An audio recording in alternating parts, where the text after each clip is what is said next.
All right, and I think we're live. A little earlier this morning than usual. Still have to load data into the app.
All right. Today's schedule is posted. Let's go and add this.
All right, so we've already seen the IF1 bronze race here starting at about 8. And I believe we're into the stole drags.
So I believe this is the schedule we should be looking at right now. I'm just filling this out as we go.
Roger, and touchdown for the station.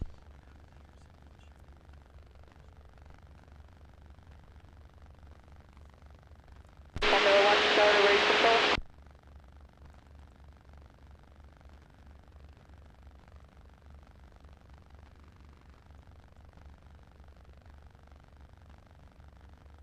Number 1 starter, the speed is requested, the course is yours.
Mics are reversed.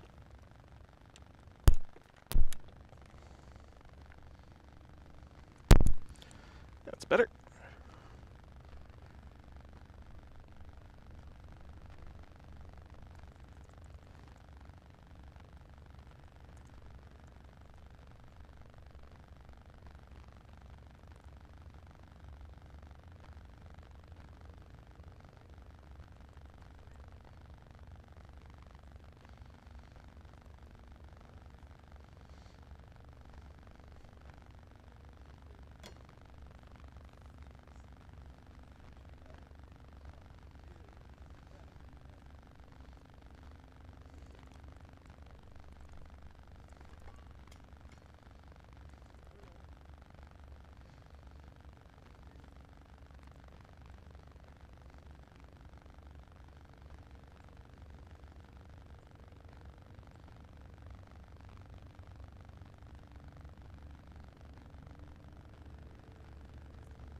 Okay.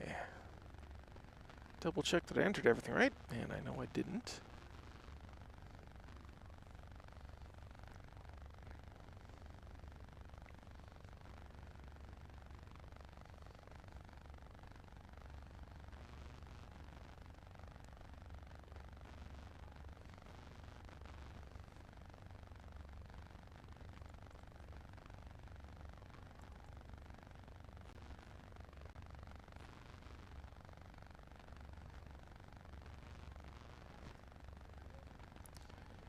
Okay, so we should be seeing the, what do we call it? IF1, welcome Hourglass. Cousin's wedding, just wanted to pop and say hello, Kevin. Well, weddings are more important. They're not, but we'll pretend they are. And welcome from Germany, yeah, all the way from Germany, man. All the way around the world. It's amazing what the internet can do. We can play Mortal Kombat with our friends in Vietnam.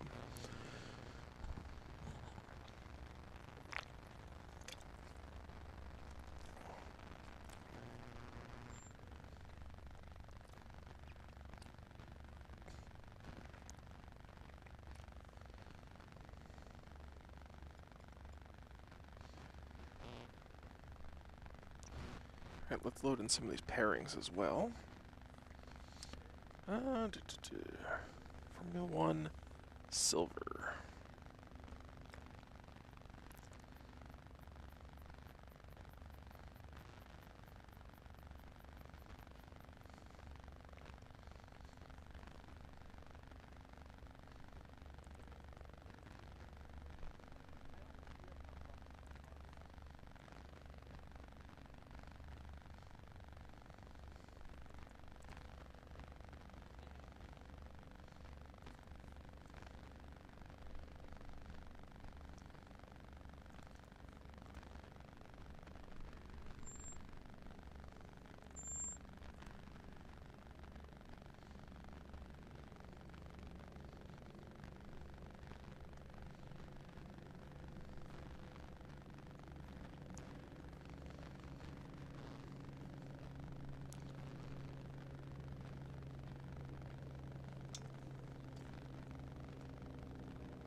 Sport. 3D.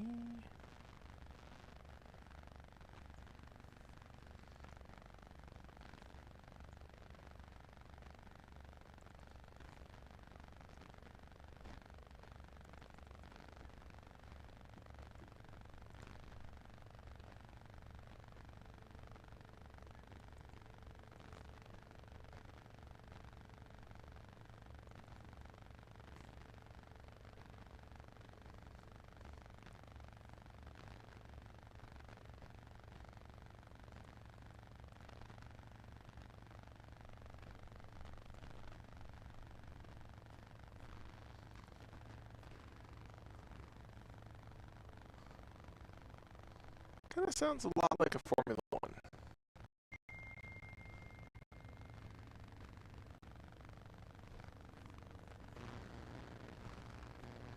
This will be the silver race in Formula 1. Formula 1 silver.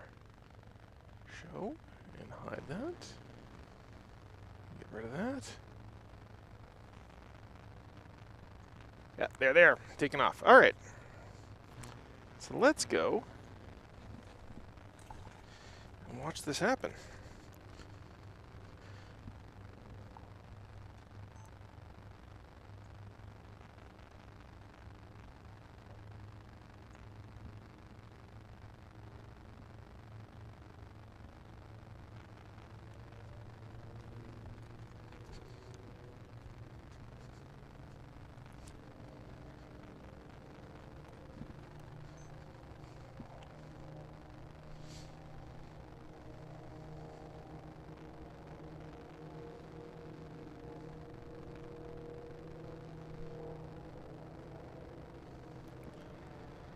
So this is the silver final. This is the last time these particular racers are going to get to race here in Reno.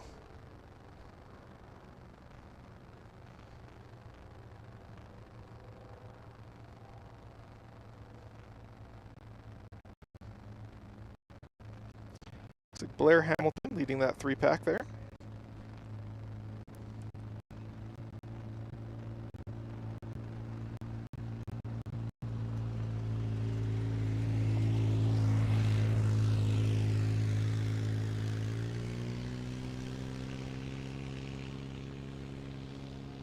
Two front runners out here. Whoops.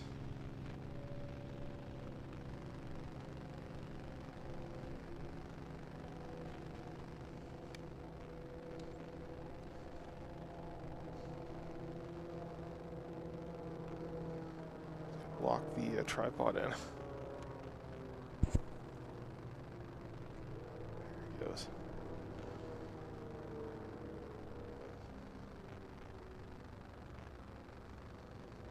Look at that mess of planes.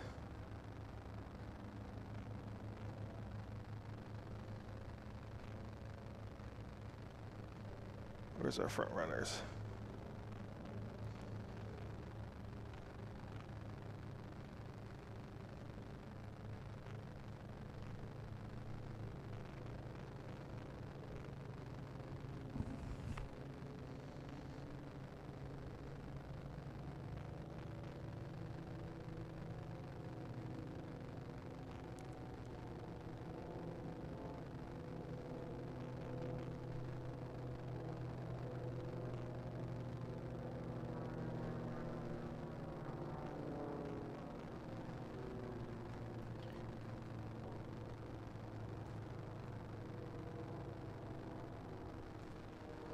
You know, this little battle over here, four-way battle, I think is what we're going to watch.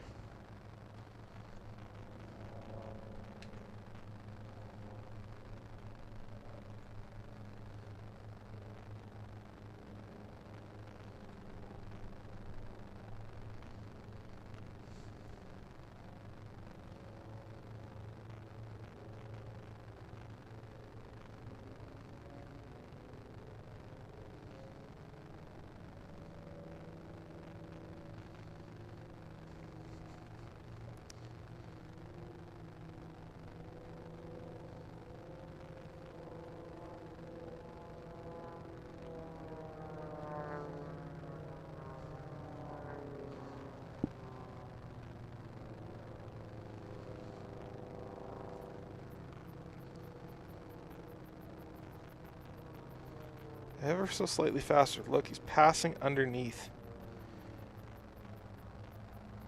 Not the smartest of decisions.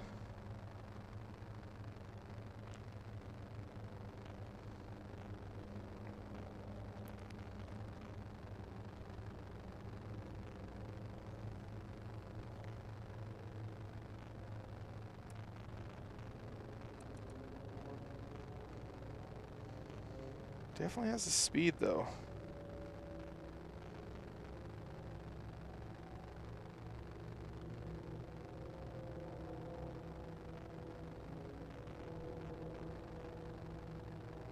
Wind calm.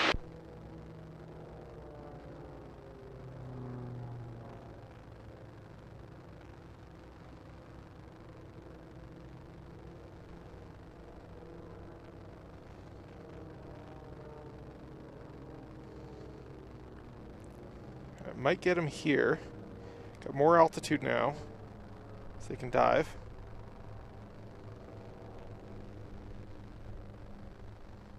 Oh, not quite catching him.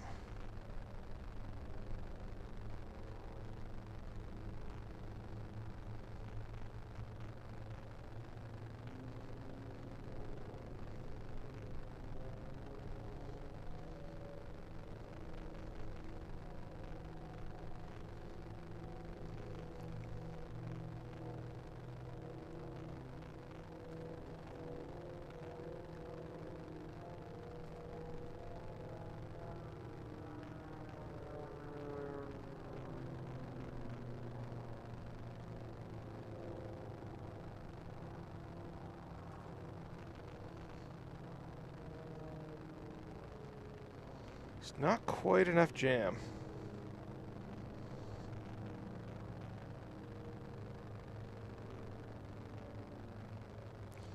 See how our leaders over here are doing.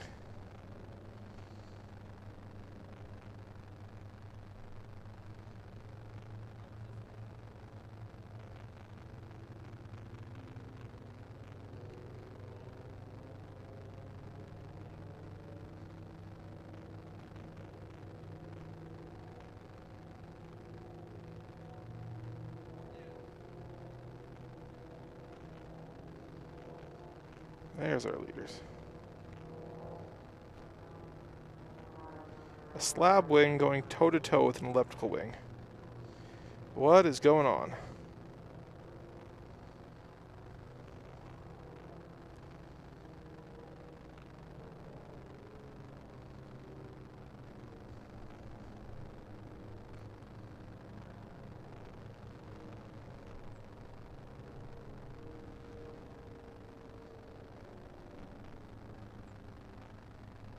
So much faster into the corners.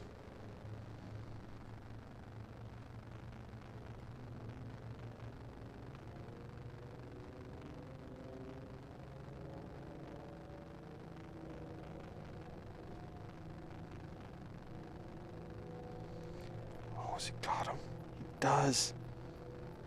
Definitely has him. Right there. That's the pass of the race.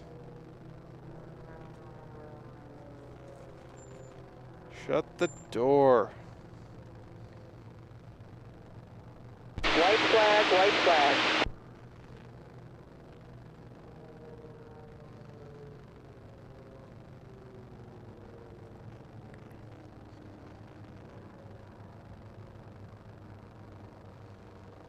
That looks like Blair Hamilton in front. Hard to say who that is behind. Let me zoom in a little bit. Could be Annie.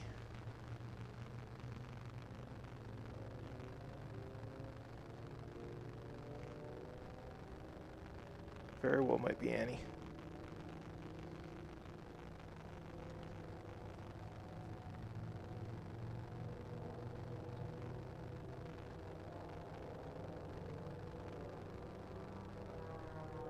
Block the birds over the runway east of home pylon.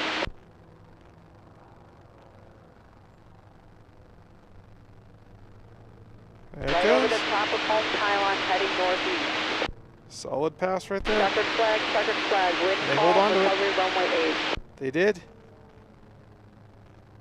Excellent.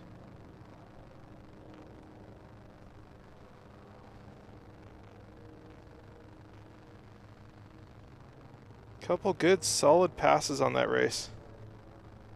Race A2, downwind of beam. Very, very nice.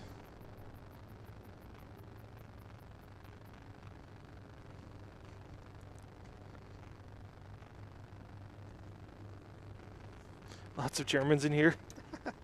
Yep. Well, it's pretty early for everybody. Race 52, just passed downwind of beam. It's only 9:30 on a Saturday. Everyone likes to sleep in. I like to sleep in. Today I did not get to sleep in.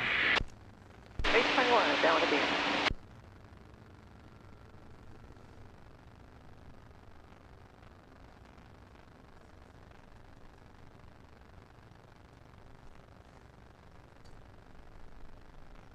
Race 52, basic gear.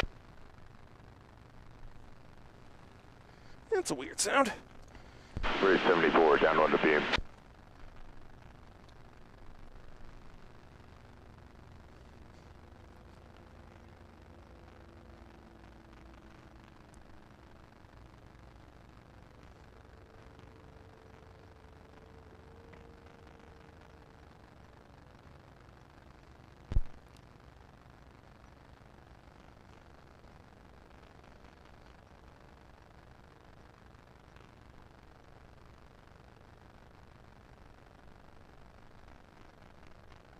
Race 21, basic gear.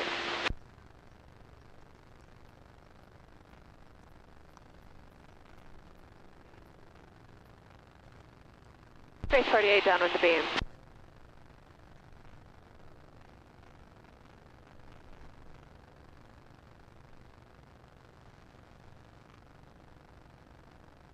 74 basic gear.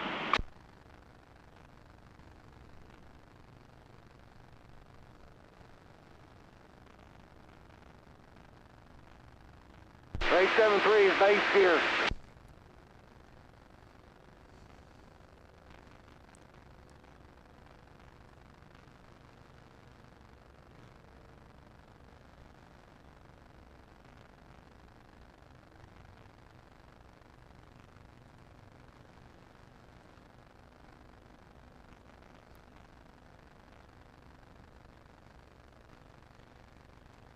And aside from recovering all of them, I think Race that's- 48 is leaving the pattern for some spacing. I'm doing 360 to the left. Oh, that's Blair. Blair is also here from Alberta, which we got sent a very interesting video last night, which I'll play on stream here in just a moment. Yes, Reno Air Race. Yep. This is the Reno Air Races. The second to last day of the Reno Air Races. Unlikely that they will ever return to Reno, but with Race any luck, 48 is basic we gear. might see air racing elsewhere. Just like they used to be called the Cleveland Air Races before they were the Reno Air Races.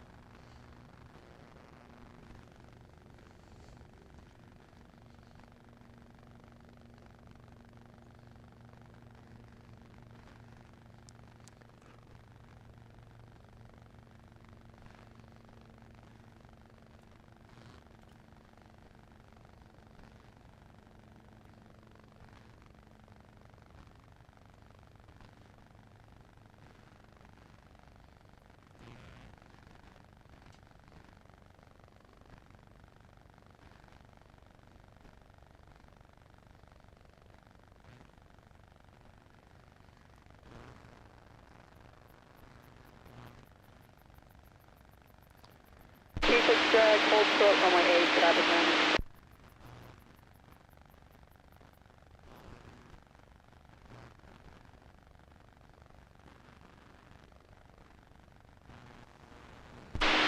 Start a race control.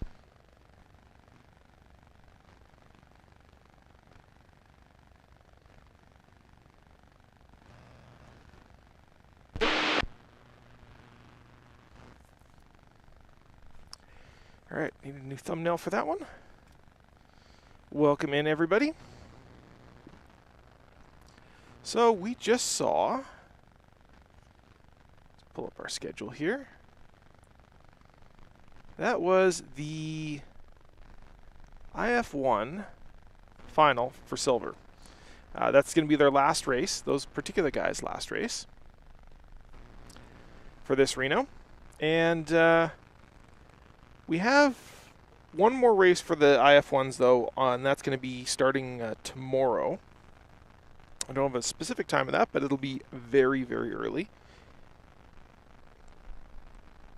It always is, because IF1 guys run first thing in the morning. So it looks like actually not too bad. So the gold race for IF1 is going to be at about 10 o'clock tomorrow morning. So we will be able to catch that one as well. Right now, we are waiting for the T6 one-on-ones, which should be starting any moment now. Looks like we are right about on schedule. And after that, we have a sport heat and then a fairly long welcoming ceremony, which usually has, yeah, we have the we'll have the unlimited heritage flight as well as part of that.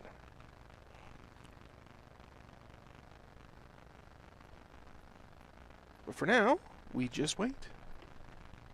You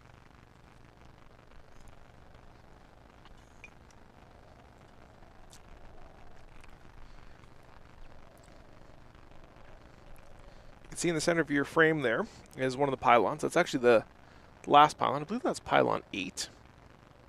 And I believe that's pylon 8. Let me check.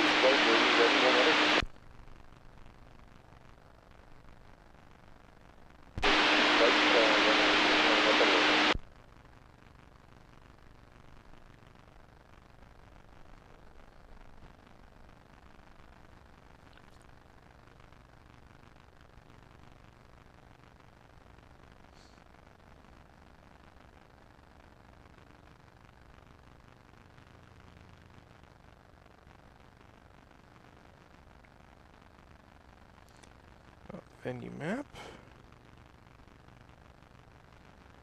Course and pits. Flight, when appropriate, just to take down runway 3, clear down to the course. That's actually pylon 7. Pylon 7. So when they are trying to figure out, so the way they figure out if someone's cut a pylon, you'd imagine it'd be, you know, using modern technology and computers and stuff, but no, it's all done by hand. It's all done by humans who sit there underneath those pylons, staring up at them, and you'll be able to actually see into them. So they are basically a telephone pole, about a 50-foot tall telephone pole, and they have it's basically a piece of culvert on top, literally a piece of culvert that they, you know, would normally dig into the ground. And what they do is they look up through that piece of culvert, and if they see any part of an airplane go through there, they call that as a cut. So what that means is, because it kind of works like an aperture on a camera, is that the pylon, if you extend it into the air, is actually more of a cone shape. So as they get lower to the ground, the course actually gets smaller. The higher up you get, the wider it becomes. So that's why a lot of these guys are flying a lot lower, because it allows them to get a lot tighter into them. Now there is also the other side of it, the 3D aspect. They don't allow the planes to get too low, so they don't get them. They don't let them get as low as the pylons. I believe the standard is they have to be able to see their head above the pylons, the pilot's head, and that's to keep them safe from plowing into the ground. There's also an upper limit, and I believe that kind of depends on the particular race class, but usually that's around kind of 200 feet, and they have to be underneath that. And if they're above that, they get disqualified for high flying, which is also a safety issue, because they could get high, people won't see them, they won't see other people, and they can end up causing an accident. So that's kind of how they judge that. It's all judged by people, judged by human beings. One of the things you can also kind of see, if you actually look on the other one, and that sounds like T6s to me, so we're going to go and take a look at our T6.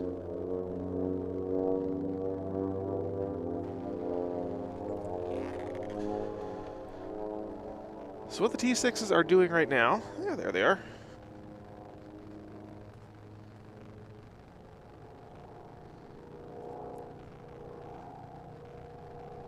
There they are.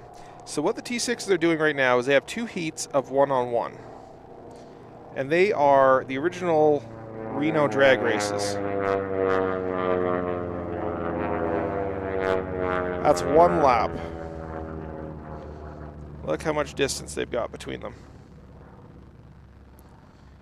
So that guy out in front clearly beat the other guy. So what they do is they line up on the runway side by side. Then a flagman drops the flag, and they take off and do 1 full lap. And the first one past the home pylon, which is this guy. Calm, runway. There's the second guy. First one past the home pylon wins, and the second place guy gets knocked out. He does not move on to the next round. So that's pretty unique to the T6s. It's because they usually have too many people, I guess, competing, so they try and keep the numbers down a little bit in the later races. Because the T6s are all very similar speed to each other, they can get very bunched up. Hoot Gibson famously...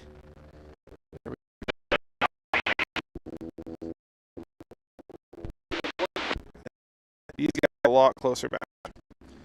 Hoot Gibson famously here a couple months ago said he will race in any race class out here in Reno, except for T6s. Non-zero base. And the reason for that is that T6 T6 gets way too close to each other. They're all the same speed, so they all get bunched up, and you might be competing against someone who's a real rookie, has no idea what they're doing. You can get people stacked 3 or 4 wide, which makes it very difficult if there's any kind of issue or situation. 2 base gear 8. 4-3, you have the lead. Third land runway. And the outside guy wins pretty handily.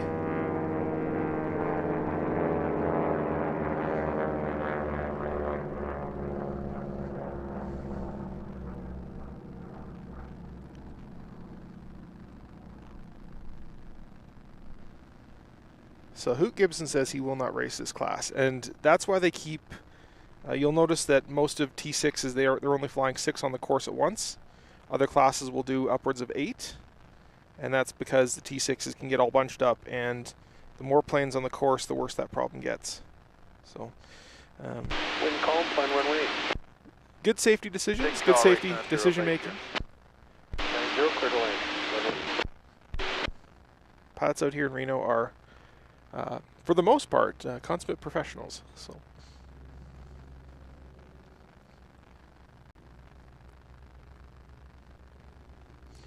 But even the most seasoned fighter pilot or airline pilot or whatnot still makes those kinds of mistakes sometimes, and they know how to they set up all the systems. They set up systems out here in Reno to make sure that even when people do make mistakes, they it minimizes the risk. Airway 69, down 1 to beaming. 69, falling 43. Airway 69.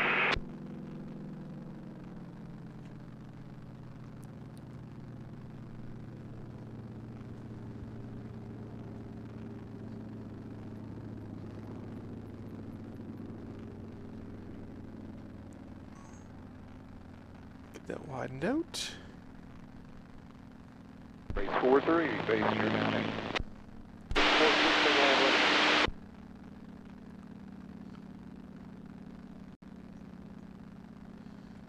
Should. Airway 69, left base with gear for 8. 69, clear to land runway. 69.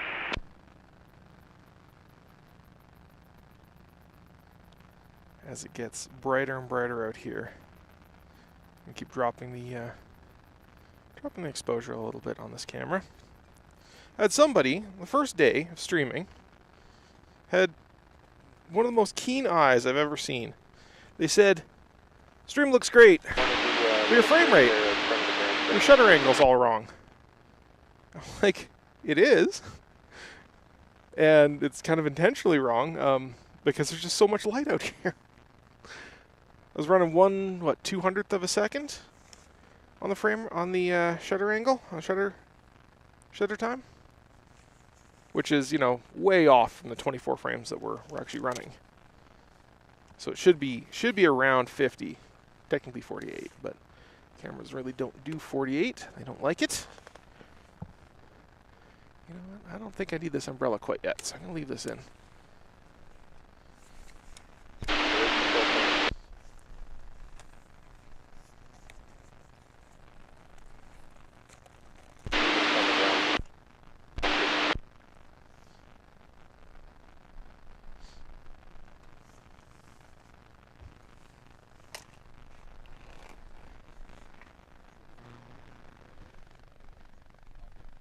Coming over now.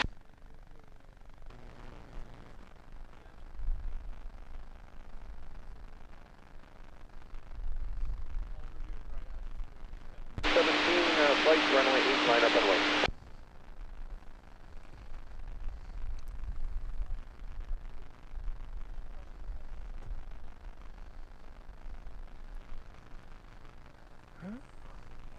Look at that. Born and raised in Reno, been working in Germany. That's incredible. It's a small world. Small world.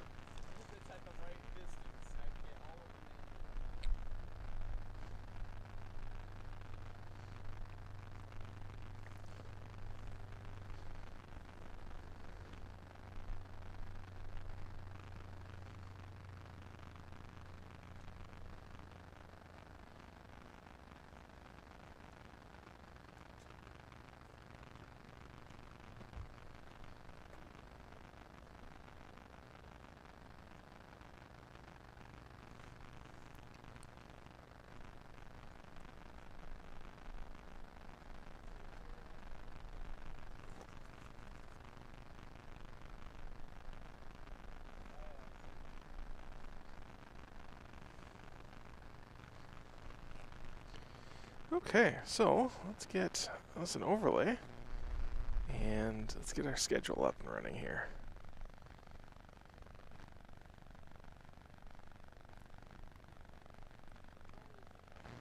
So right now we're waiting for Heat 3D in the sport class.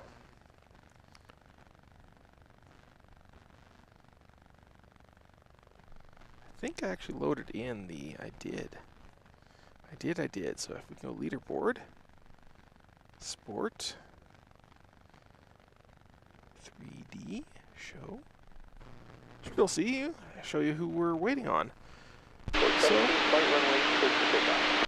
Miss Tuesday, Zebulon, Unleashed, Millennial Falcon, still my favorite airplane name out here. Miss Ruby 5, Miss Ruby S, sorry. Phantom Rocket, 888, and Rocket 6. All going to be coming out here on the D class of sport. Heat 3D.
Are you airborne?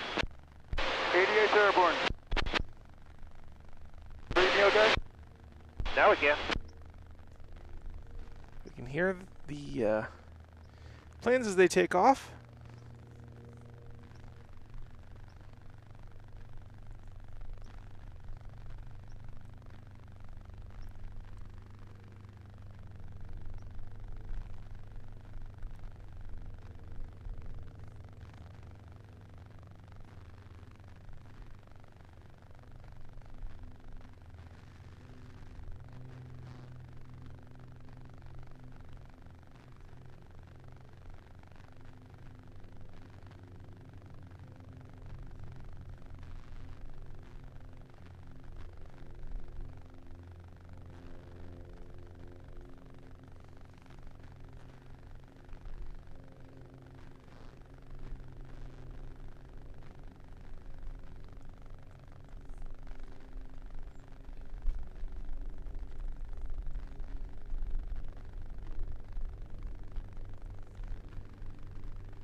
They are just forming up out by the mountain somewhere. I can't actually see them, but they are out there. Oh, they're there. See if I can quickly get this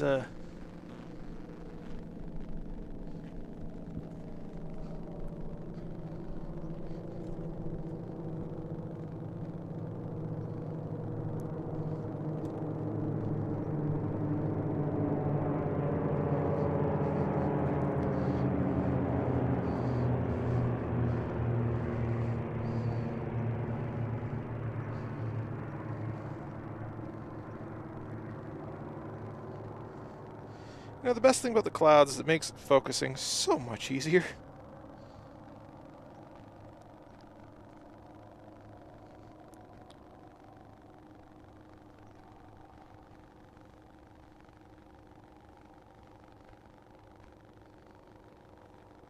Gorgeous.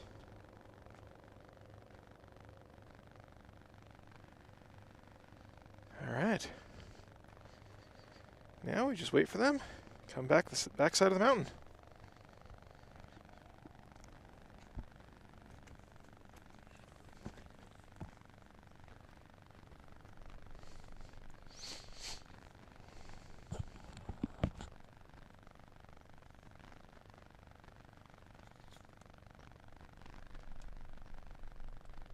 All right, sport flight. It's a beautiful morning, nice and smooth. You're all looking good.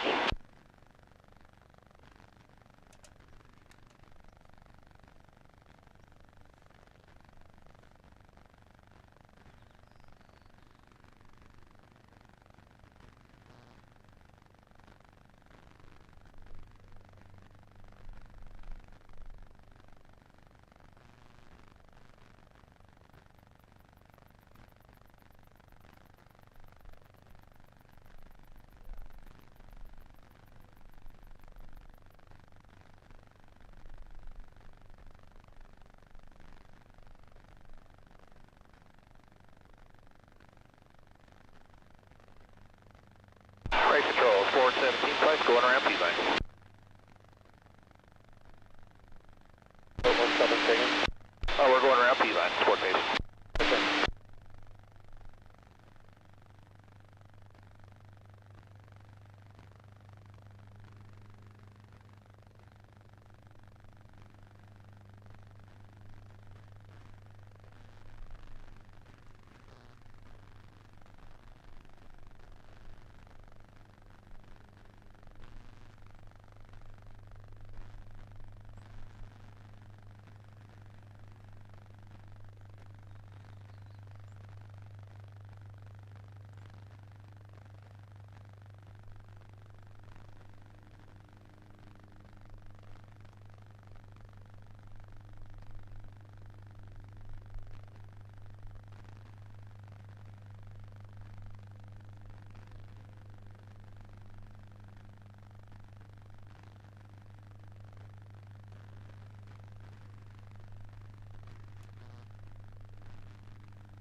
All right, that's really interesting. So we normally have.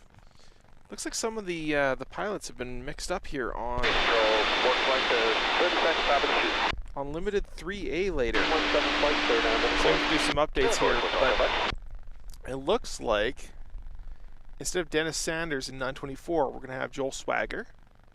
And on Okay, Argonauts guys, out got of 30 degrees to Bark go. Walk, What we're you going to got? have Looking great. Stephen Kohler. Cowler?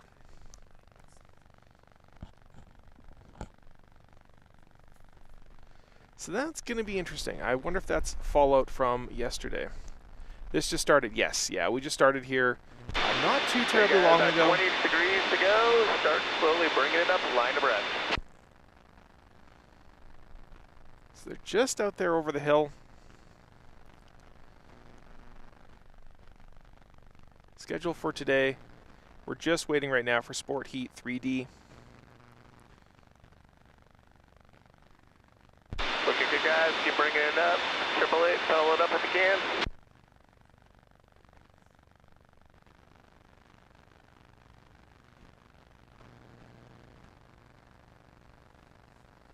Looking good. Start down the chute. Okay. They are on their way down. Coming over P-Vine, that's right. Okay, guys, looking good. 888, pedal it up, try to get in there.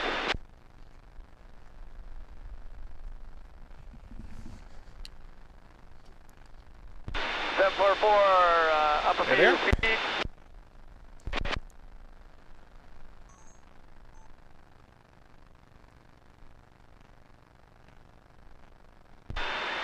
Up 2 feet. Got him.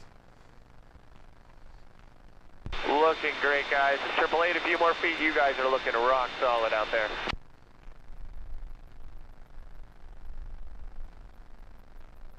About 10 seconds to release. Hold what you got, guys. Looking great.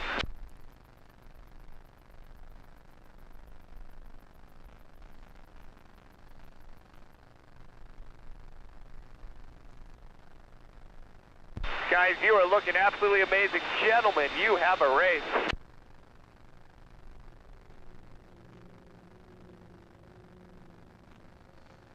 That Epsilon up front.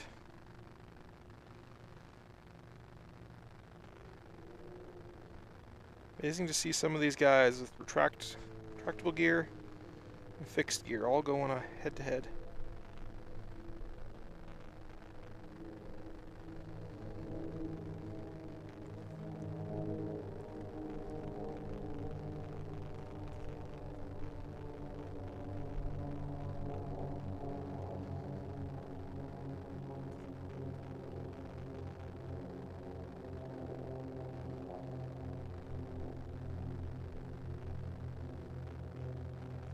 Down the chute and around the corner. So they take one lap on the long course, and then the rest of their laps are on the short course. Historically, they did them around the T6 course, but it doesn't look like this week they were doing that. They're doing them on the short course.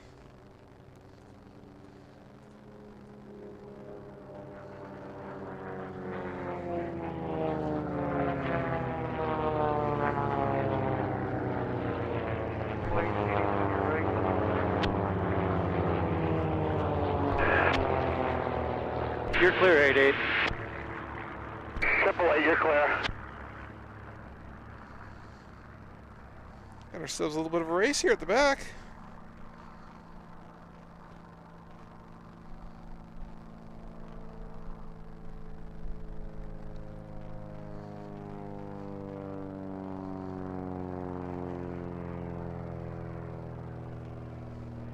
You're on 88 to your right. 88, you're clear. Like he's standing still.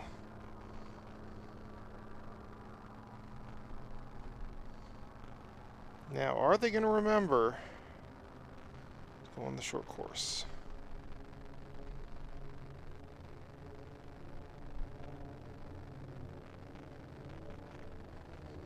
He's going after the next guy. We'll get him.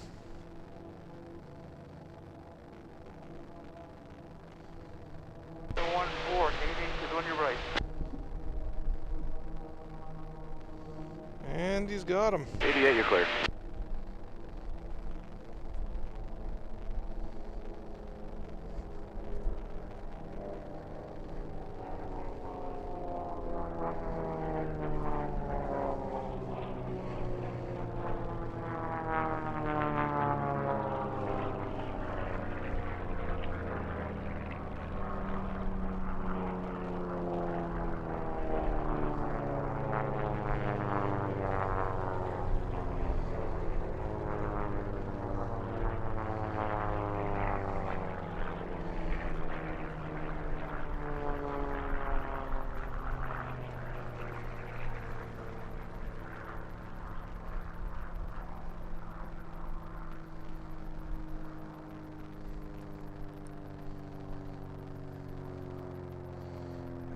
let's see where some of our other battles here are shaping up.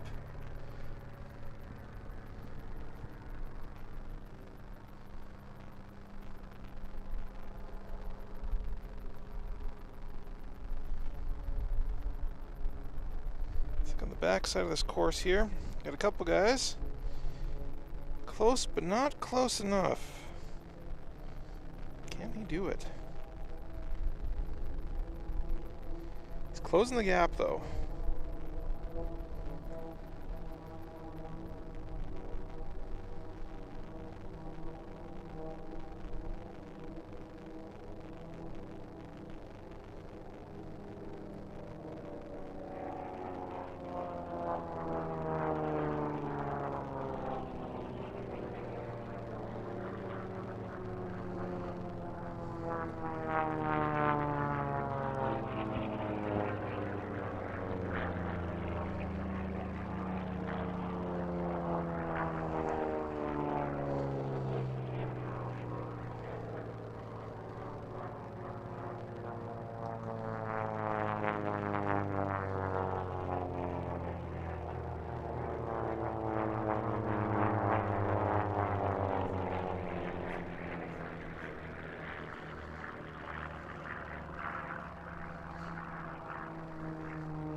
This is why we watch racing, to see this.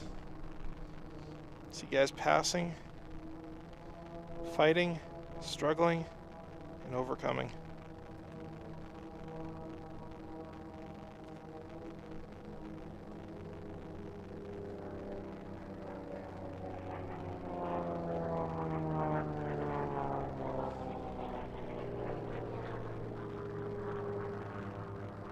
I think he's got him.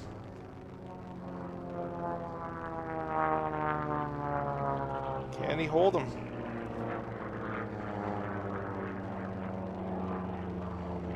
He cannot.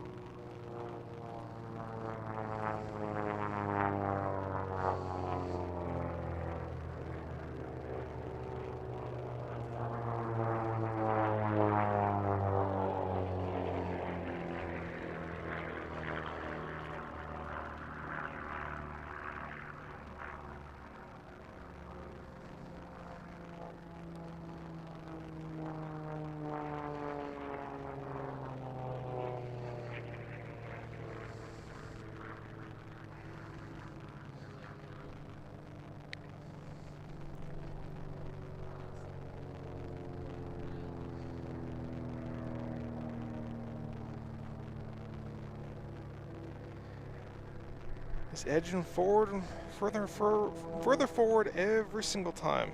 So he's got him around this corner.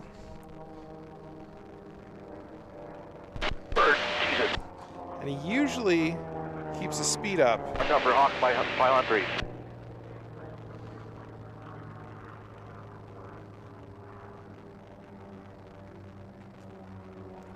So out here between 4 and 5 is usually where he has the most speed on him. So we might see him close the door up here.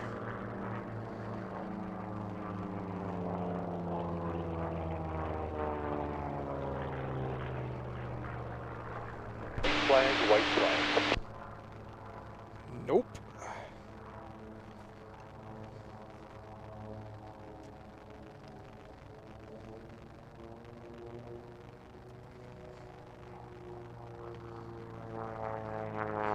He has one more lap to make this happen. It's now or never.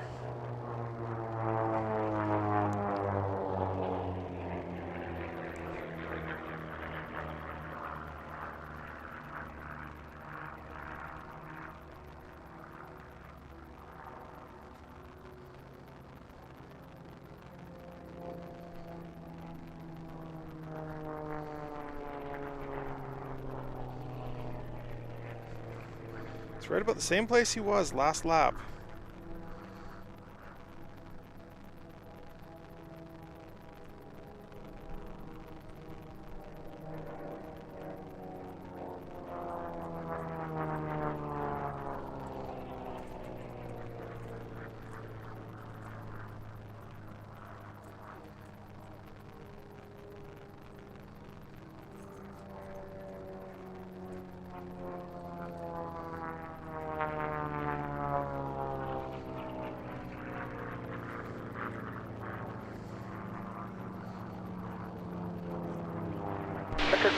Checkered flag. In all runways. This is a good fight. Both look like a pair of RVs. Oh, man. Oh. He might have him. He might have him.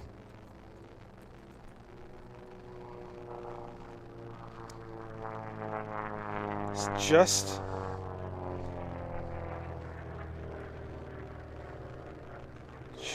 behind him.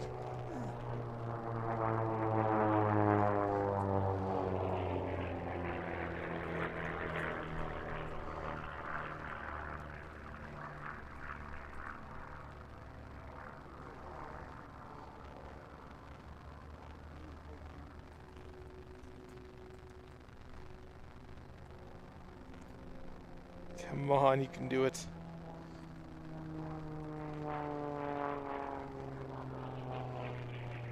Oh no.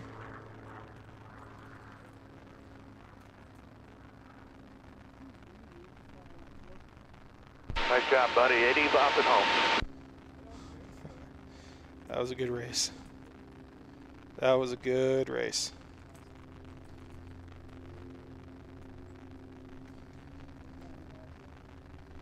Look at those stands.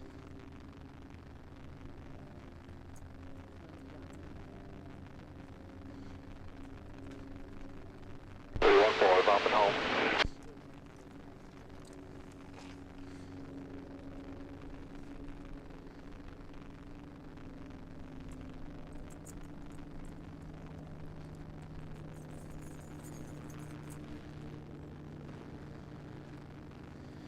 All right. Let's go update the schedule a little bit. So that was our Sport Heat. Sport Heat 3D.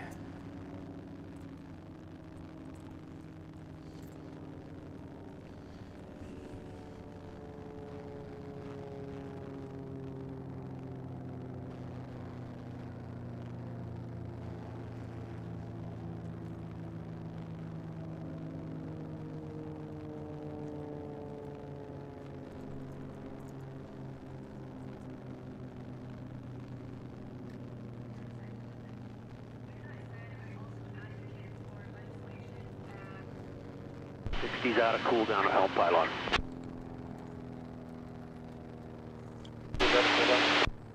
The 60, sport 60 out of cool down.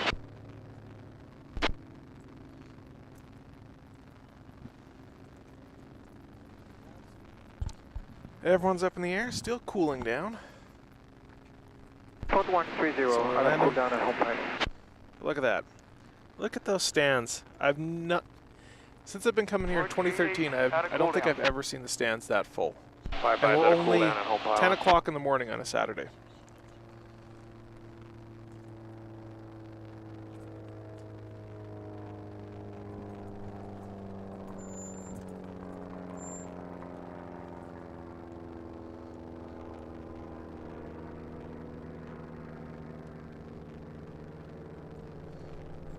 Full force, we're out of cool down behind 88. All right. Now, one of the downsides of having sun overhead is we are going to have power problems today.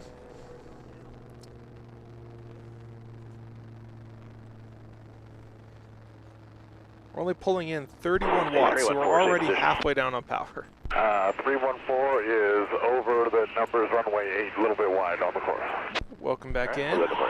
Bad Karma and Hourglass. Sport 80 out of cool down, home pylon. 455, downwind of beam.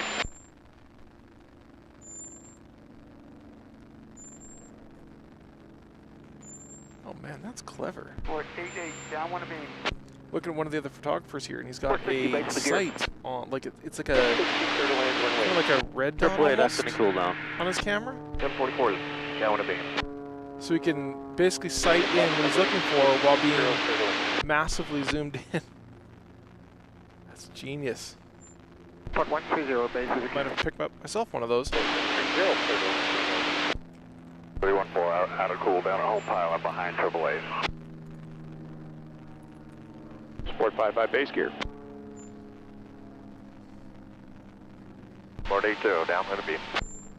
55, clear to land, runway. 88 is downwind, is base of the gear. 488, clear to land, runway. AAA, downwind of beam. 744 is base of the gear. 744, clear to land, runway.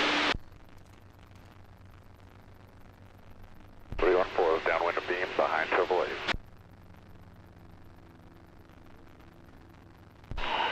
417, coming out of cool down. 480, I think I might have missed a call from you.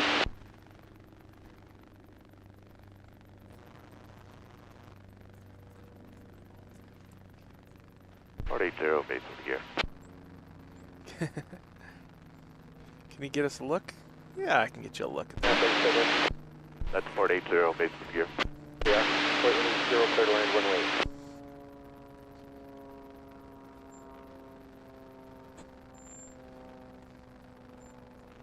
Sport AAA, base gear. Sport AAA, clear to land, runway.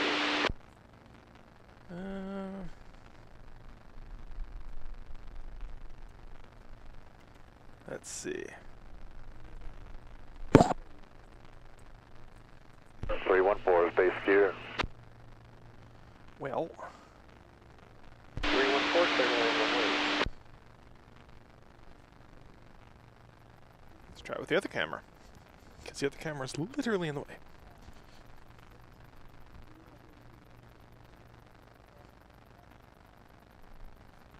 Uh, 417 is downwind of beam.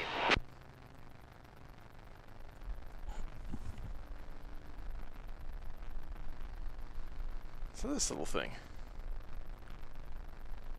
Absolute genius.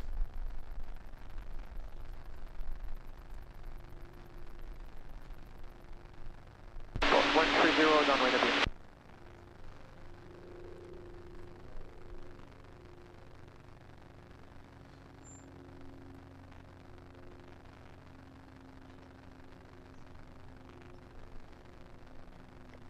Sorry, where's position 130? 130, downwind of beam. Alright.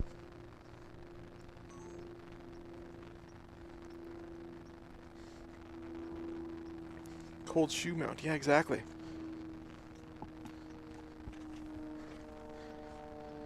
17, clear to land, runway. Alright, 17 clear land, we'll base gear down. Yeah, I wouldn't have either until I just literally looked over. I'm like, wait, what's that? It's smart. I was thinking about having like a sighting scope, because that's what you do with like telescopes, right? Try to find something in the sky. Good luck with that kind of magnification. But then the moment you put on 130, base is gear. secondary sighting scope, 130, clear to land, runway. that's a much lower zoom level. It has at least a reticle in it. You can at least get yourself really close to the ballpark.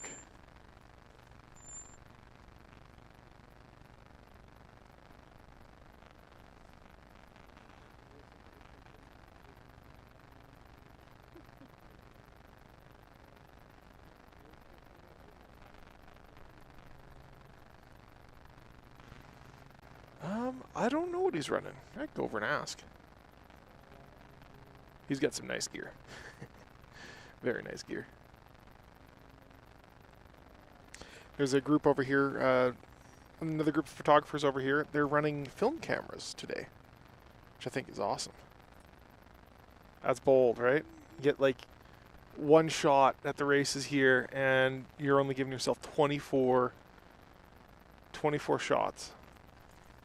or 30 shots, or however many it is.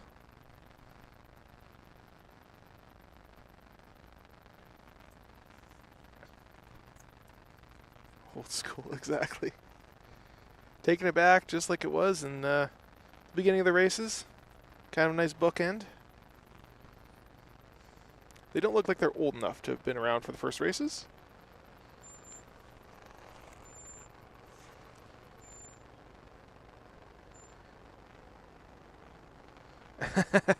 Red dot, an actual red dot sight on the FX6.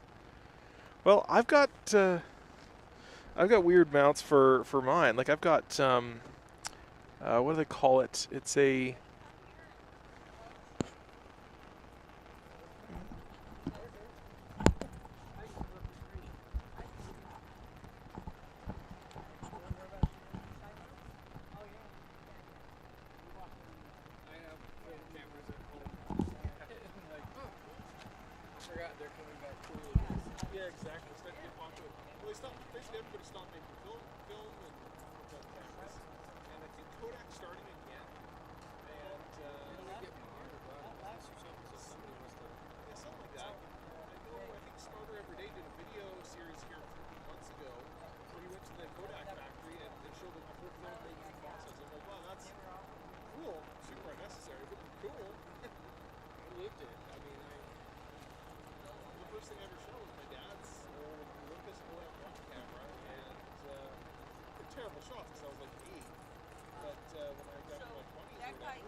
them are probably crap. Not that I have.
All right, this should be the missing man formation, I believe.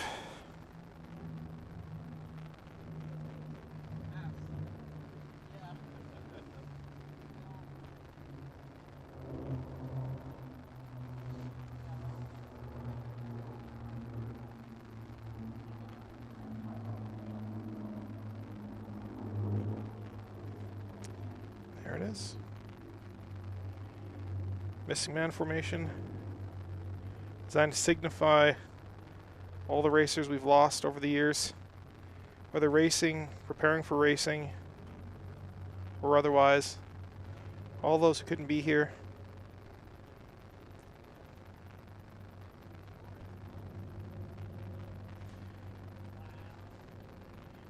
As last year, closest to us was Creighton King, who passed here a couple weeks ago flying his Cassett Racer. An engine failure on takeoff. A bunch of us are wearing bands that say blue skies and tailwinds in his honor.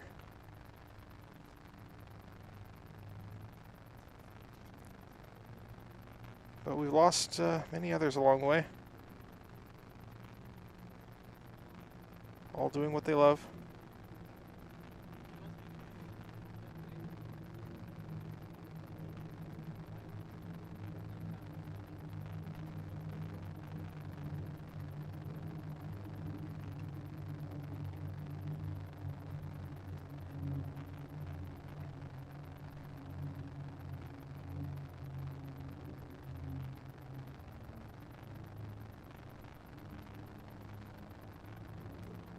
Doing one last lap around the course for all of them.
them cool down up there.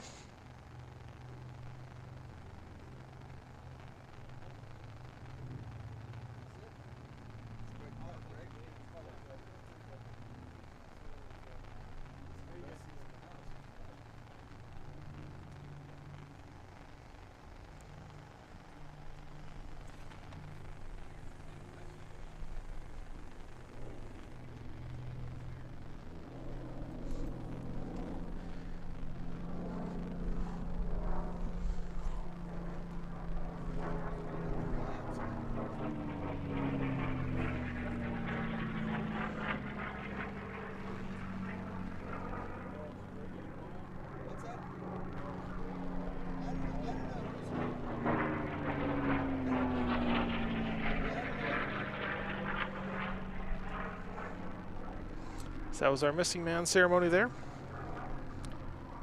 Next up, in about 10 minutes, we have the Smoke and Thunder. So right now, that's not a race class. It was the tribute to the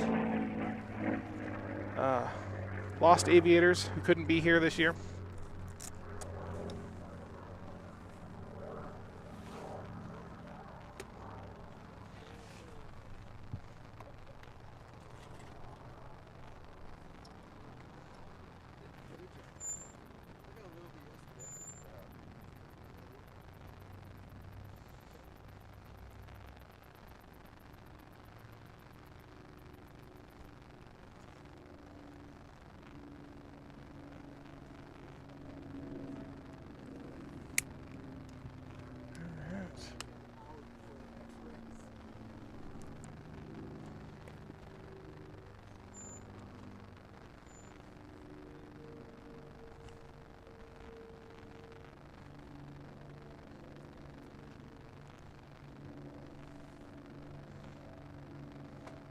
All right, I'm gonna go find sunscreen.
Alright, all covered in sunscreen.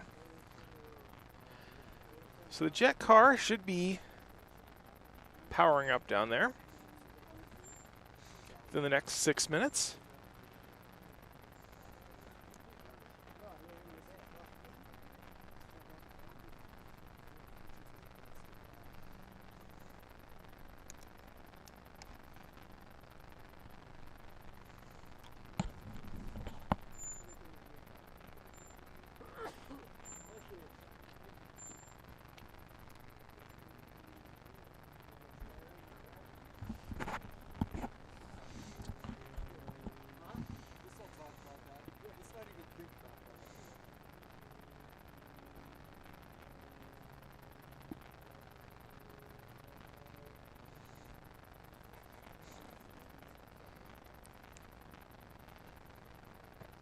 Well, we do have ourselves up a performer, though.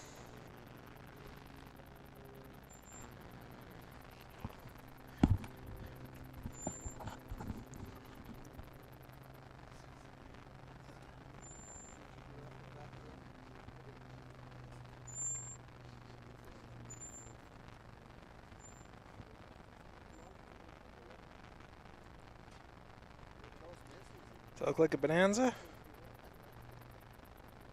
Or Game Bird? It's kind of like a Bonanza to me.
So that's the end of Reno Air Racing. Wasn't expecting it to be this soon, but we kind of all saw the writing on the walls. So I just want to come out here to the hangar where we oftentimes call this the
We all know what he's doing.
Can barely see it. Where is it? He's here somewhere. Oh, there he is.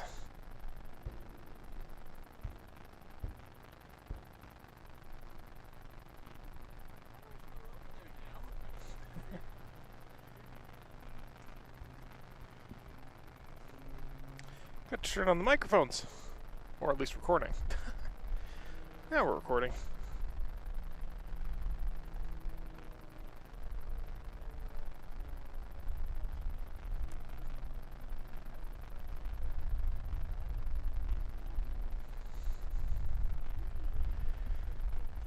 So that is the jet car we've been waiting for, doing a bit of a smoke show.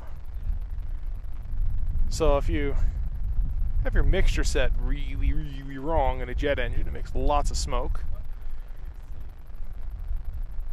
Turn on the afterburners, it makes lots of fire.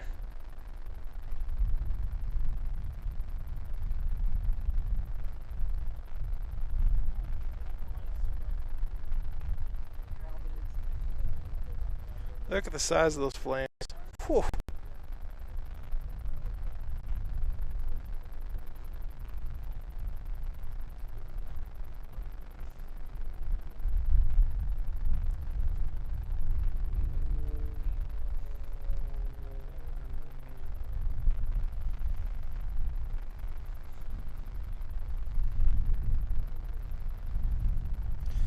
And I think we're going to see Jim probably dive down and try to race him. Jim is still up here.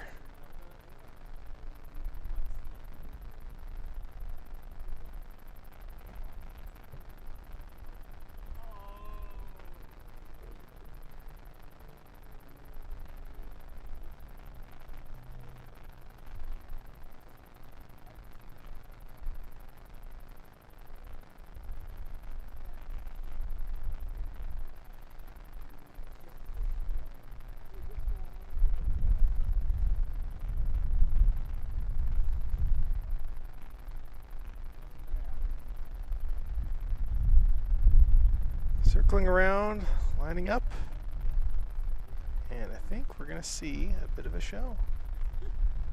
Smoke on.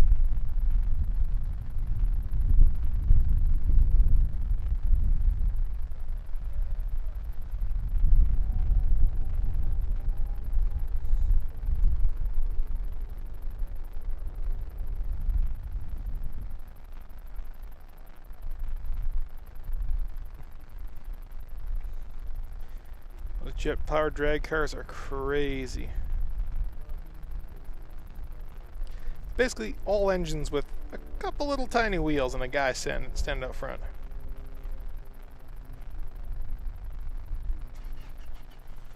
Jim has his landing gear down, coming in for a landing.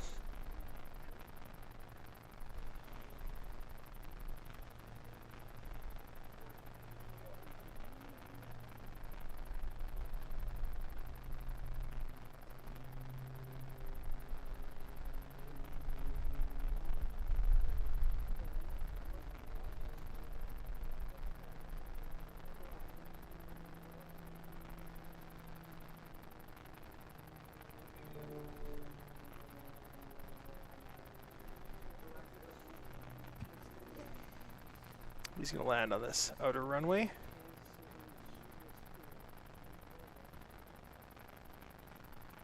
You can't even see this other runway from the stands, at least not well.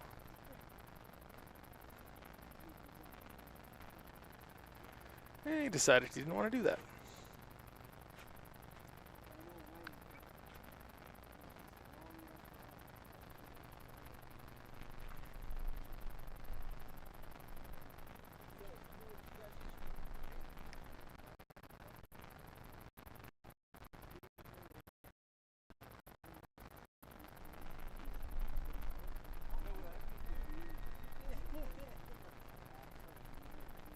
Where'd he go?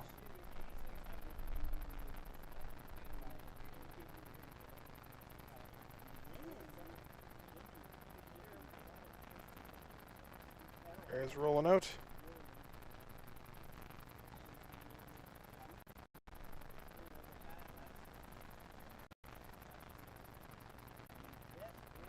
All right. Let's figure out what's next on our list.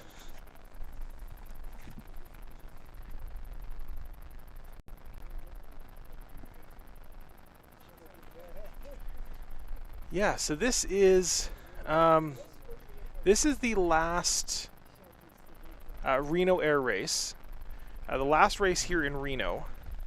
Now, where if they're going to hold it somewhere else, we don't know. We do know for sure, though, that Sport Class is actively working to have more races within the U.S. themselves. They just got their accreditation. Don't remember the name of it, but it's a sport accreditation, so they are a motorsport accredited organization, so they can hold their own races. IF1 has an accreditation as well, but it's like a lower tier one, and they're working to get that higher tier one, and they expect to have that here in the next year. And IF1 has raced before in the recent past, in I believe it was 2018. Of all places, they raced in Wuhan, China. That's right, Wuhan, China. Year before that, Thailand, and I believe Thailand the year before that as well. So IF1 is, there's a reason they call IF1 International Formula One. And other classes are apparently also seeking similar accreditations, but that's all just rumor.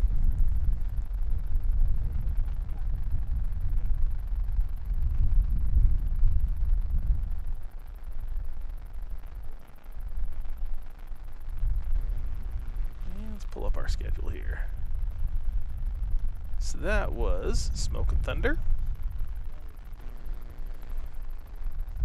Next we have is the Sport Heat 3C.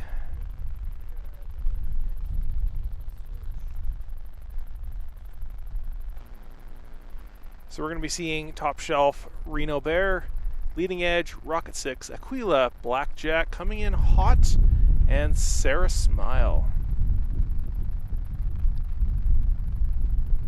coming in Sport 3C. And that should be in just a few moments here. 417 flight 812 on the 8. And for those billionaires watching, we're also going to see a little demonstration of the Dassault, which is a small airliner, I guess. Marketed as a private jet. So for those of you with the however many $100 and some million burning a hole in your pocket, I want to spend it poorly, there's a Dassault for you. I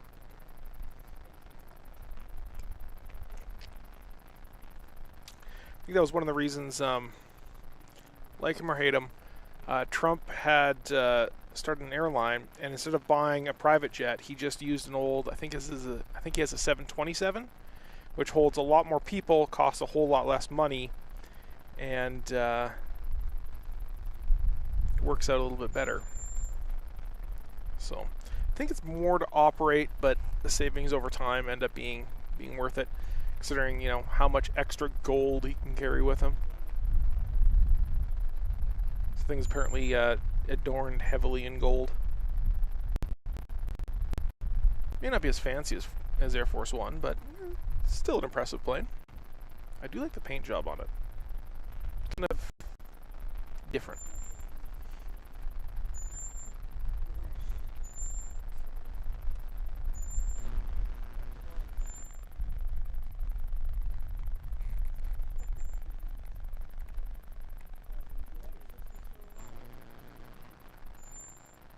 And welcome back, Rye Davis.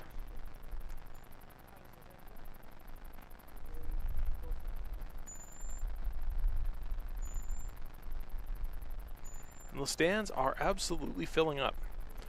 So, while we wait for something to be in the air, of course, the all those nice clouds that were being so kind to us earlier are all burning off. I'm gonna check the EcoFlow, see how much power we have left. I keep saying that, and they have not sponsored this, although they should. Everyone should tag them and say, "Hey, EcoFlow, you're powering this." I might actually make an Instagram post about that later today.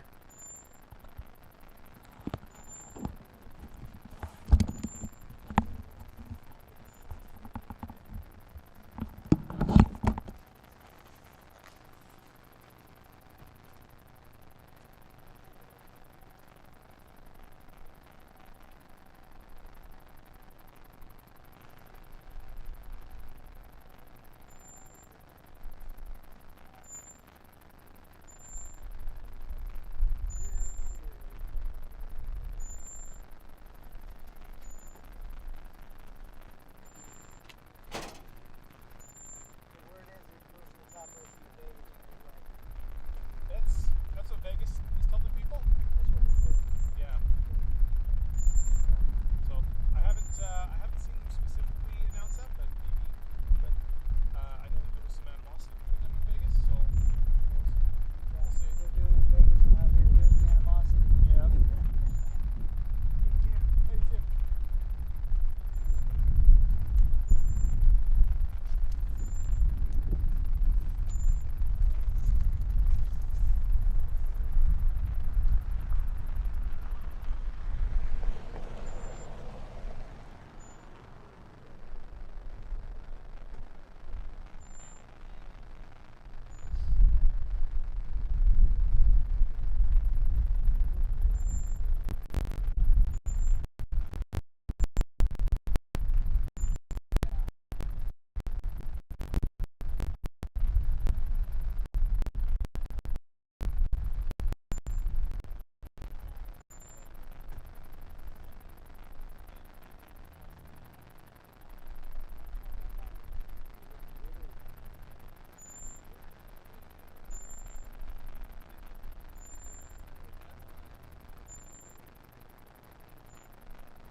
Look, it's a Dassault. All right, who wants me to watch the Dassault? I don't think we've watched an actual full Dassault demo flight yet, so I think that's what we're going to do right now. We're going to go and zoom in and give the billionaires the show they want. One that doesn't involve submarines.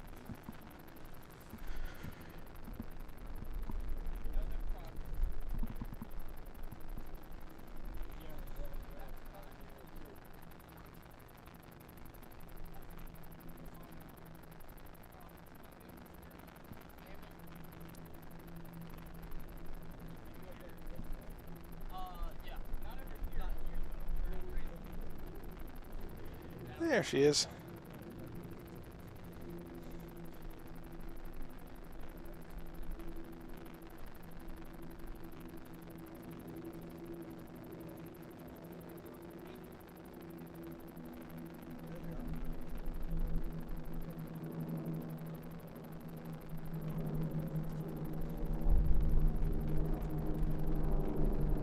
Bait 96 on your right, I'll leave space.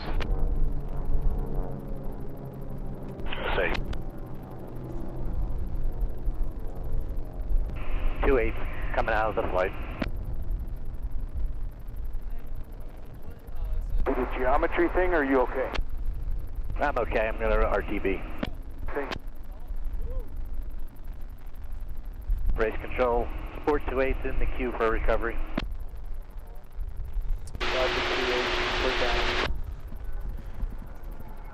So Sport 28. Where is he?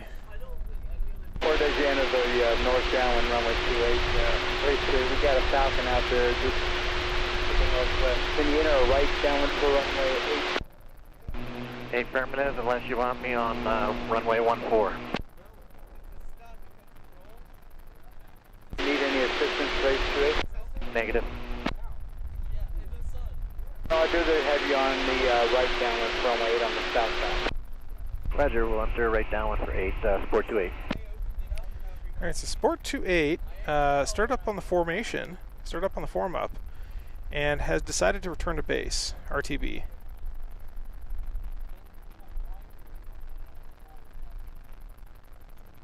He says he's okay, but we're not sure why he's returning to base.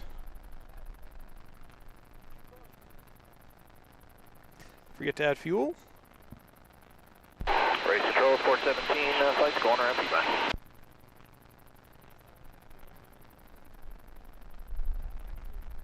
This guy's far more interesting than the Dassault. Sport 28 is downwind of beam 8.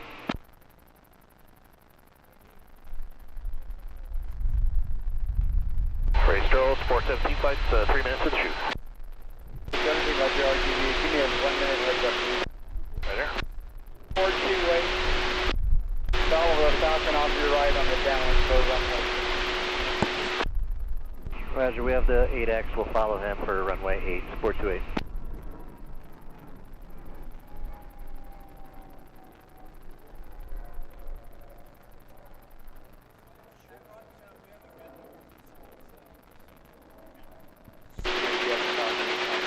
Affirmative. Falcon's in sight, 428. Ah, you're right.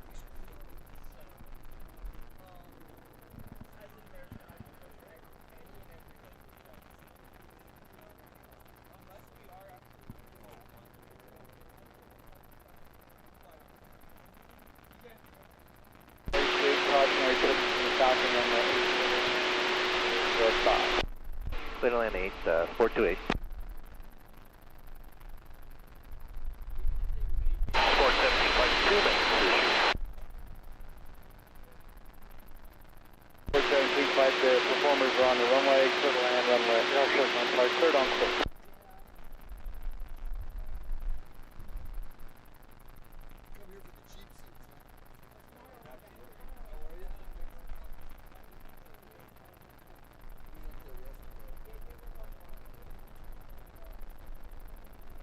Full afterburner, or full reversers. Very cool. It is a nice looking airplane.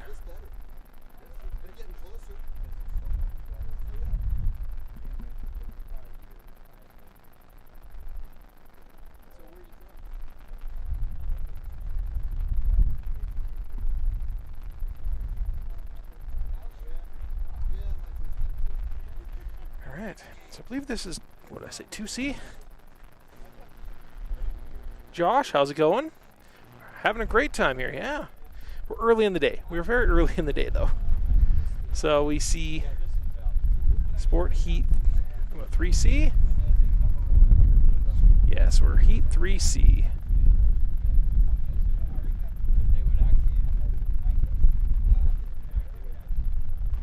There we go. Just waiting for them to come back around the backside of P-Vine. As soon as they do, we will have a race. 428, the next right turn for me, please, and correct.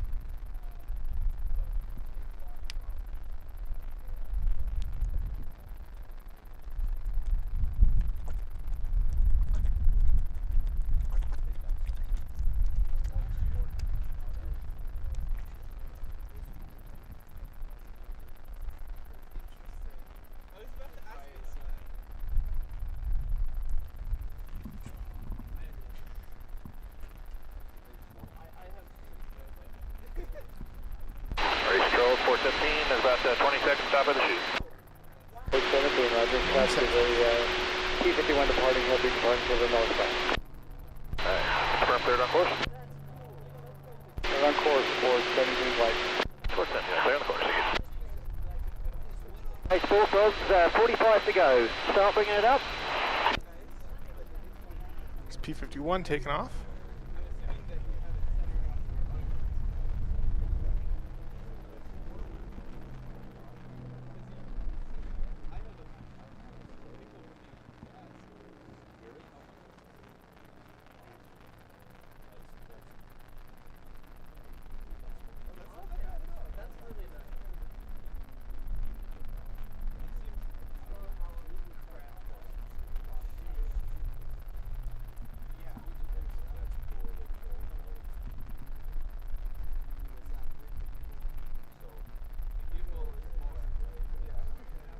Racers looking good. Hold what you got.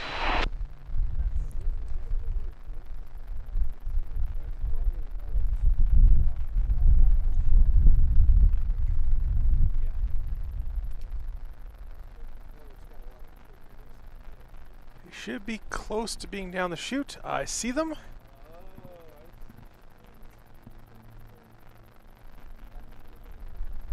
Outstanding. Keep what you got. That's looking good. 96, come back a little bit. You're good there.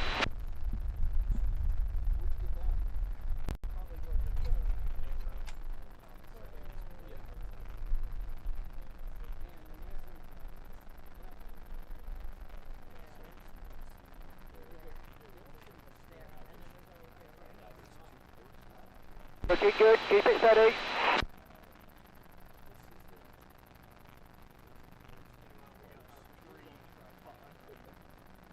Gentlemen, you have a race.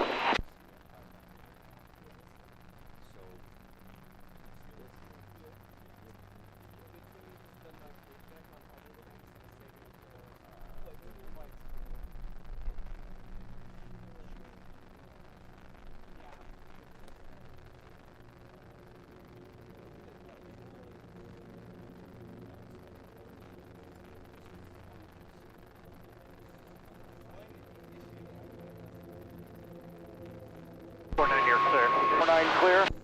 49 clear.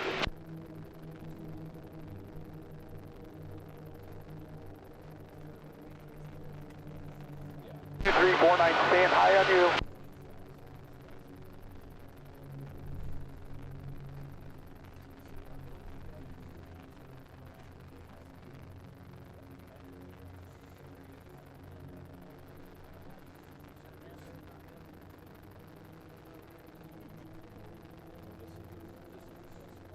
Three, 49's at your belly, you're clear.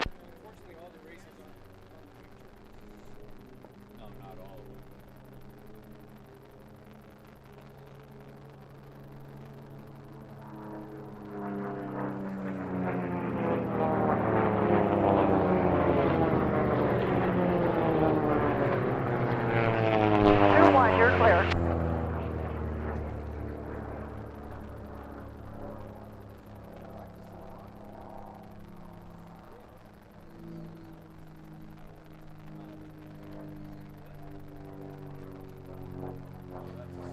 We have ourselves a race.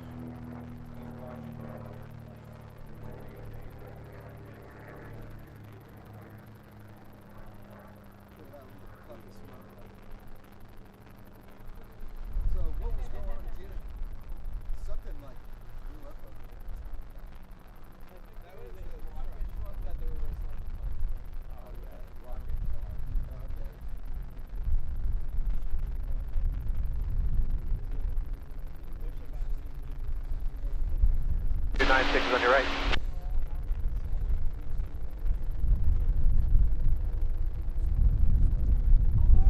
Have ourselves a good little race over here. So these guys are on the short course, short sport course. Bigger than T6, but shorter than the unlimited course.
close they're getting. He might catch him. He's definitely catching him. Can he hold him till the corner, though?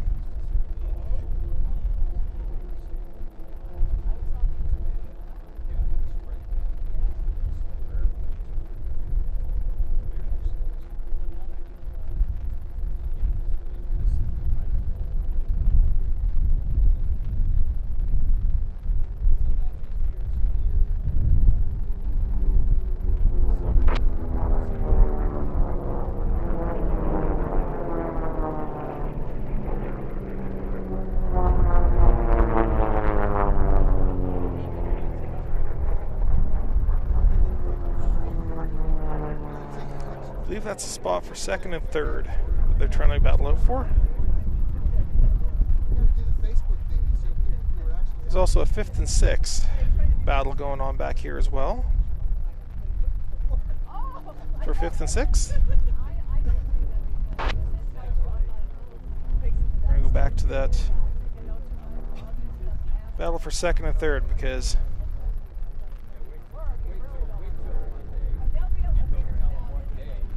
it's a good one.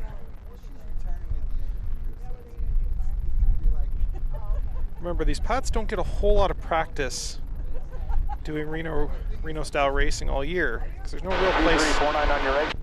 to get this close. So on every lap, they're kind of learning. 196 on your right.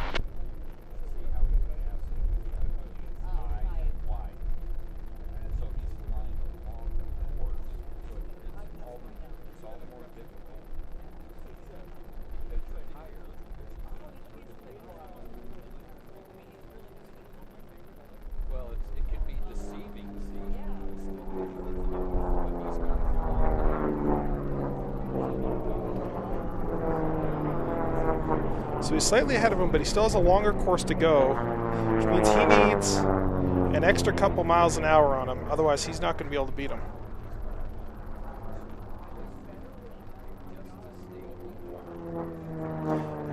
There's that guy right behind him, too.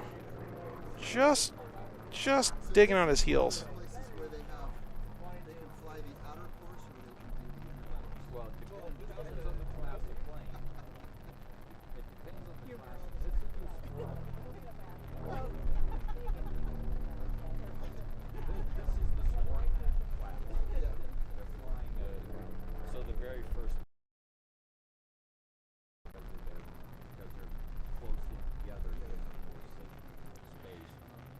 So you can see, even though he's got speed on him, he's not quite able to. 349 still with you on the right. He might have him on this lap. 196 on your right. Still doesn't have him all the way. Can't get safely in front of him.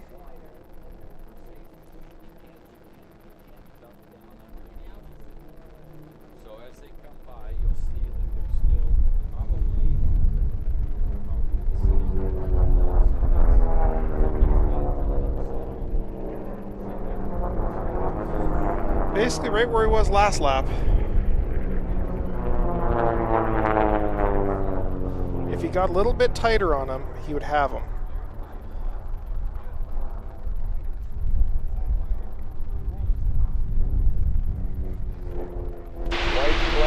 White flag. So he has one more lap to go. One more lap to get him.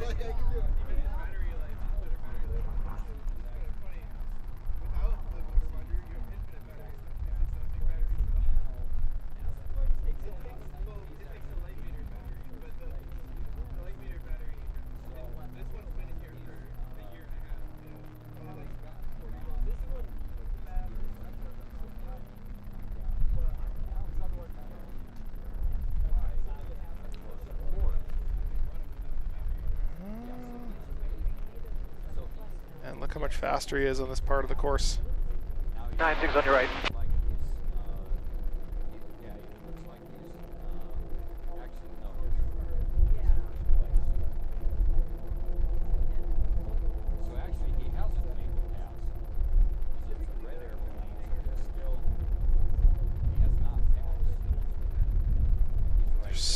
close.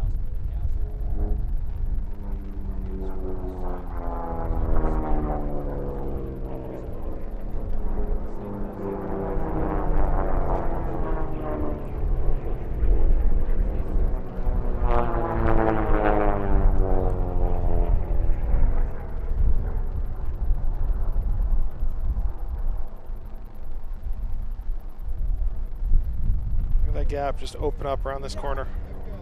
Sector flag, runway 8, wind 100. Don't think he's got him.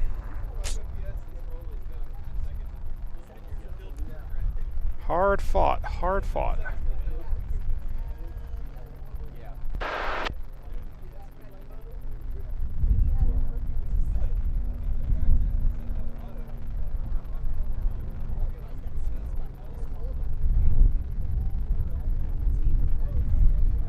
Last place guy just coming off the course, doing his zooming thing. Look how much altitude they gain. Some of these guys are gaining 2,000 or 3,000 feet off of pull-up. Basically converting all that extra speed into kinetic energy.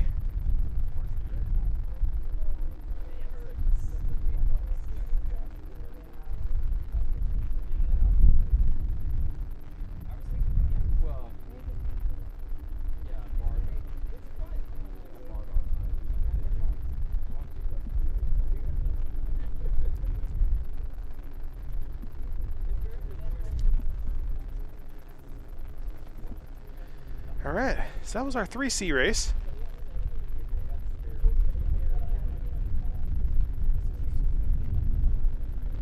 Sport 3C.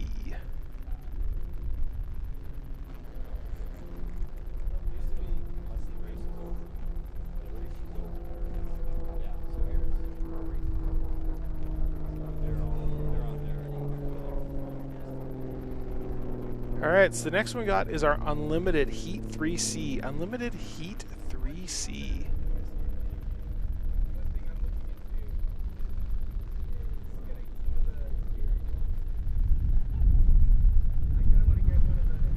Our pairings on that one, we got Jeff Lavelle. Jeff Lavelle, who is currently in first place in the sport class.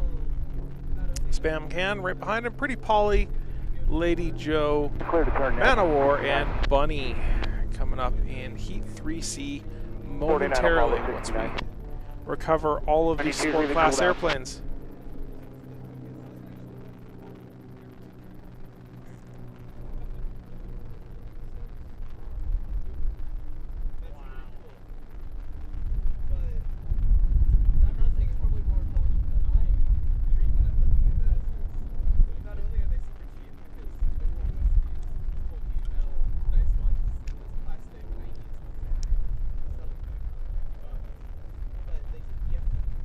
Leaving cool down at home. Alright. Alright, we've had a lot of updates here. Do another lap. 9-2, down to beam. 49's leaving cool down at home. For it.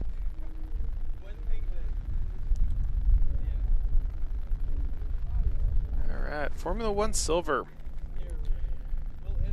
That's our pairings. 2-1 leaving cool down at home. 92 base gear. 492 total.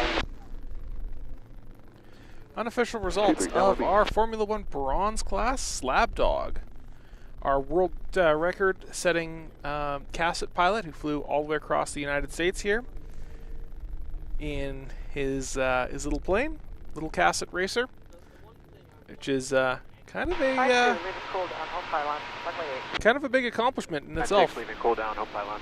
I know my friend Scott will not fly long distance in his plane because it is very uncomfortable, and I do not blame him. Push right behind him in Annie, just literally 0.4 of a second behind him. Scott Holmes, my friend, about 20 seconds behind them in Outlaw. Carl Robinson and Buddy Special, 10 seconds behind that. Sonic Zoom, aka Skittles, And the Sky Addict coming in last, getting 21 and lapped. 52, 49's going to land long, so you can, you'll be a lot faster. 2-1. So that's our 2-1, Formula Sam, 1 wanna be. bronze final numbers here. 6-9's leaving cool down at home. Unofficial anyways. And our Formula 1 silver class, it looks like we did have a pylon cut from Jen Watson in Blackjack. Came in last place. First place was Cheap Thrills, then Feisty, Monkey Ninja. Monkey Ninja, who just replaced his wing this year. His fuselage is the same, but his wing is there, and it's added a lot of speed, like 20, 30 miles an hour speed onto his airplane, just by changing the wing out. 2-1 base with it here. 4-2-1 for the land. Fast and Easy, Atomic Pumpkin. That was the one we were watching, and it looked like it was Fat Ass Cass who was chasing the pumpkin. Or sorry, no, Fast and Easy. Looks like Fast and Easy just barely blew past Atomic Pumpkin in the last lap there. And Fat Ass Cass, Never Easy, also known as Always Hard, also known as 6-9's how many mean? in that Cassette, also from Alberta. That's our Formula 1 silver. 6 base gear.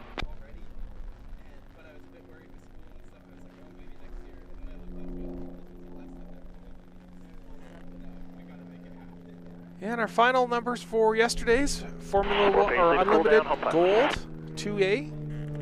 Bardol Special, first place. Argonaut, second. 924, Miss Trinidad, and Plum Crazy. Remember, race 27 after landing had those issues there. So 6-9's base with the gear. Joel Swagger flying 924. Stephen Cowler in Argonaut.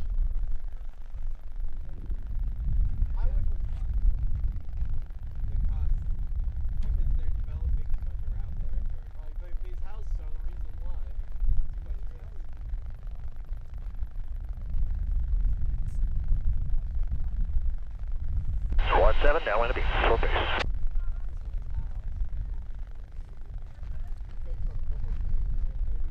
Limited 2A. All right, Sport 3D. The unofficial results there. Miss Tuesday coming in first place. Zebulon Unleashed. Tommy Ishii in the unnamed airplane. And Millennial Falcon in the F1. That came in fifth. 888, Miss Ruby S, and Phantom Rocket. I just can't listen to Danny. Poor Danny. 4 base gear down. 4 base, Is it Pretty Polly 63? That's entirely possible. I might have entered it wrong. Pretty Polly should be Unlimited 3B, right? Limited pace, the last aircraft is just number 5. 3C? Pretty Polly 63. Just reading off the number here. From the official one, Pretty Polly is 63 and Bunny is 62. Yes, so totally right on that one. Let me go and see if I can change that fairly easily. Limited pace, runway 8, line up and wait.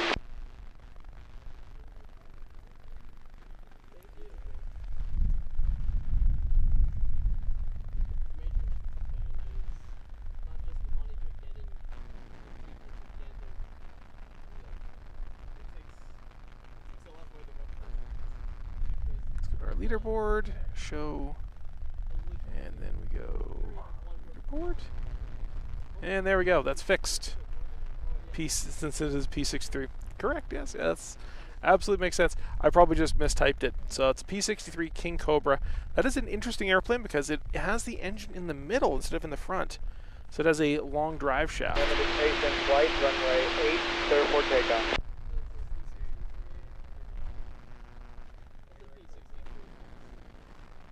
So our Limited 3C, they just got cleared for takeoff, so we should see them getting off the ground here any moment now.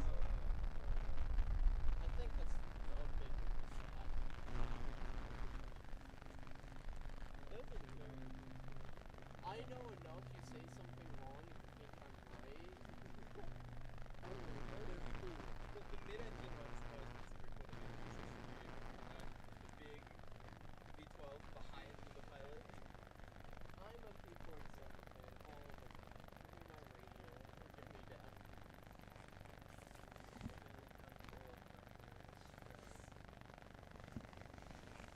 I would, if I had my way, I would All right. get it out for racing and race with people who are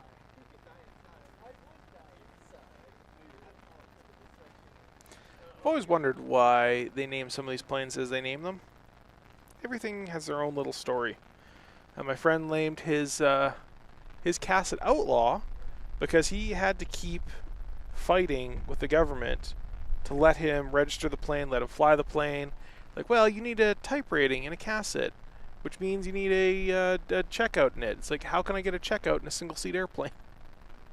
I never thought about that one before. Great, guys. Great. Good old Transport Canada. So he called the plane Outlaw because he effectively, under the eyes of the government, was always the outlaw, doing the thing that was not easily written into law. My other friend, Robert, he bought an airplane that was at the time called Pooter, and he renamed it. So it's November. Its tail number is November 2020 Juliet. So he called it Hindsight, and nobody was calling it Hindsight. Everyone was still calling it Pooter. And as the plane just became more and more of a hassle to deal with all the time, he renamed it again to this year. He's calling it Never Easy. Where'd they go? Because it's always a hassle, always something, always working on something. It is a fairly fast slab wing, though. And it's being flown this year by Steve Temple. Of course, we don't call it Never Easy, we call it Always Hard. Because it's basically the same thing, it's just way funnier.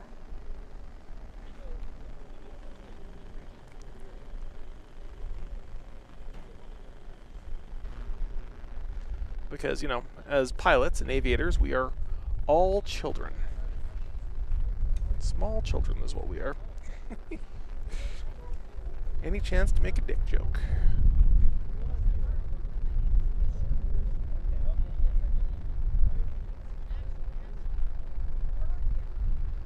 Looks like a demonstration team.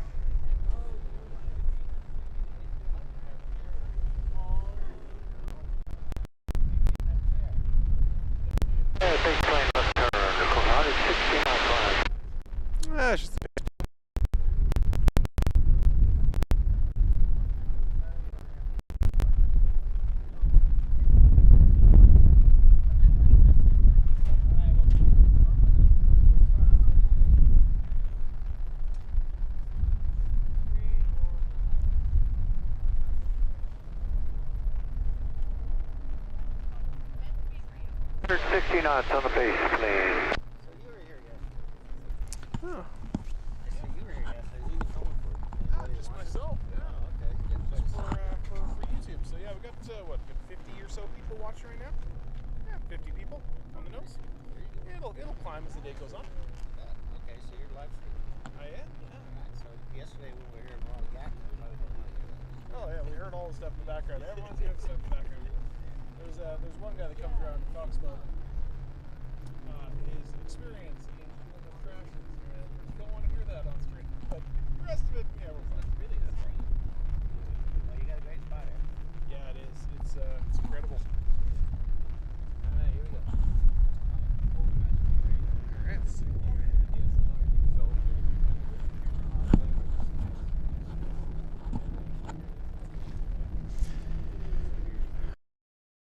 let's go find these guys.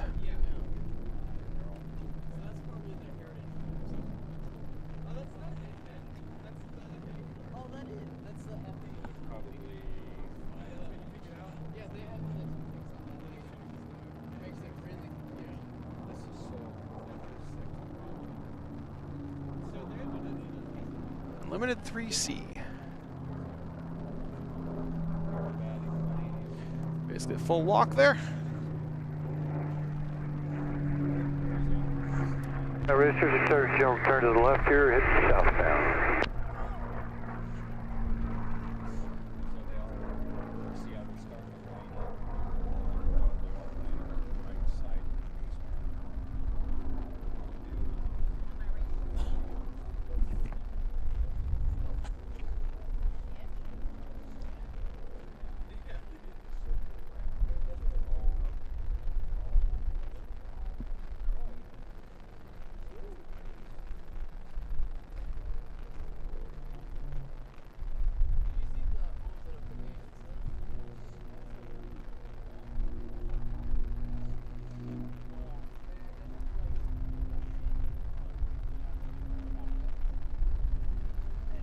Unlimited 3C.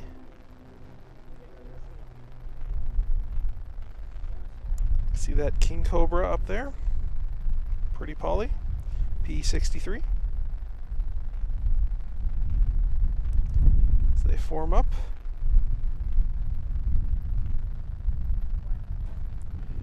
Head out there behind P-Vine.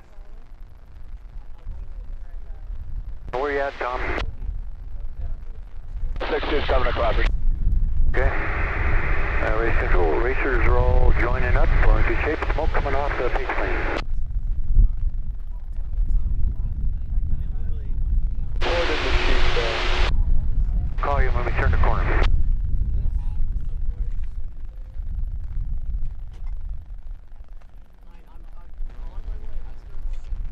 There we go.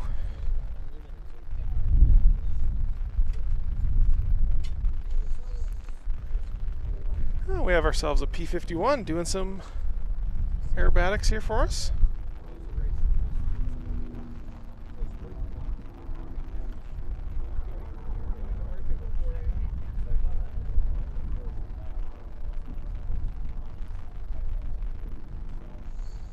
While we wait for these unlimiteds to go.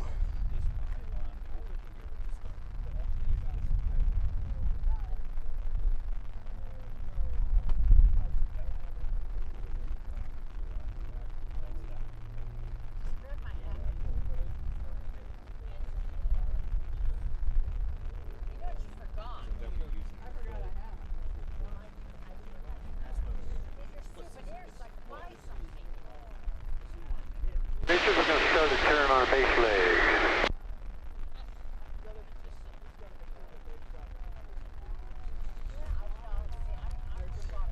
He's pulling the Jim Pete's maneuver, disappears behind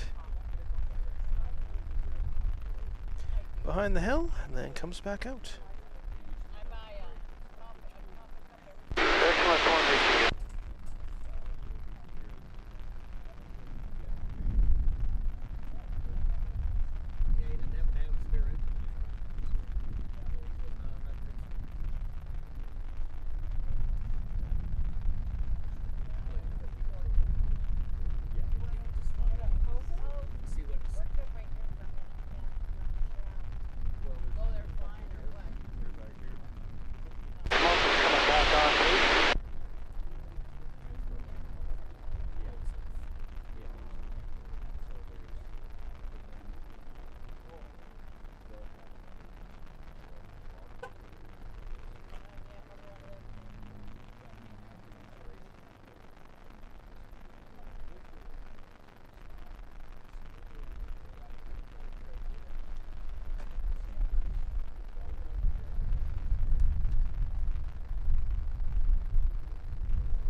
This guy's not competing, but he is doing a demonstration lap. We're about to see in the limited class.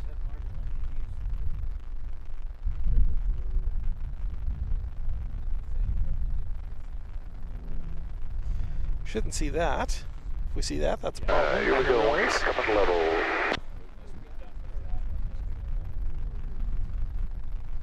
So, Down we go. we have ourselves some Unlimited coming down the chute here. I don't see them quite yet, but they will be.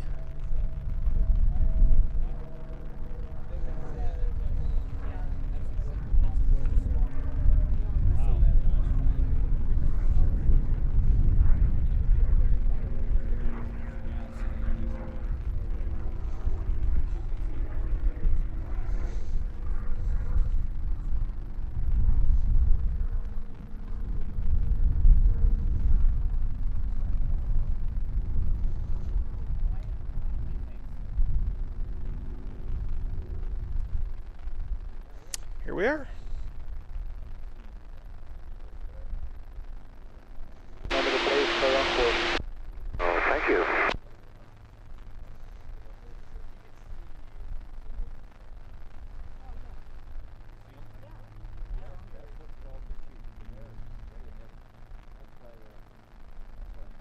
All right, gentlemen, you're looking good. Gentlemen, you've got a race.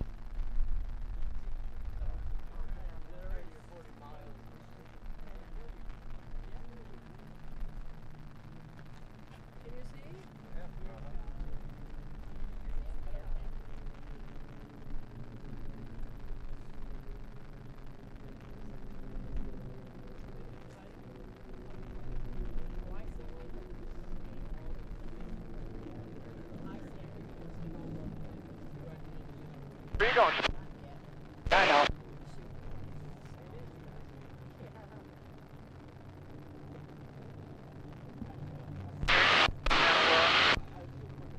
I got you. Go ahead.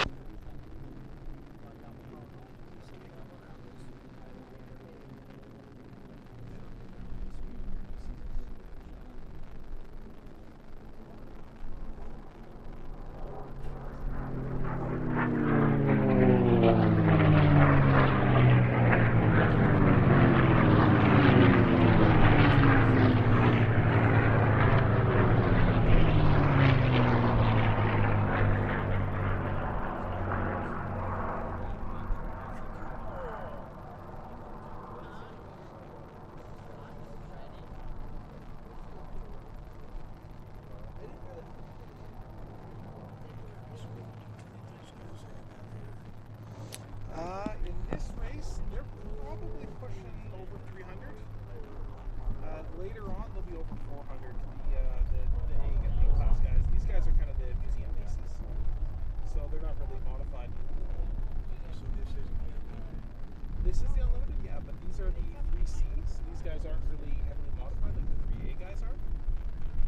So these guys will be, over 300. Sorry, Bob. Oh, no worries. Exactly. See the.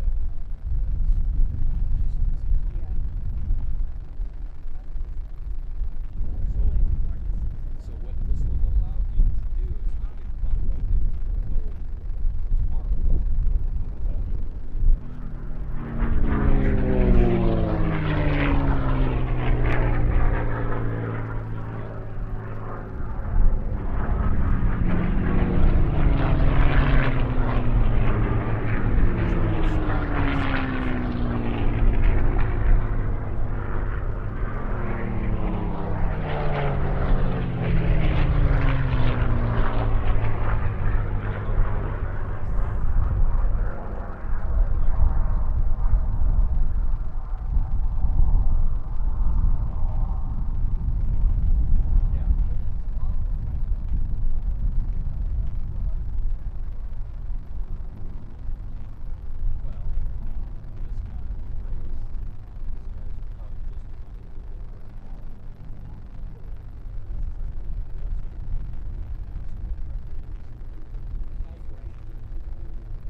This is gorgeous.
Look at that. So beautiful.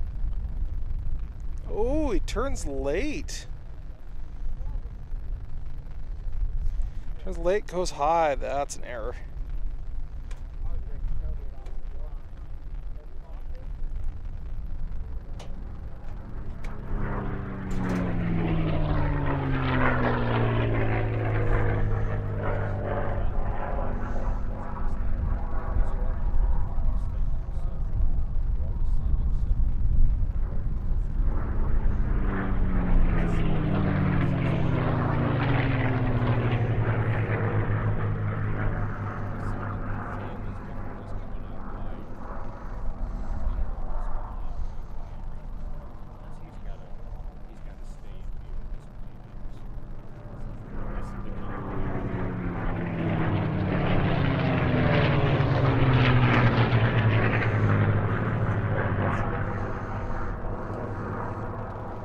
Off a little bit of a three-way race going back here as well.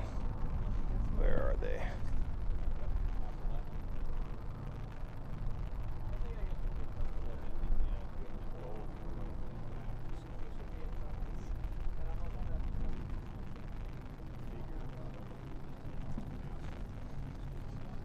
Ah.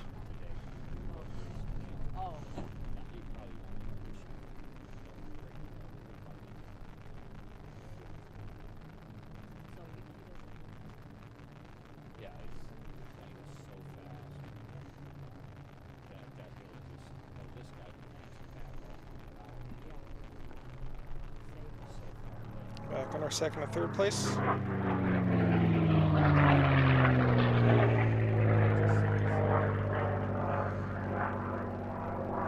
Roger, right.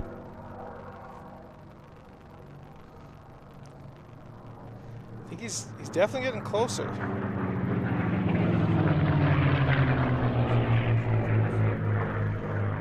White flag, white flag.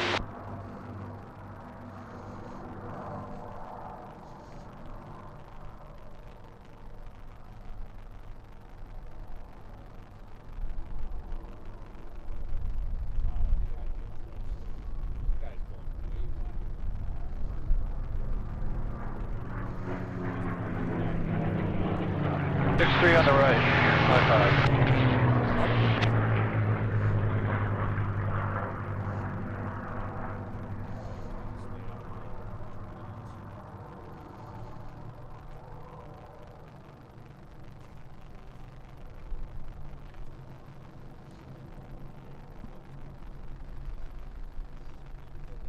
Going into the back part of the stretch. Right around turn 4 and 5. It's turning in tighter.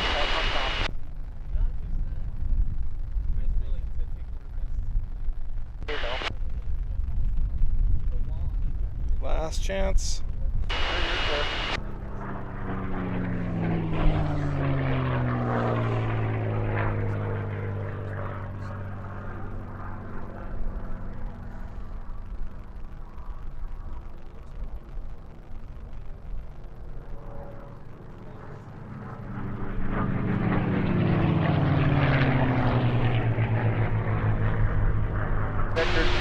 Checkered flag, runway 8 and 130 exit.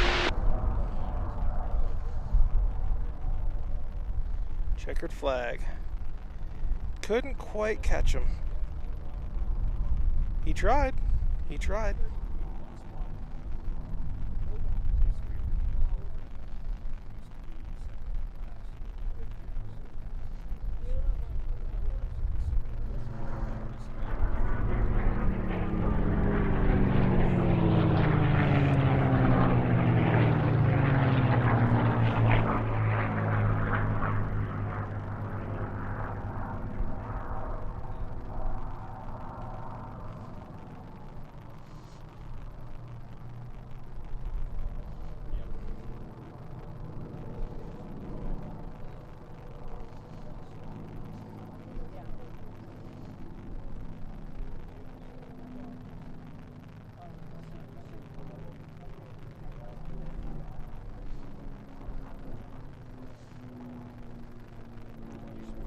Good race. Very good race. Floor's out of cool down, pylon 8. Still up, cool down.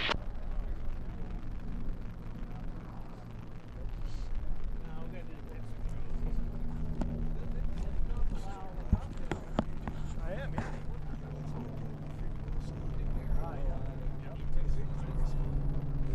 This particular race, though, we've got lots more lined up. We got. So, let's see. I can barely read this screen.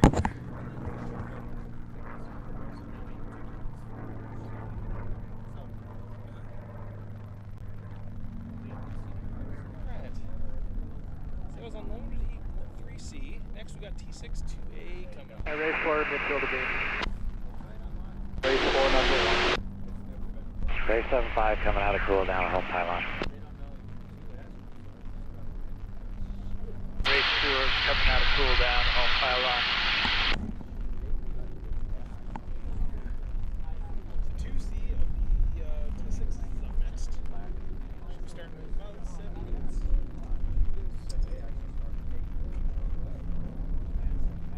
Race 4, base gear. Race 4, to the line.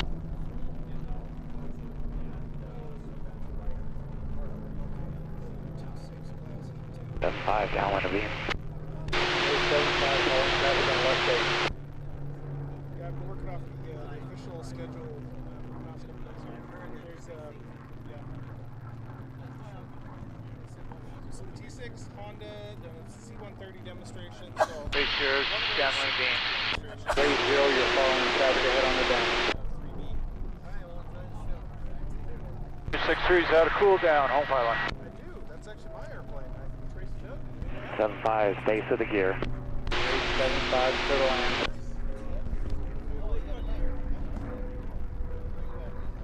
Canada. Alberta.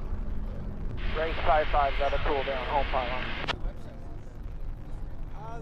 Best place is YouTube. That's actually what I'm streaming to. So if you search on YouTube, just look at my name, Brian Murray, and it will find me.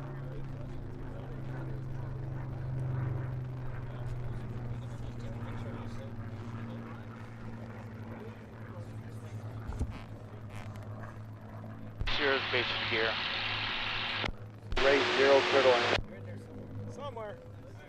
Cool. Race 6-2, leave it cool down. Thank you. Race 6-3, downwind to beam. Race 6-3, you're following traffic on the left base.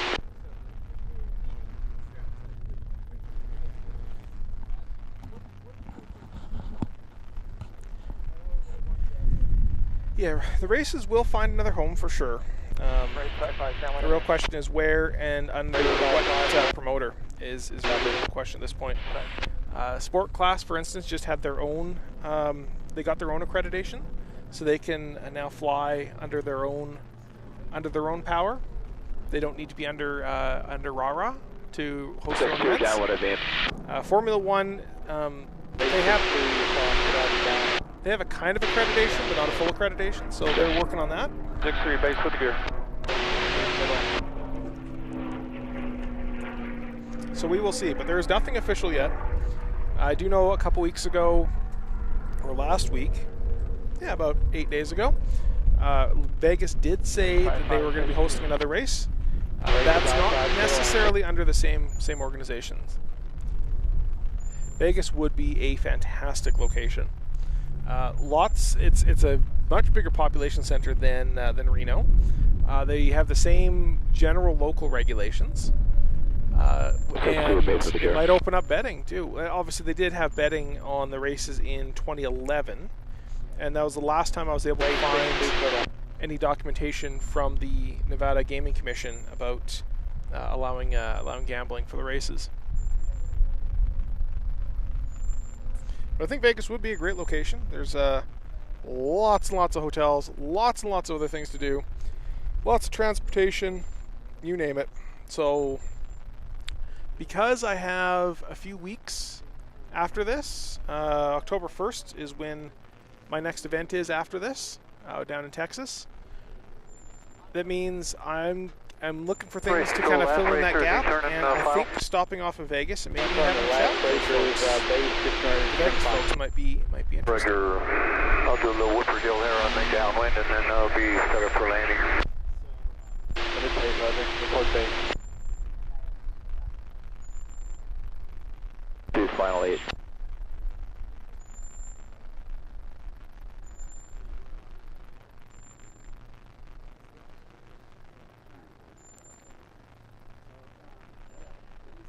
Oh, and our pace plane's giving us a bit of a show.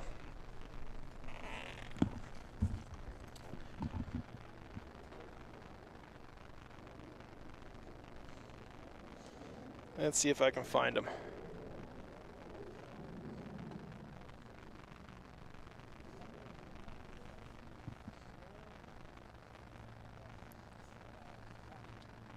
There he is.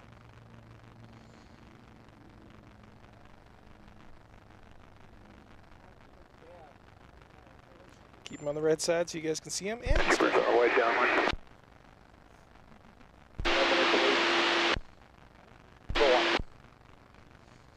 I don't think he really cares at this point if the FAA is watching. It's like, what are you going to do? Shut us down? Haha, sucks to be you.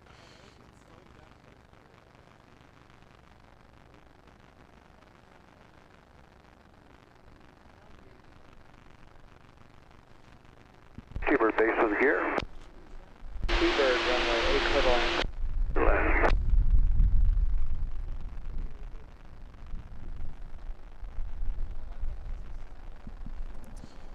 We're basically full lock there.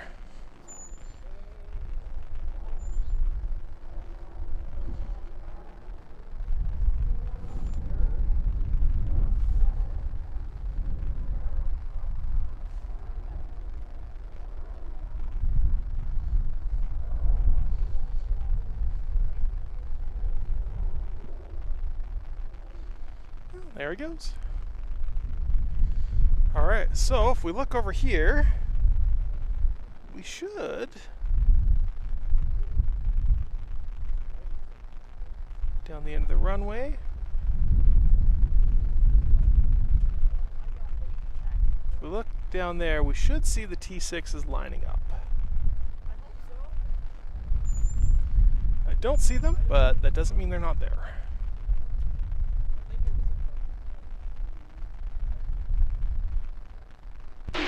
Flight, are you in? 6 flight, runway 8, line up and wait.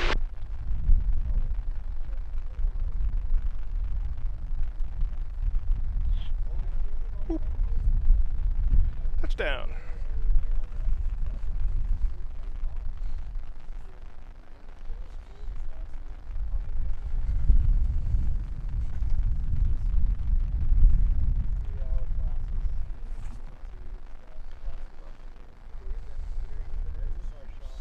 Yeah. Yeah, Olivia, it's too close to the houses. That is one of the, that's their big stated reason. If you look at my channel, I have, actually my biggest video is why the races ended. And I go through all the kind of details in there of why the races ended, things that aren't really necessarily being said by Rah-Rah. Which might explain why they didn't give me a press pass this year, but yeah.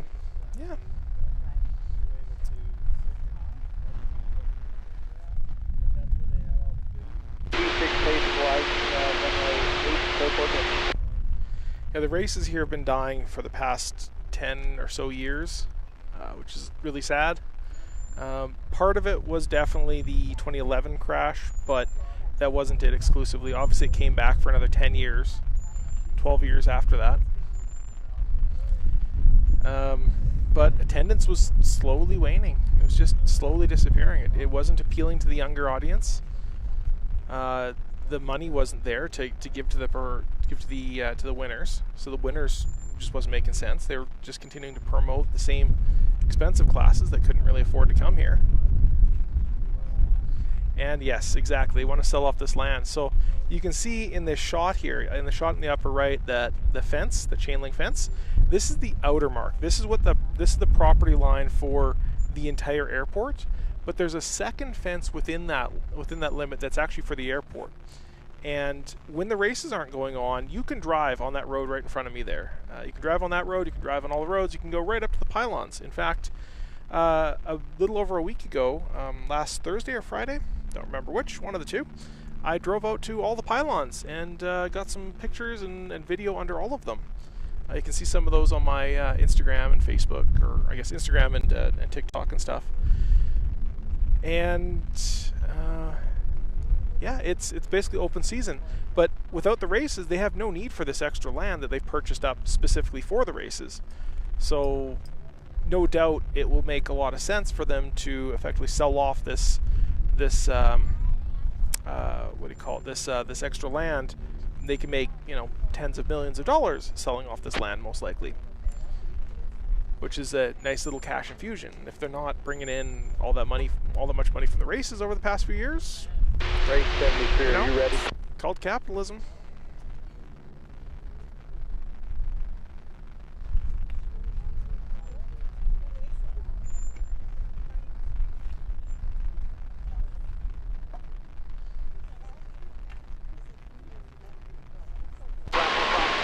But there were definitely a lot of reasons. It wasn't just one or two reasons. T6 Racers, check your gear and flaps up. Check your mixture and fuel on the property. So we have our T6s, Heat 2A. Third T6 2A. Coming up. Hide that. Show that.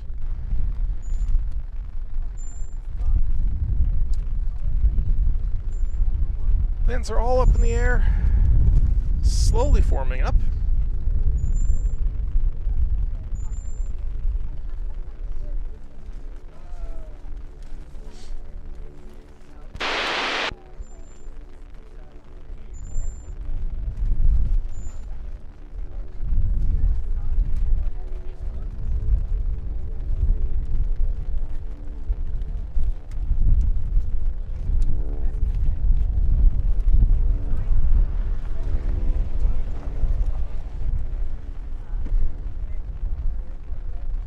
See the cars that drive there out in front of us.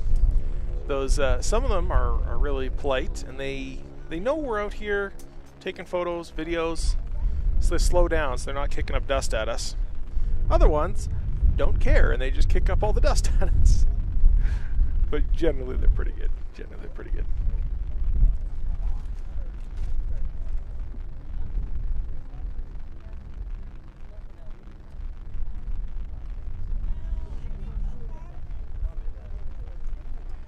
If I was one of the landowners out here on the Valley of Speed, I would set up little mini grandstands, maybe little 100 seats, little mini parking lot, sell tickets. Nice job, guys. 20, As you're 30 able, bucks a start day. working into a close trail. Yeah, and Lemon Valley wants to build more houses as well, exactly.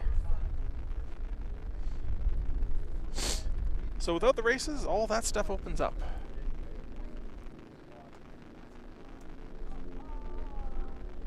Alright, let's go see if we can see these airplanes doing their thing. They're all forming up.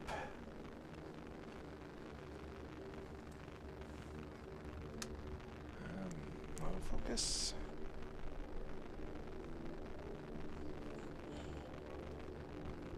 Control, the T6 Racers are requesting the course. Yeah, they don't come T6 back shoot, they Racers come on out course front clear. shoot.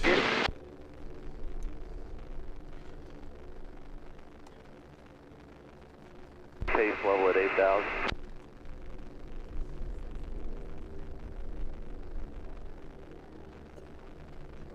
Yeah, there. Guys, nice and easy. Let's move it into the right echelon.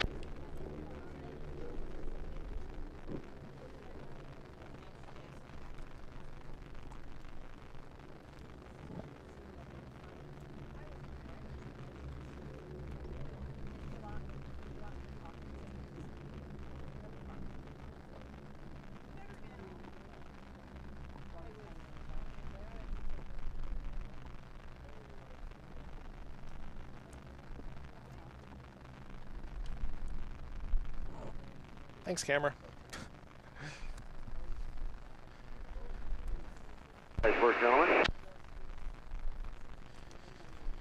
Alright, so we should see them come down the chute somewhere back over here in just a moment.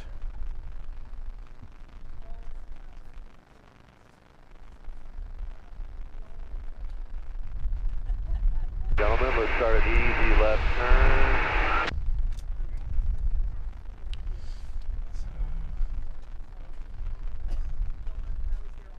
Six really put pressure on. Yeah. Yep.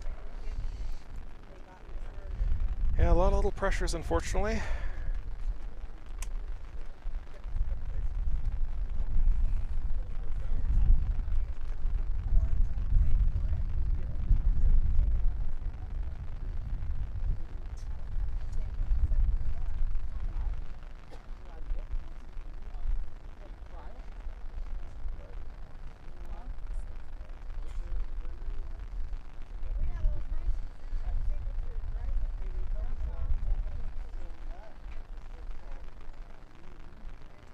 Good job, guys. Nice and easy. Let's bring it up into a line abreast.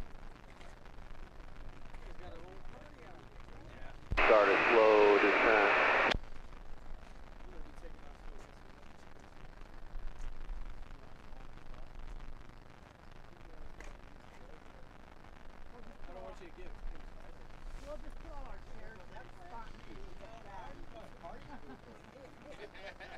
Three, if you can move it forward, 43.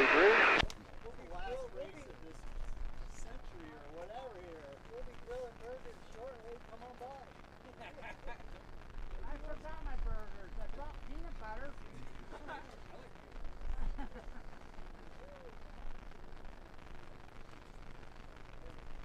2023 road, T6 racers are inbound for the course. All right. Good job, guys. Let's go ahead and increase the power, push it forward, pace power set. Okay, here they come. Perfect, guys. Nice job. 43, a little forward behind. Good job right there.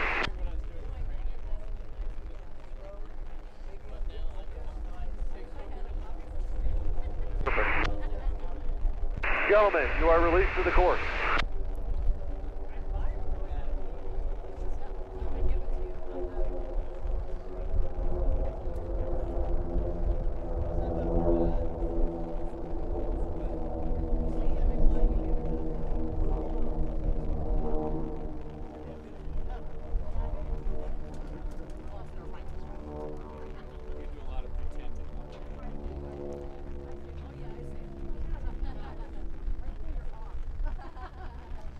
So which one of these guys is going to give us the best show? I think it might be these three abreast right here.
He's got him on the straights.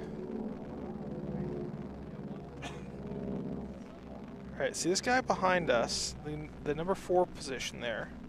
This is the race for 2nd, 3rd, and 4th. He's high, which means he's going to be able to drop down on the straight and pick up a bunch of speed.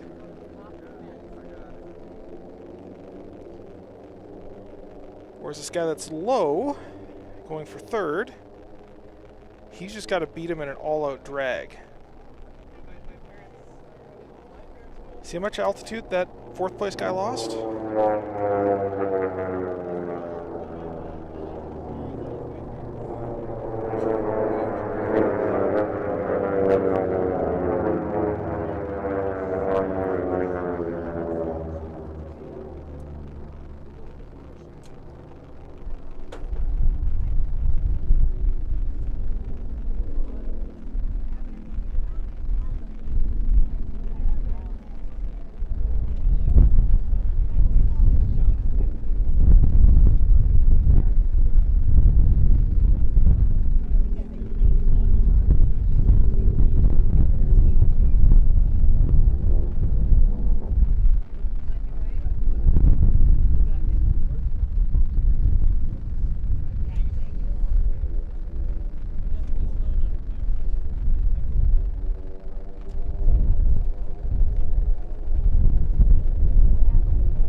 Six, 89 on your right.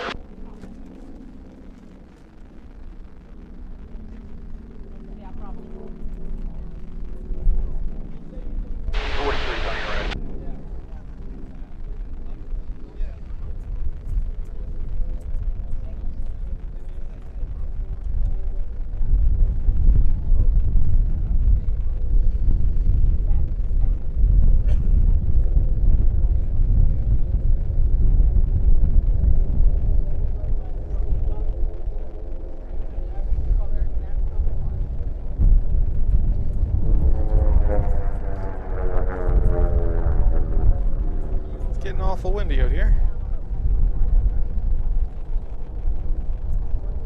Oh, he's got him, but he's got a longer track on the outside. Can he stay ahead of him? White flag, white flag. He has one lap to get in front of him and close the door.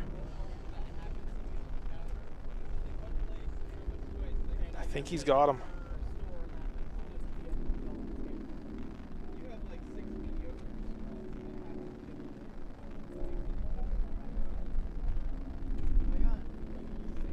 It's close. It's going to be a photo finish for sure.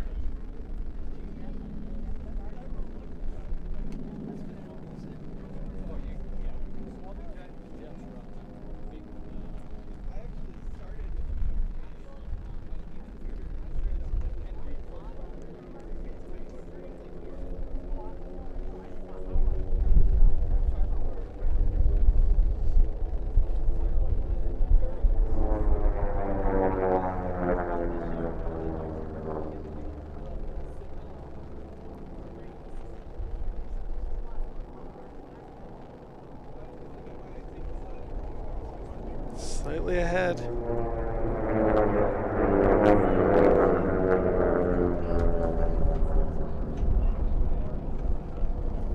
Look how far out he is. Record flag, recovery runway 8, wind 0900 at 6. That could be a mistake that just cost him the race. Can he catch up? Hard to tell from this angle if he has.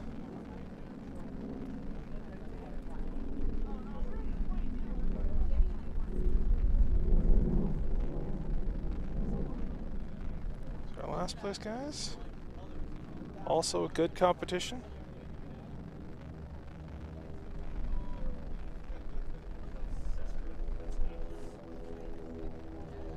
Okay.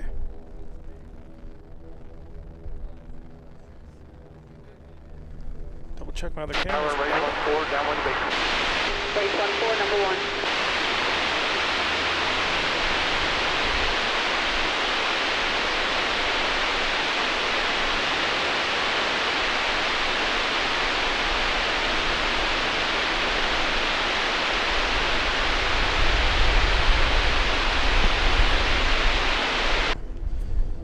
All right.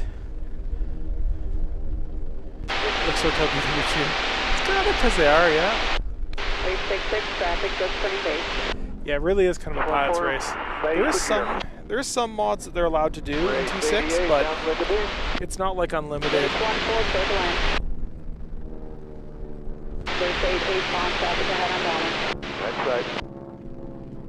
Race 6, downwind of beam. Race 6, bound traffic ahead on downwind. Like, I think there's some like fairings that they're allowed to change. 50, downwind of beam. Just really minor stuff. But they're kind of like stock cars, right? Same type of thing, where they're all kind of about the same speed.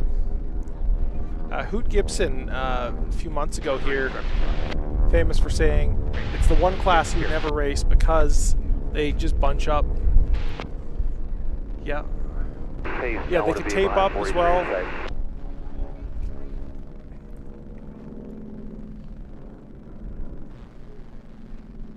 T6 pace to beam, the numbers are 8 behind 43 in sight. Race 88, base gear. So that was our T6s. Get rid of our lower third.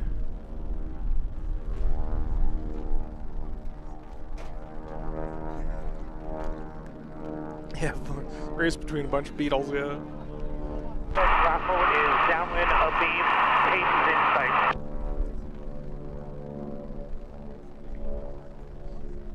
Got him in sight. Race 43, base gear down 8.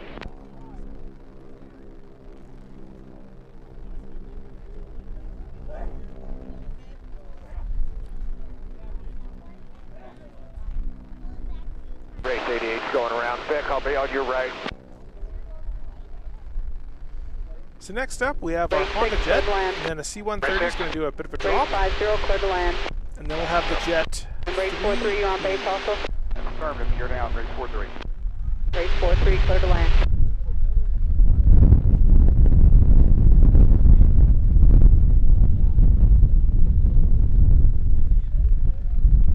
Pace, base gear 8. So our 3B, Jerry Jive, Matt Guthmiller, and Alpine Thunder. Bob McCormick and Spirit of Freedom. We have Miss Independence and Texas Fuga. The Texas Fuga being the very odd looking plane. I kind of like it. I do like odd things though. The Fuga being the V-tail jet. Race 88, A little bit long slower than Raffle. everyone else. It's kind of like when guys were running Christian Eagles in biplanes. Same type of thing, right? Raffle is A little bit slower than everybody else, but hey, they put on a good Clear to show. land. ATC during the race. Interestingly, ATC more or less doesn't do anything. It's primarily race control that handles stuff, and they handle things a lot differently. So 4-3, you taking the right side. a lot of the race stuff is kind of handled like VFR, where everybody kind of self-arranges, and with only 6 or 8 or kind of 9 planes up there. If they have a safety plane, there's not a lot of conflict they got to deal with, especially because they all kind of have their own pattern. They have a special cool down procedure. Race They always 88 turn in the base same with gear. direction. Race They always 88, turn clear over to the same land. places. 88.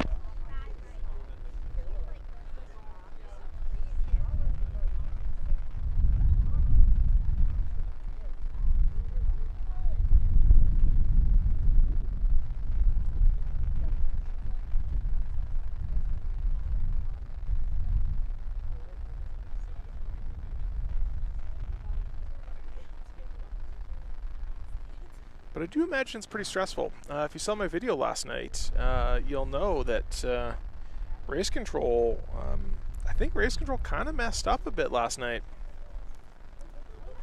at the end of the race there. They cleared one of the planes back on course, and the other people said, hard no. Hard no.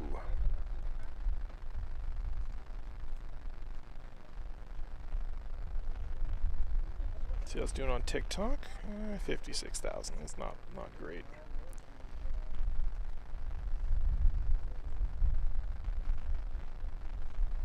$51,000 on Instagram.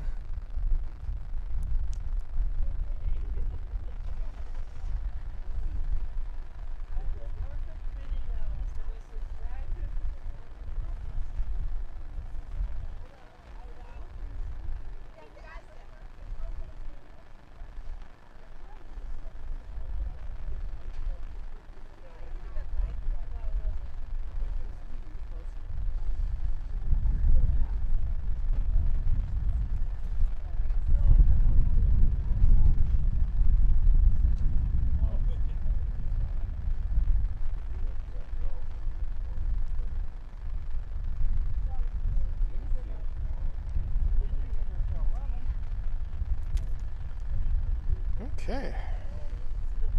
Pulling 85 watts into the panels, which is pretty good. Of course, we're burning 120 watts, so that's a 40 watt deficit.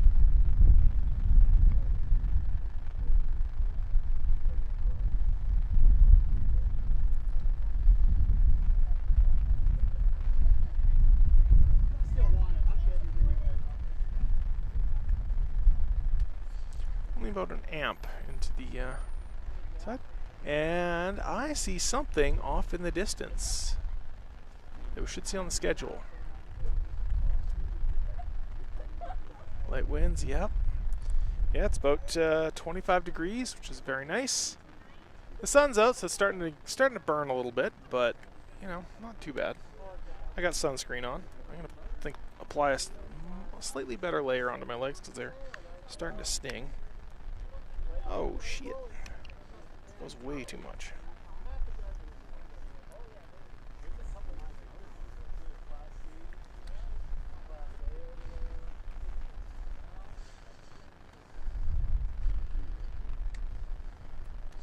Oh, and our Honda Jet just took off.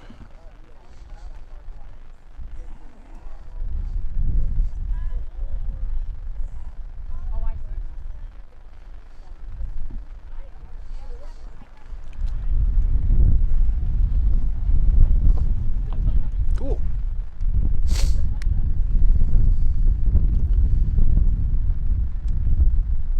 So I think I see a C-130, so we're gonna go and see if we can find it. Also see a Honda Jet. Doing Honda Jet things. This is for the millionaires. The Dassault's for the billionaires. This is for the millionaires.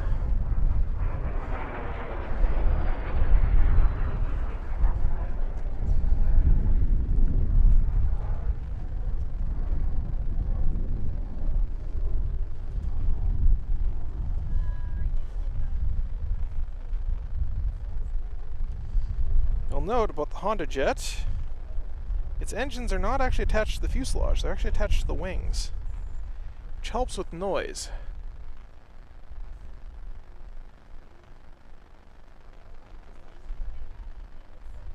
I believe it also helps a lot with maintenance too.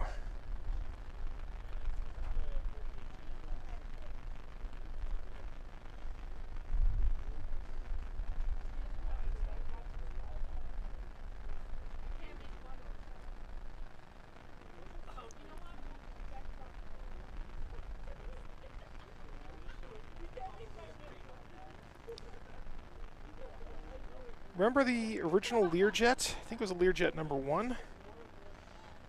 Were highly aerobatic airplanes, and they did a show here a few years ago where they had a Learjet, an original Learjet, doing an aerobatic routine. Kind of had my mind blown. They were major performers. They weren't just, you know, transports. Of course, they didn't have a lot of space in the original Learjets.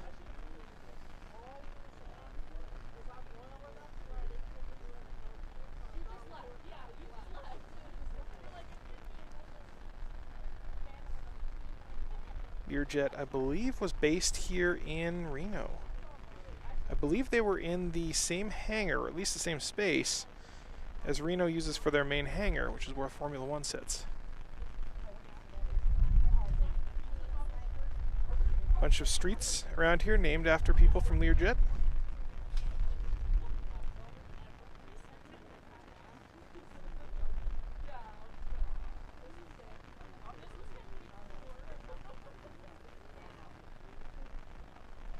And that's a blurry Honda Jet. It's not a blurry Honda Jet anymore. Gear looks like it's out. Let's face it, it's going to do a slow pass, retract the landing gear, and pull off.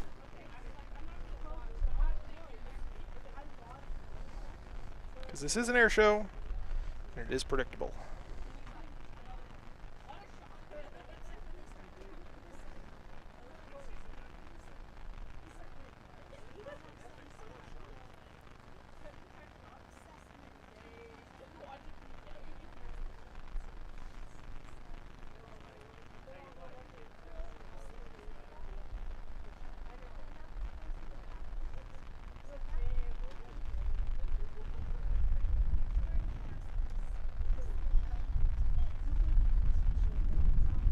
This is what your Learjet can look like in a full dirty configuration coming into land. Think of all the other millionaires who will be jealous of your Honda Jet. Just imagine that's what's going through the announcer stand right now. All the rest of you plebs, please look away. You might be jealous.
And today on The Arborologist.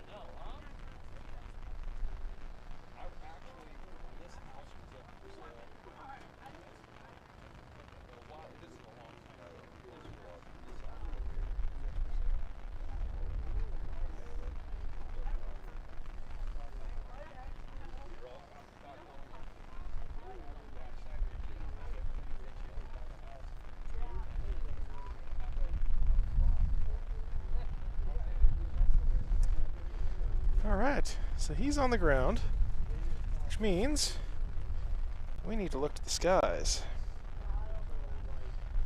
because if you see what I see,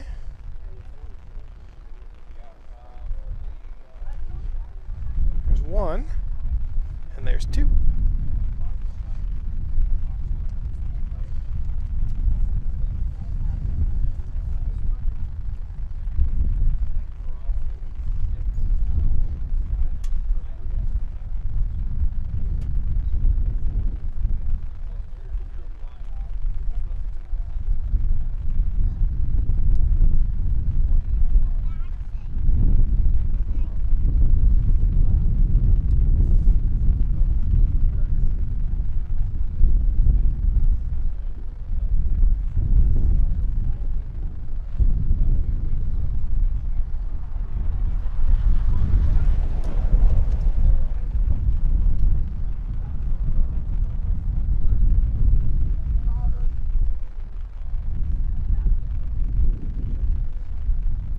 Remember what I was saying earlier about guys who slow down?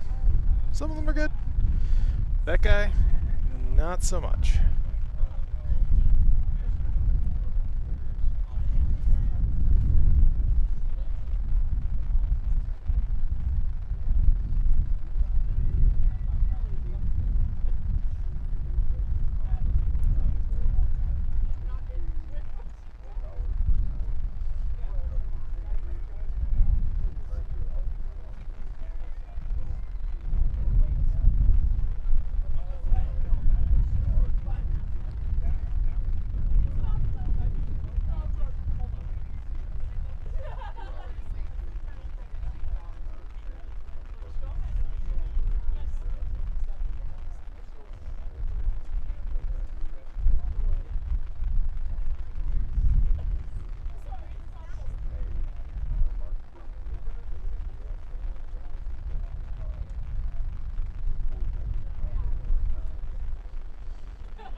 So he's going to drop a payload here when he gets over the field. Saw this act a couple days ago. They called it a water drop last time. This time they're just calling it an airdrop. So he's got his iPhone out and he's scanning the crowd for people to drop photos to. Hopefully nothing rude.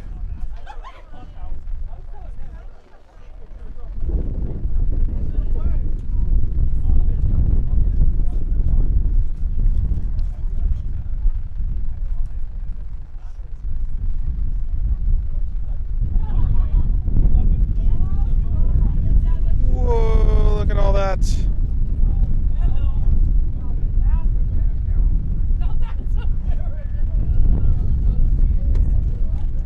Boom.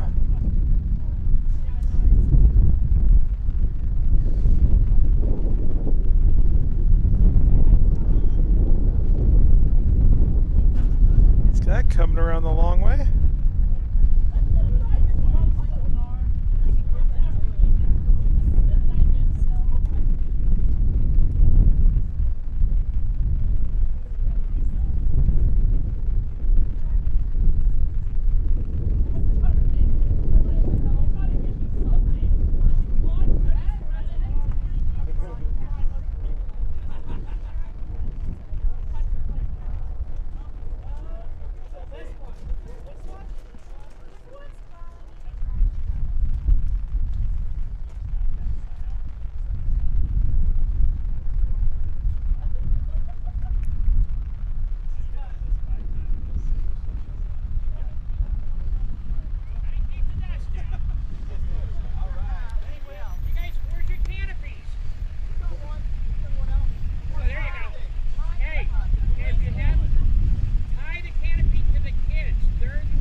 See, those are the fun ones.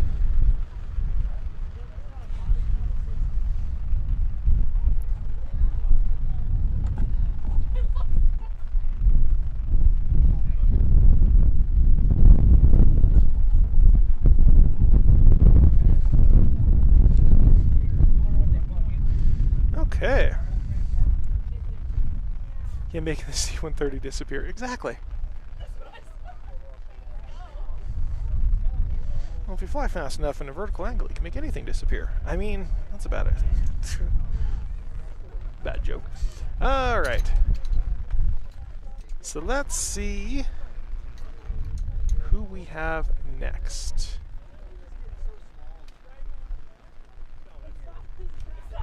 So that was our C-130 drop.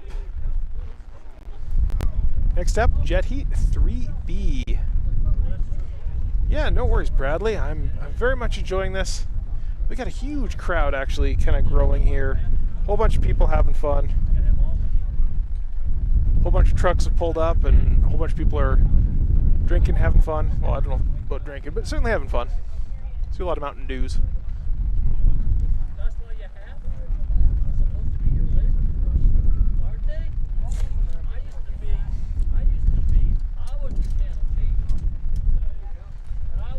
And I was the rabbit eater. Dad, no, you can't move. You can't move, son. Yeah. Let it go up. Let's see.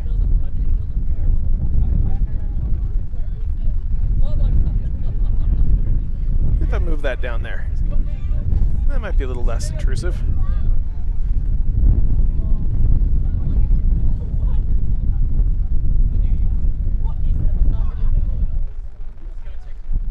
I'm still surprised. All this camera gear, I've yet to have a failure in all this heat.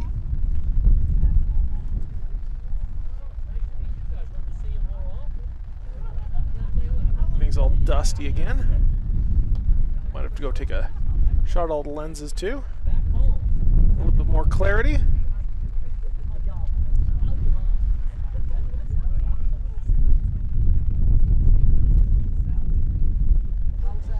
As we wait for our jet heat in about 11 minutes.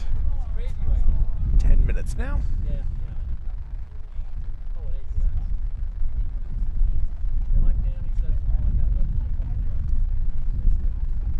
Give some pointers to Juan about the overheating situation. Oh, really? I just bought good cameras. That was my main goal there. Last time, so I was using Canon cameras before. I had a 5. So my first DSLR was a T2i, and it worked great. Wonderful camera, 1080p. You know, okay bit rates. And I was able to get some great shots.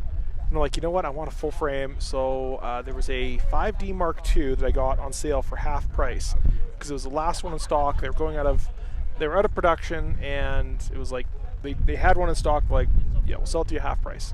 Perfect. So I quote unquote upgraded to that. Had to get rid of all my lenses because all my lenses were crop factors. Switched to that thing, and I'll be honest, the video footage was worse. You know, it was like a couple years older, so it kind of made a little bit of sense. It was a big pain. It might have been, you know, because the lenses weren't, you know, high quality, ultra high quality lenses too. But, you know, it still took some pretty good video, but it was too heavy, too clunky. And then when Sony started coming out with their really, really good, really, really low light cameras, the stands look really full actually. I could move the camera over to that. Juan's fantastic. Watching him cover air attack planes taking off. Last year's phone started overheat. Yep. Yeah, remember, the phone is not just doing video, it's also transcoding that video into something it can transmit, and then transmitting it using its radio. So there's all of that complication, all those electronics all in one package.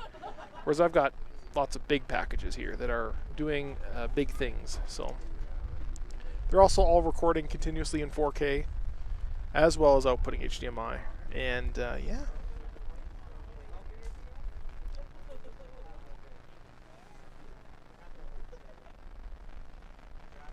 Yeah, switched all over to Sony because they started doing some really, really good stuff. Am I out on Red Rock? That is correct, yes. Well, kind of. It's actually a road off of Red Rock, but in the same vicinity, yep. Red Rock's within walking distance of here. So you can see that fence in front. That's property line of the of the airport.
All right, with the jets coming up here and nothing else really happening, let's switch over and get I have a little intro video I did for different types of courses. I was going to do some more intro videos, but I just didn't have the time.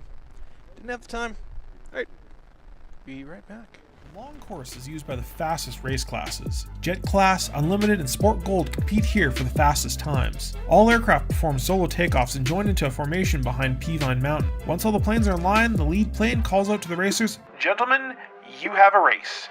Then everyone puts their throttle to the stop and dives down towards the guide pylon. The track is the most interesting of the four as it also incorporates a significant elevation change between pylon 2 and 5. It's difficult to see from the stands, but when standing on the hill where pylon 4 sits, it's quite clear how much advantage the extra altitude will give a pilot. The back half of the track around pylon 6 and 7 is the highest speeds you'll see at Reno. It has been dubbed the Valley of Speed for a reason. Overall, the course is just over 8 miles long. Going into 2023, Kurt Brown holds a jet class record at 543 miles an hour, set in 2010. Skip Holm holds the unlimited record at 507 miles an hour, set in 2003 in Dago Red. Jeff Lavelle holds a sport class record at 409 miles an hour, set in 2014, and could be on track to beat that record this year.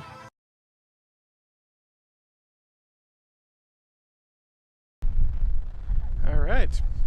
I did mention that Jeff had previously set a record, but he actually set a new record this year. So 2023, Jeff has set a new qualifying record, and he's on the hunt. You can tell he's hungry for a race record as well. So he's the fastest sport plane around this course. Apparently he's done a bunch of cowling work this year. And the only real question is that can Jeff maintain his airplane? Because he's fast every year. Every single year he comes out, he is fast. But then, partway through the week, Friday, Saturday, he'll blow an engine or something, and then then Andy's there, and Andy's always biting right at his heels. And Andy's got a very, very fast plane this year. And Andy's a very, very good pilot too. So between Andy and his team, they're giving him a good run for his money. But Jeff is just faster, just a bit faster. It's really interesting to actually see the Sport A class with Jeff and Andy, because you can really see the difference in the way they fly. So Jeff, for instance, he all of the course. He climbs up for kind of turn 2, 3, and 4, and he drops down for the whole back half, and he gets real low, like real low. On the opposite side, Andy seems to be keeping a very set altitude all the way around, and I'm wondering if they've both done well. I know Andy. I know someone on Andy's team, the guy who actually convinced him to chop the wings, and I know there's a lot of really good engineers on Andy's team, and my understanding is they've kind of done some calculations and said keeping it at a static altitude is a better line. But obviously Jeff feels different, and Jeff might be right. Jeff might just have a much faster plane. So very interesting to see different strategies, different two different airplanes, a Glass Air versus a Lance Air Legacy. But we're talking about jets. Jets this year. So there's only, I believe there's only 9 jets in the class this year competing, and each heat has 6 planes in it. So the bottom 3 of gold also compete as the top 3 of silver in jets this year. We're also seeing the rookie year of Matt Guthmiller, who is a YouTuber. He flew around the world. He was the youngest person to fly around the world about 10 years ago. And has a great YouTube channel, flies his Bonanza everywhere.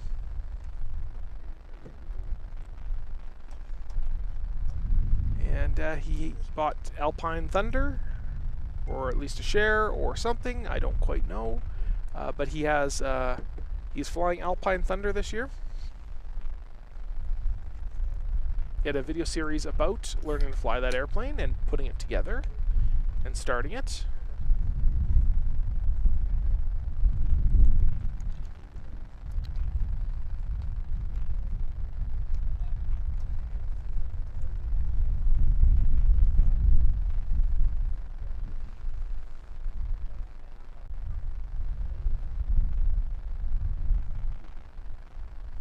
The stands are just absolutely packed over there. About 1 o'clock on a Saturday, so our weekend crowds are finally here. One of the food booths on Tuesday, I think it was Tuesday, because that was the last day I was actually inside the stands this year. They were out of food, or at least one of their food items. I think it was burgers. Not that I would have ever eaten those burgers, but they were out of them.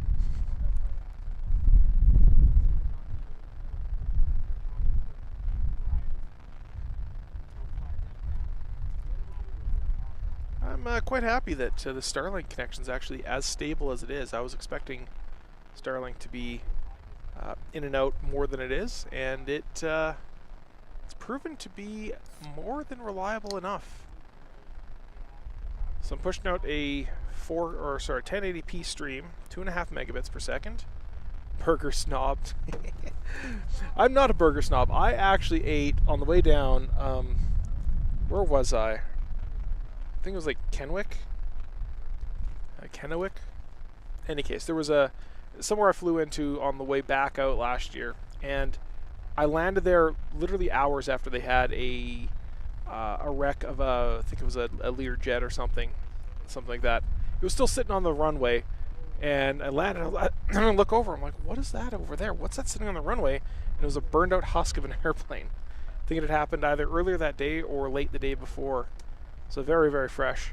Landed in there.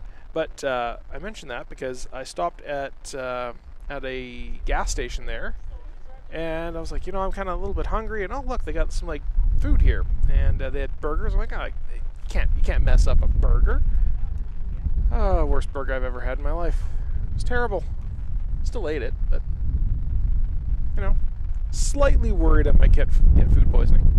Gas station cheeseburgers, just one step above gas station sushi.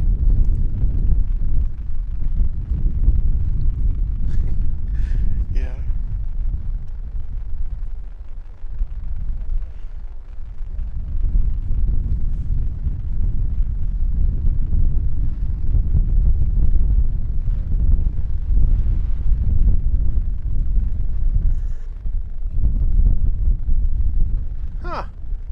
You've been watching here a couple days, and I haven't even looked at your channel. I just noticed you had a check mark on there, Taphlodermus. And I just click on your channel, and oh, you know what? I've watched your videos before, doing ridiculous things with shotgun slugs. When I first got into shooting here a couple years ago, I watched a ton of your videos. Absolutely love your content. Of course, I say I've watched a lot of your videos, and I'm in Canada where we're not really allowed to have very much for guns. So coming down to the States is kind kind of a different ball game. We were sitting in the stands here last year, and someone had a concealed gun in his pocket, and we're just like, my friend's sister, she was like, "What? He's got a gun." I'm like, yeah, this is America. I thought this was America. So it's a very different ball game. Up in Canada, to have a pistol, we have to, you know, we can only go back and forth to the range. We can only, you know, you have to have special permission, all this kind of stuff. It's a huge pain, but it is fun. So I am a big fan of that. I bought a shotgun here a couple of years ago when I first got into shooting. I still haven't shot it. I mainly got it so if I go hunting, I have some way to protect myself against bears because we can't carry pistols. So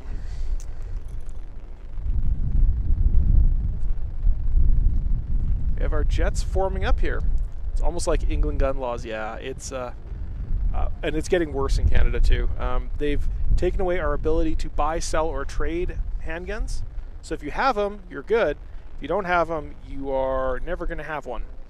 And if you have one and want to sell one, nobody quite knows exactly what you're supposed to do. Probably just destroy it. So, which is nonsense. I think there is still a way to sell it across the border, though. So I did have a friend say, hey, if you guys are looking to get rid of your AR-15s, bring them down across the border. I'll give you $10 for them. Thanks.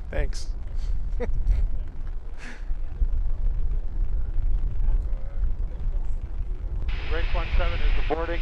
Got high temps to... We're permitted to arm ourselves with strongly worded protests. To meet that protest. Okay, you need any assistance? Nope.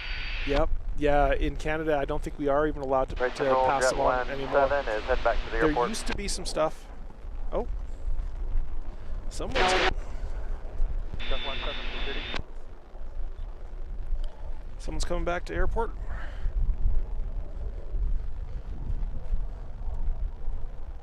$55, you see 17 out there or 11? I got you on second, third. So this guy here is doing an RTB. Trying to see if 17 trailing anything. This is our Fuga. No, he has nothing trailing. He's on base leg. Remember that pace is level 7,500, slow accelerate. That 17 clear to land. 17 base here.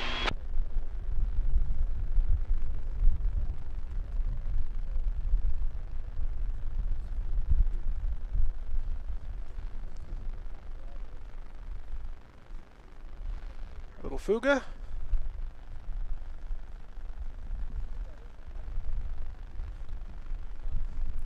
Right control, jet pace, 3 minutes from the shoot.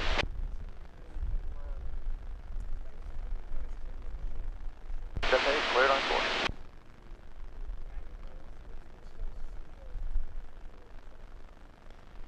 And looks like our Fuga is down. Almost. Boop. All right.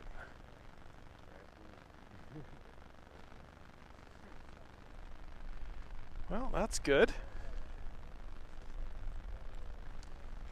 Make sure my other camera's recording.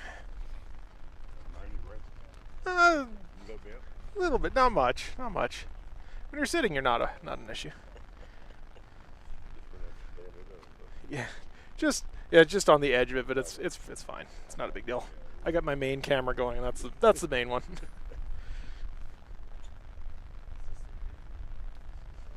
Yep. YouTube. Yep. Oh my God. And race 17 right to Bravo Alpha to the ground at 52.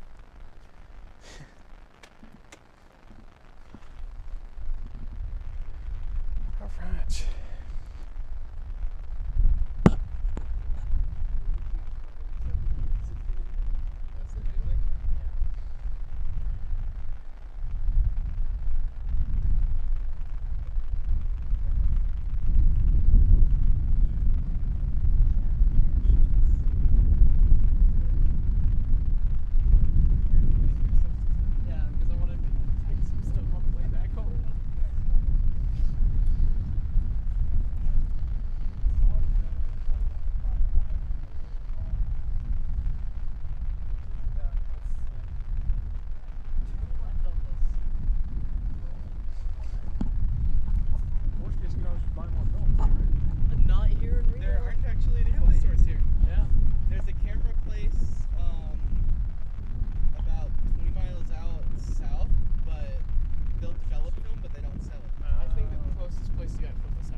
went there, what was that, Thursday? Okay. We went on Thursday to get a break from the sun. We went to the Railroad Museum there and we grabbed some more food. Then we went. Alright, 30 degrees to the chute. Everybody start working it up. Photos of They'd never seen the coast before, so I said screw it. Gold jet pace. I'm gonna keep Yeah. 7,400. Start 10. Everybody bring it up 9 abreast. Looks great. 11, 12, hold what you got. 55 slightly further forward. 61, hold what you got. 555 looks good. Denver's great, except 6,500, 230. so you're equally far from everything. Yeah. 61, hold it back. All right, let's get him. 5, hold it back. Here we go. 1,250. 61, hold it back.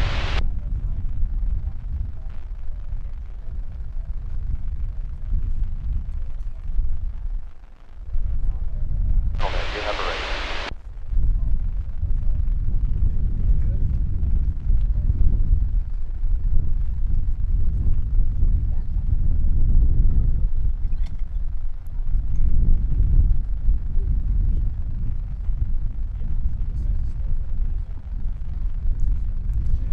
So our L29 is trailing behind. All of our L39s up front here.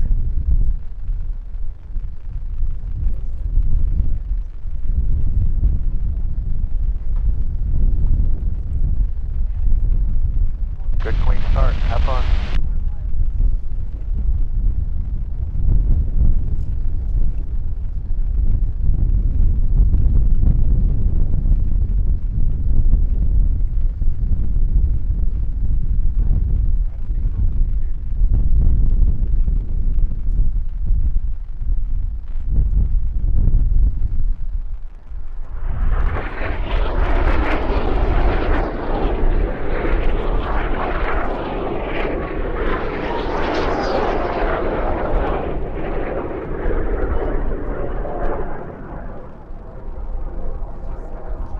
All right, and they're all separating themselves off.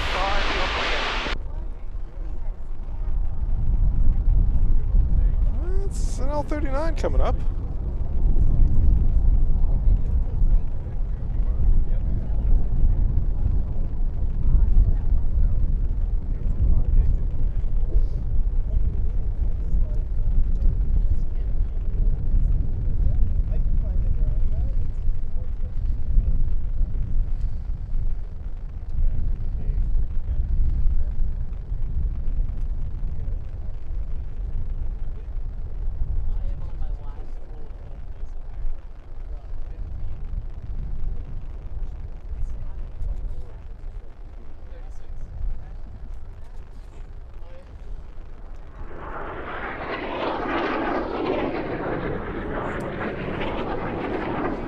Look who's in second place. That would be number 12, Matt Guthmiller.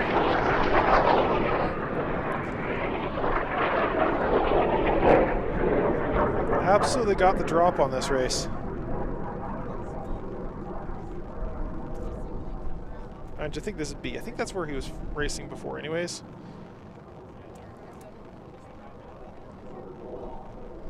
I like the eyeball paint on the back.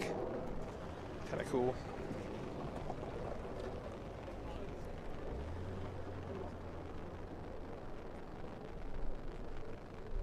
These guys are all flying up around the high 400s, 500 miles an hour.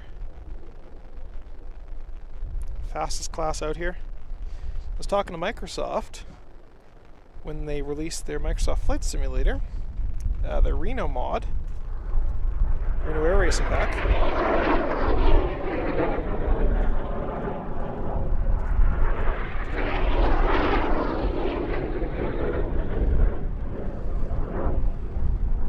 They mentioned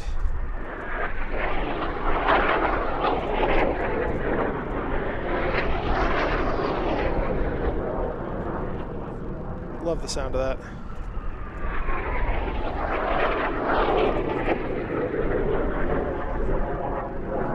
So I was talking to Microsoft when they released their Reno Air Racing pack. They mentioned that the Jet class was, for the races in their mod, was the most popular by a margin of something like 2-to-1 over everything else. It's like more than half of the races that were being conducted in their mod were Jet class. Unlimiteds were kind of behind there a little bit, but we're in second place. But biplanes and T6s were.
Let's see what these two are up to.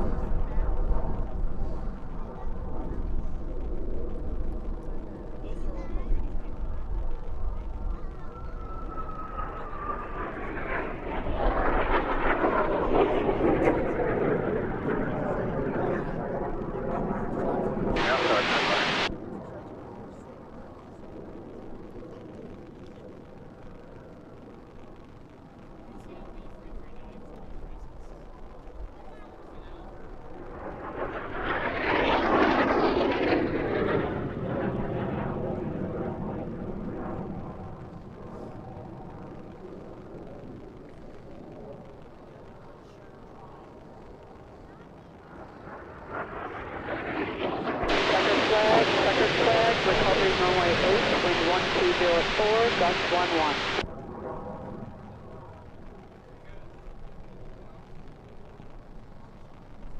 Swarm was off.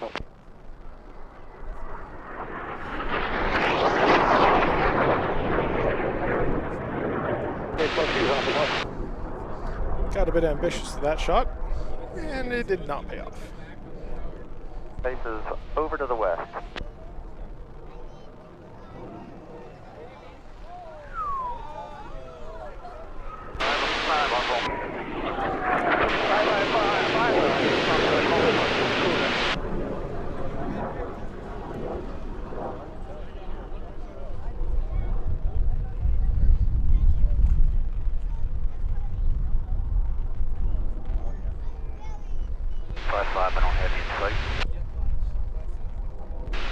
Five is behind 555. Right 61 off at high pylon to cool down.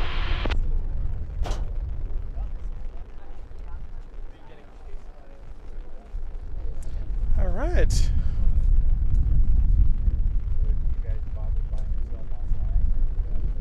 I don't urge not to because they ship it from the airport, the x-rays and stuff. Messes it up. Yeah. It can, it's not guaranteed. Can you ship it ground? Yeah, I think the lower ISO, I think the lower ISO vessels Thanks, Osodit. 61, you have correct. 61, go ahead. Well, mainly what I'm showing you guys there is the grandstands, and it's a little difficult to see because of how much it is warm enough out, and we're far enough out that the video becomes pretty, cool down over the numbers. pretty grainy. All the heat distortion there. But yeah, the stands are absolutely packed. Absolutely packed today. Race number 5, let's cool down. And let's check our schedule here. So that was our Jet 3B. Next up comes our A10 performer. So our A10. Yeah, heat distortion, exactly. It's a pain, pain in the butt.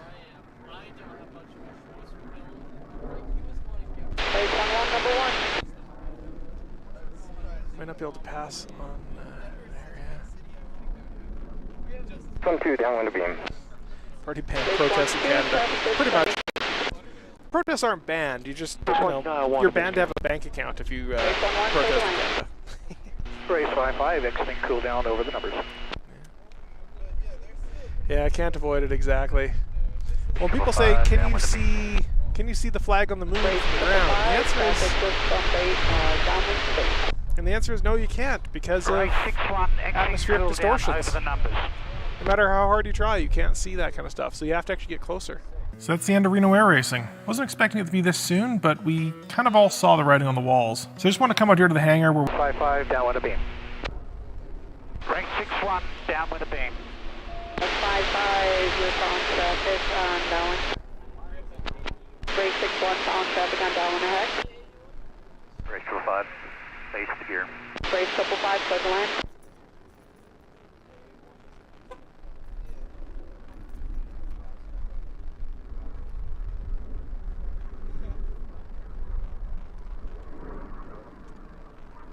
Race 5-5, base gear. Race 5-5, clear to land. Jet pace downwind of beam. Jet pace is on traffic ahead.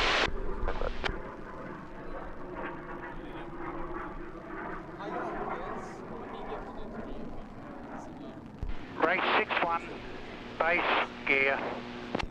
Race 6-1, clear to land. Just an advisory call, there's a plastic bag on base. A plastic bag on these. Jet pace to be copy.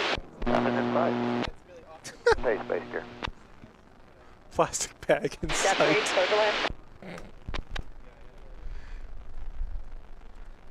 Alright, I gotta remember when that is. 13:15, alright.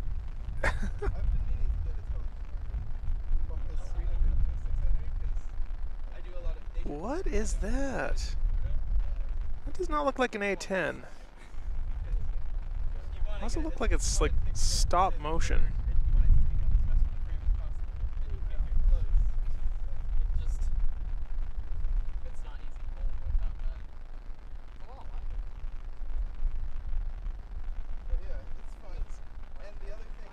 Something like a Bloody Charger charged by solar?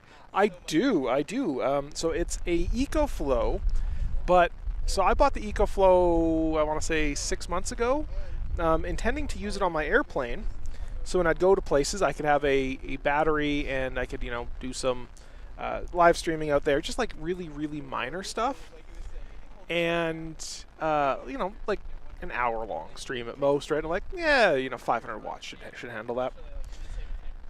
And then this came up, and I'm like, well, you know, I might need to do a little bit more than that, and whatnot. Ultimately, I should have bought something a lot bigger, because it's this whole setup, which is a much more complicated setup than I was initially intending, pulls about 130 watts continuous. That includes the Starlink. So I put on a 110 watt solar panel, and it'll pull in kind of 80 watts at peak, 70 to 80 watts usually, and with that it's able to run for 5 or 6 hours. And let me see, and fortunately it's all Bluetooth, so I can just like pull up my phone. Usually it connects pretty much instantly. Alright, so we are at currently 66%, and outputting 135 watts and bringing in 90. So we're actually bringing in a lot of power, which can give me about 4 hours worth of run time on that 550 watt battery. So 60% of that, which makes about sense. Unfortunately, we do have about 4 hours worth of stream left, so I might have to kick the generator back on. So this morning, when we had overcast, I was pulling in like 10 watts, 20 watts of power, and at that rate, you know, I've only got like 3 or 4 hours worth of streaming, and because of that, I had to kick on the generator. So I do have a big generator sitting out the back of the SUV. So a friend of mine let me borrow his. It's a tad overkill. It's a 3,000 watt industrial generator that he used as a contractor for years. I don't even know if I don't know, maybe not as a contractor. He used on his acreage, his farm, and I'll tell you though, that thing, even though it looks like it's been, you know, rode hard and put away wet, it starts like an absolute champ. So even with my little girly arms, I was able to just, put the choke in, turn on to on, and just one like girly little pull of the rope, and the thing just starts right up instantly. So, which is super handy. I initially thought it had a starter on it. I think it does, but I think it needs power or an external battery or something, or something's not working about it. But if I kick it over with the little starter there, it just doesn't start. So I just pull the handle and it starts instantly. And pushes out, you know, a good 600-700 watts, which is as much as that little battery bank can take in, and 45 minutes later it's full. They were selling overstock from a model they started producing in 1996. They amassed a ton of them, but these are much older. This is a 1976. So I did see it looked like an F-15 doing some stuff there. So that might mean the A10 demo might be doing something with the 18 or the 15. We will see. We will see. I could have still been one of these, or it could have been. I'm going to check the schedule, the daily schedule. It was pretty much the same camera. And it says It's all messed up. There's not supposed to be data or whatever. Saturday. There's not supposed to be. Mine was in the program. So the 18. You know what? I might have the 18 and the 10 flipped. They might have changed it. Yeah, that's probably what happened. So the 18 is about to go, and then the A10 will go in the 18 spot.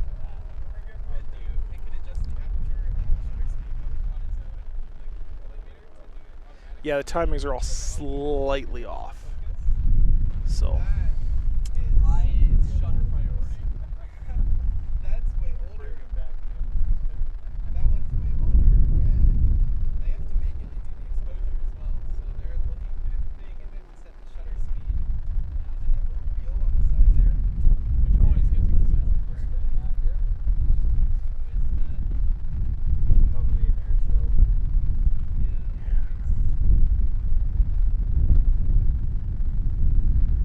So that's the 18 with 18 with the Legacy demonstration. So they're going to do a like a heritage flight flyby type of thing in conjunction with the 18 doing its thing. So we've seen it all already. That's a. Yeah, that's not a.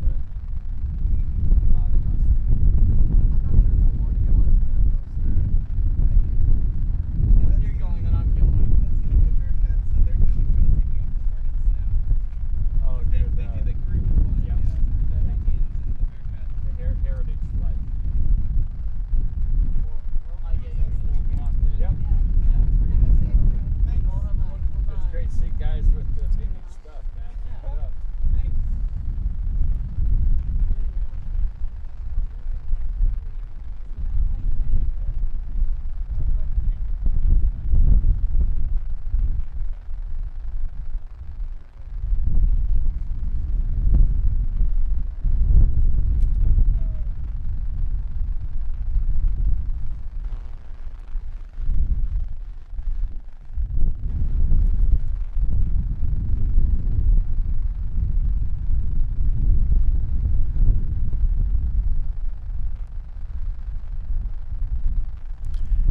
option instead of gas generator might be a small cigarette adapter inverter.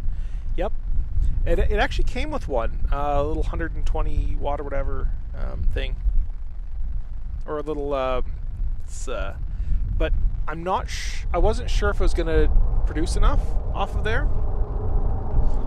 Now I do actually have an appropriate plug in the back side of the car. So, but the problem is I didn't want to accidentally. Yeah, look at that. Let's go and watch him do his thing.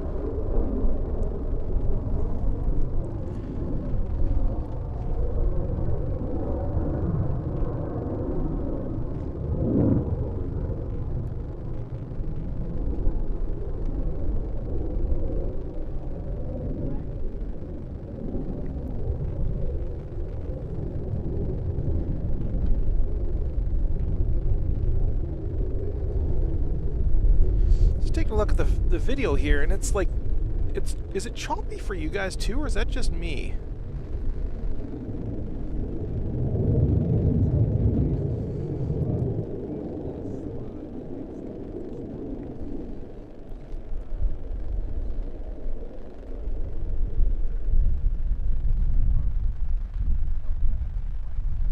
Let's see if that might work a little bit better. You know what? That looks a lot smoother to me. It might have been resampling to.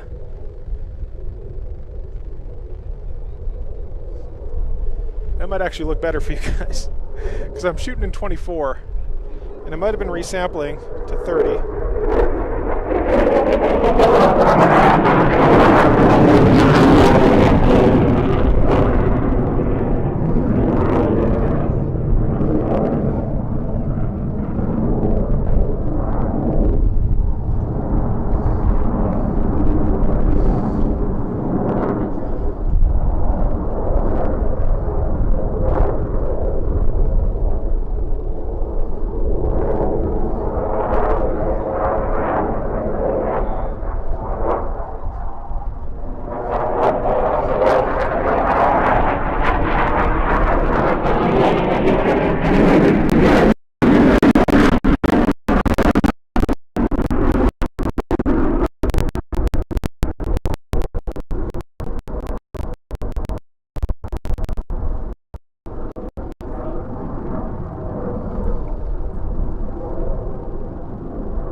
He is way up there.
That's why they call her the Growler.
Damn.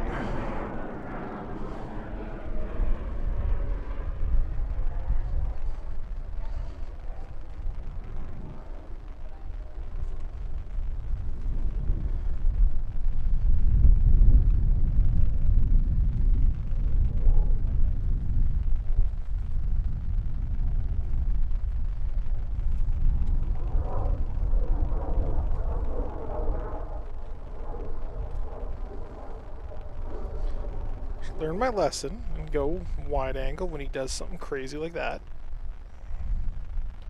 for next time.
gonna fake us out, touch down, and then go full afterburners, and fly away.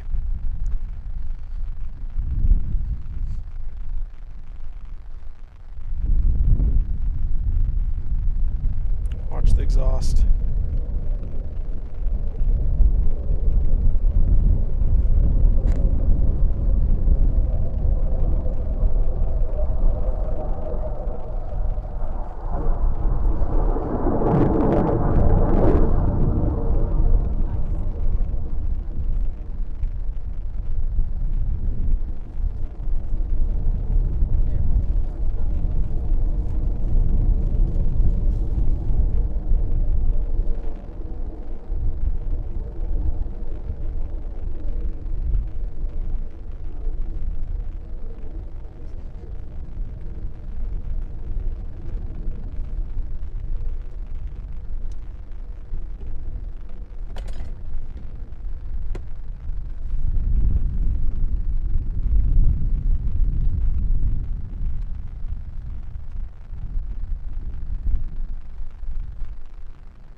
So the Legacy airplane's up there somewhere, so I'm thinking he's probably about to do a rejoin with that. I think it's a Bearcat.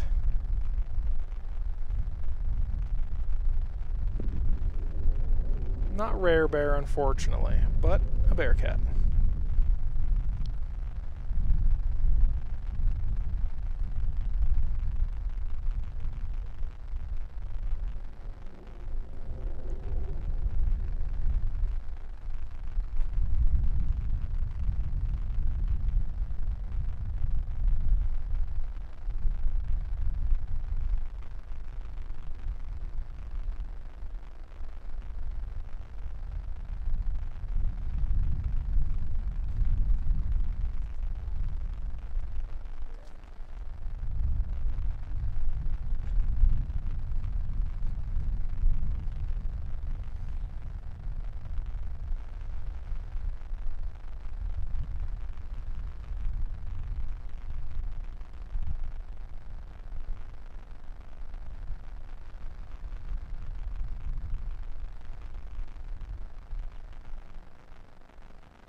Back here somewhere.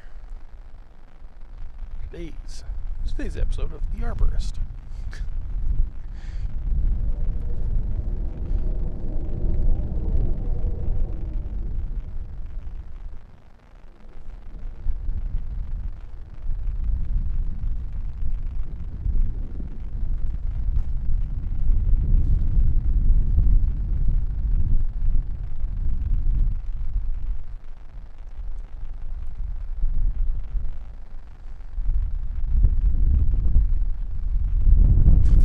Video of this tree than anything else to this week.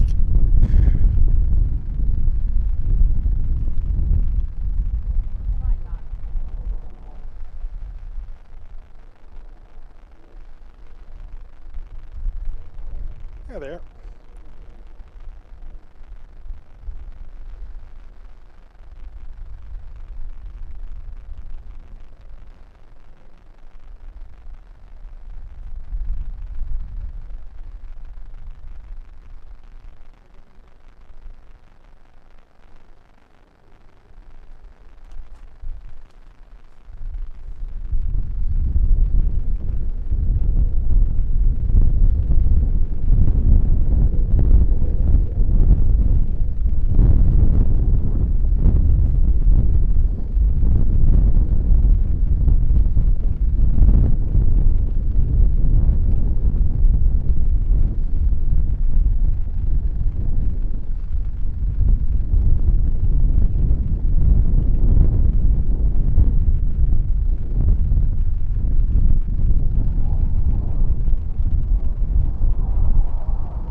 they're going to do a bit of a sneak past and then probably a break.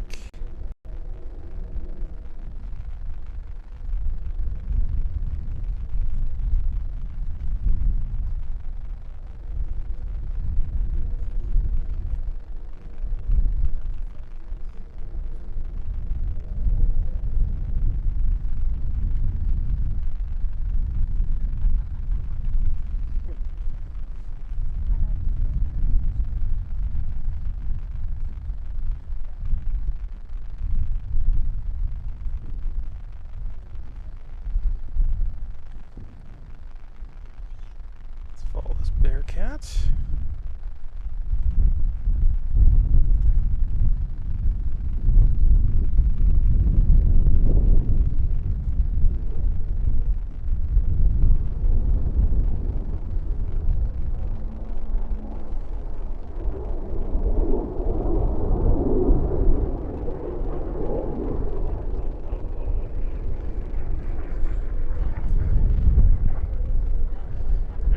Basically full lock.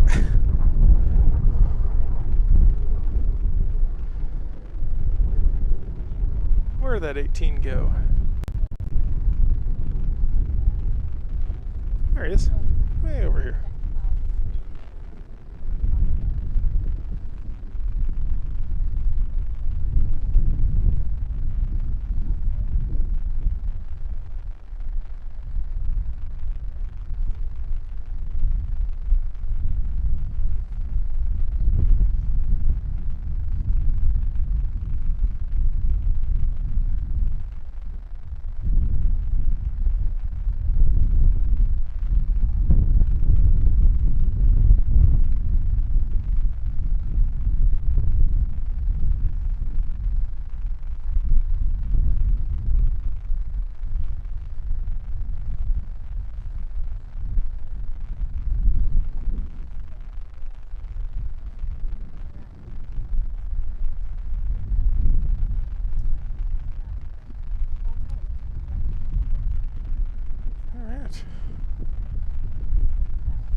Another quick look there.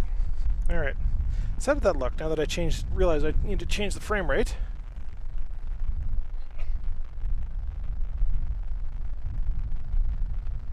To an eyepiece, yeah.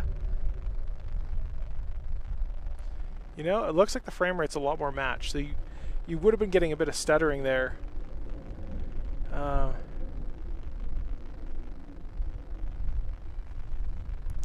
Bit of stuttering. But now it should be gone.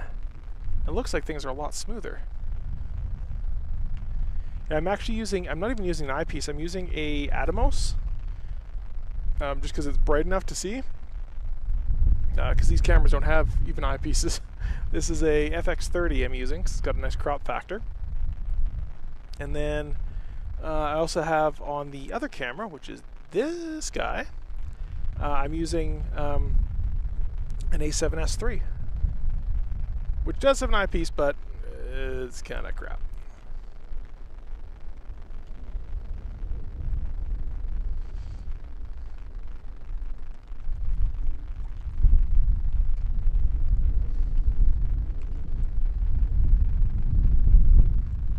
One of the guys out here earlier that we saw, he basically had a red dot on the top of his camera. I thought that was just genius. 18 doing a couple fly pasts there.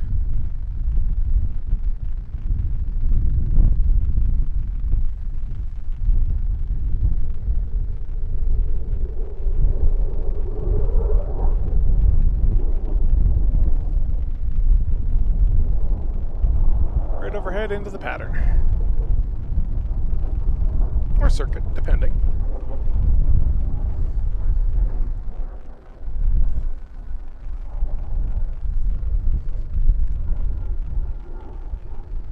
It's awesome, eh?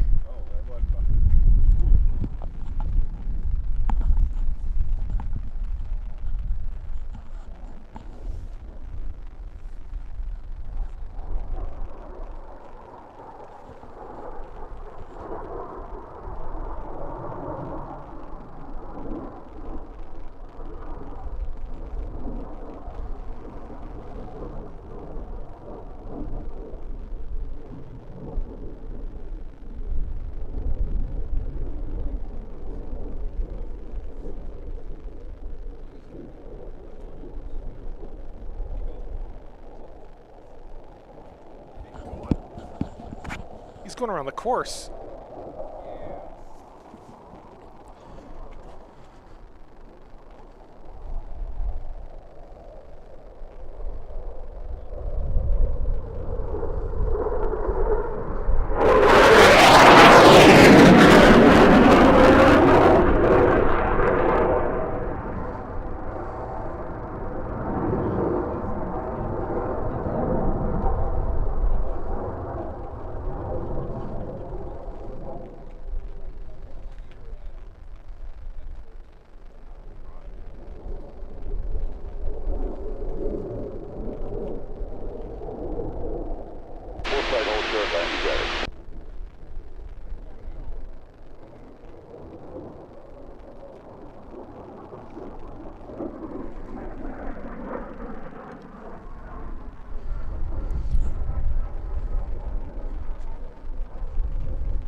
Well, he likes to give us a show.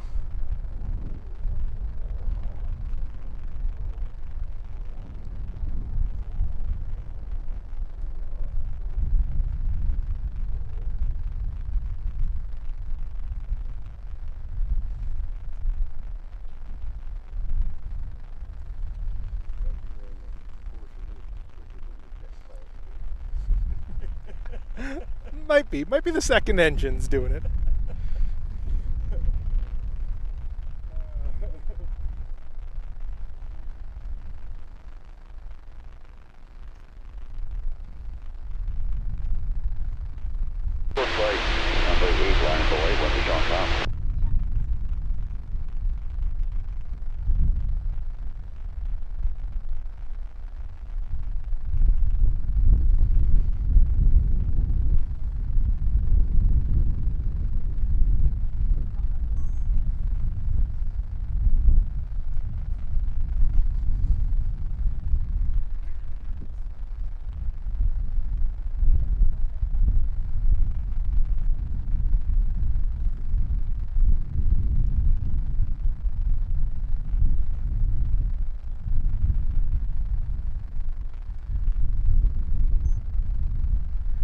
Alright, ran out of memory just as he landed.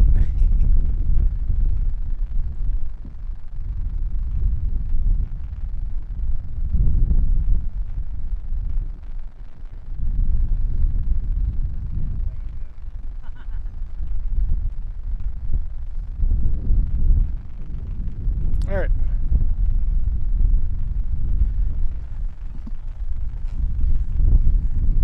Rectangular wire. Through with my left,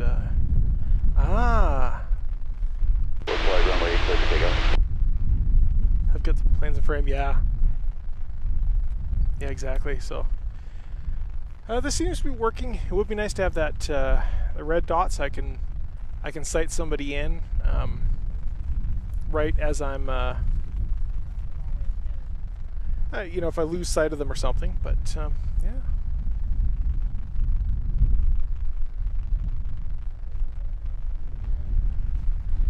Alright, so let's check our schedule here again. You know, even that animation looks more better.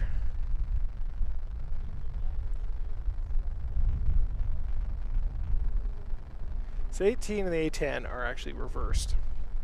But next we're waiting for the Sport Heat 3B.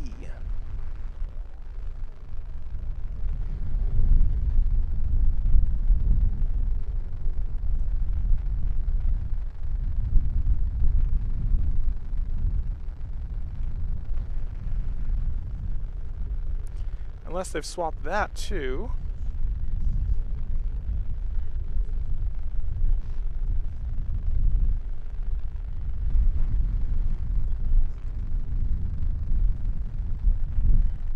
That looks like Sport.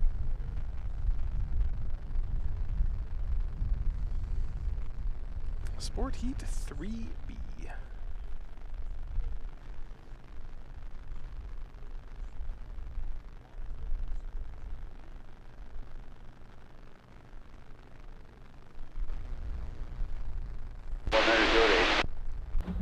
Just like this. Light. And then there was light.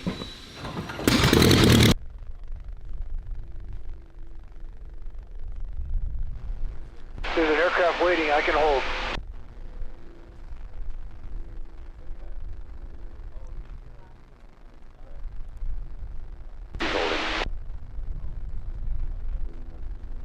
Okay, coming in to bone base, gear down, runway 8. Alright, let's figure out what's going on with this guy.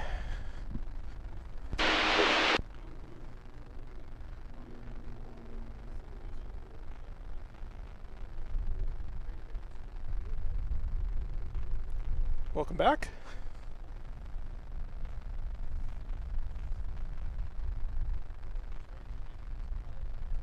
It's just I lost the alternator, so I'll be alright. He lost his alternator. Ooh. Race control, port pace. Race control. Did you say there was an aircraft holding on the runway, or are they all airborne?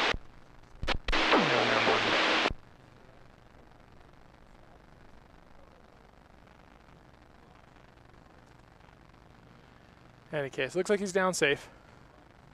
Good news.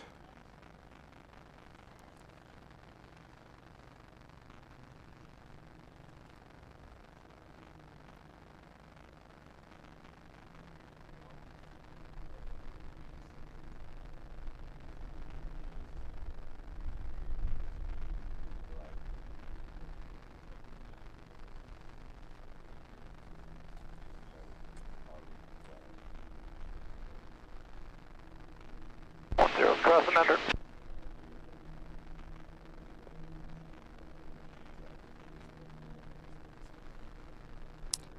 I think this is 3B. So I think it's silver. Had it written down. 37 right to ramp and getting clear with 37 thumbs up whenever.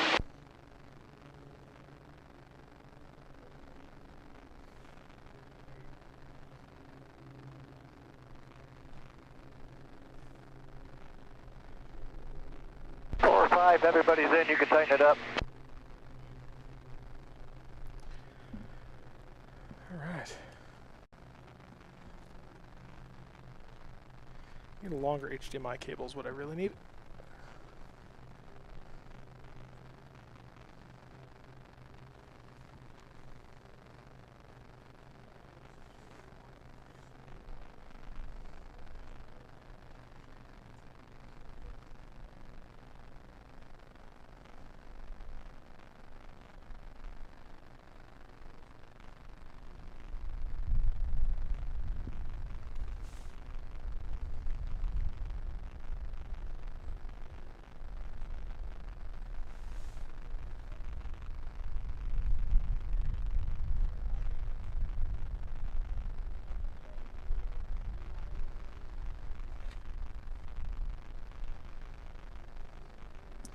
Alright, while they line up,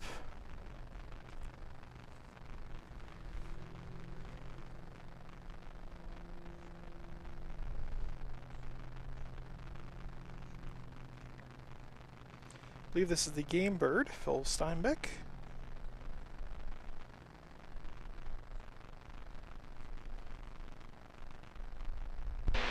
Race control, port pace, going around P-line.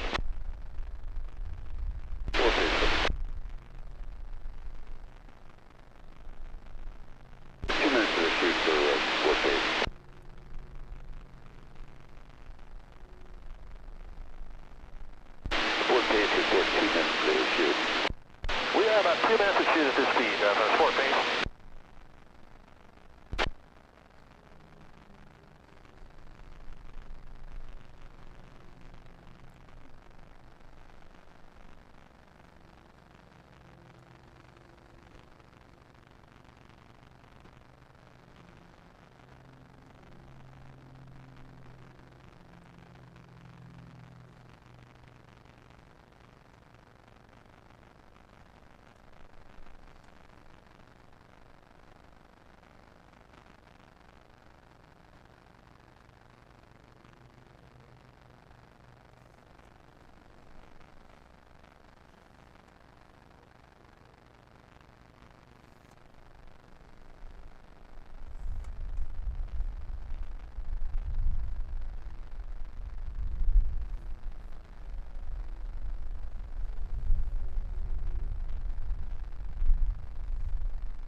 Racers, top of the sheet.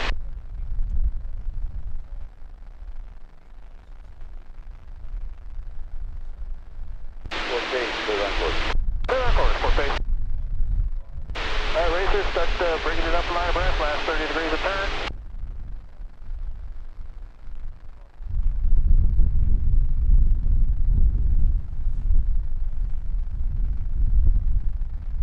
That's a skilled pilot. Being able to effectively go directly from maneuvers straight into landing like that. All right, Fort Racers, start bringing it up, line abreast.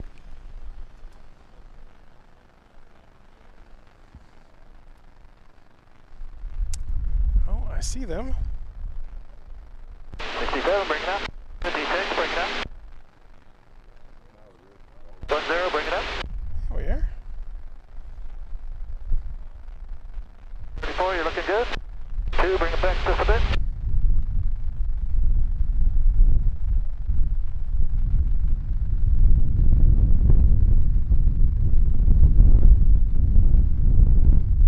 Five, 6, bring it up. 10. 4, 5, bring it up.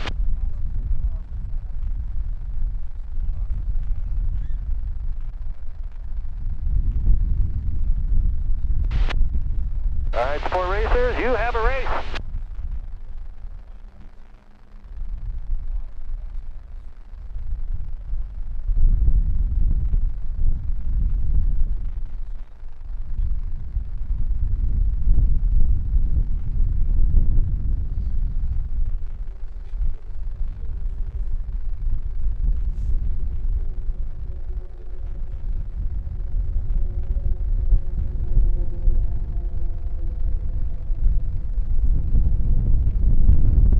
You're clear.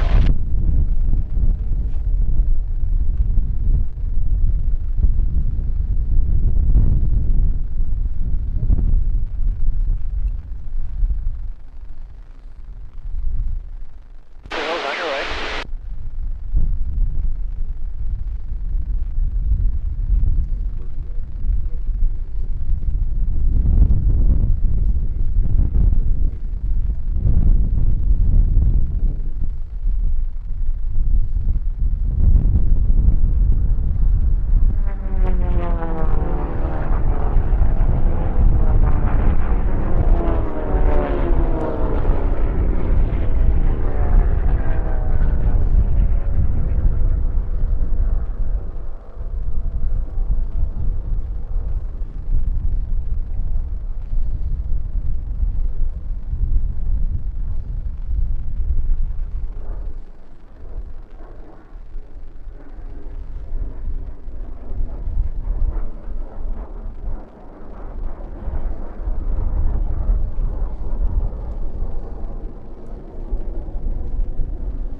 We're all kind of spread out, but we do have these two here.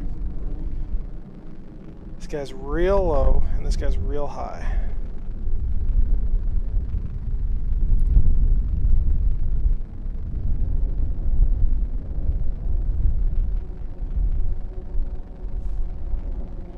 Zero's coming up on your right.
He's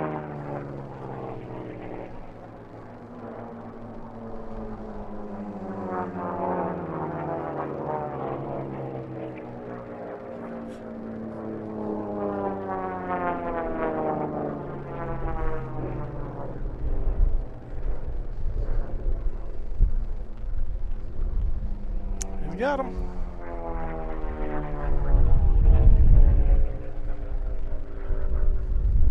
So we do have a bit of a race brewing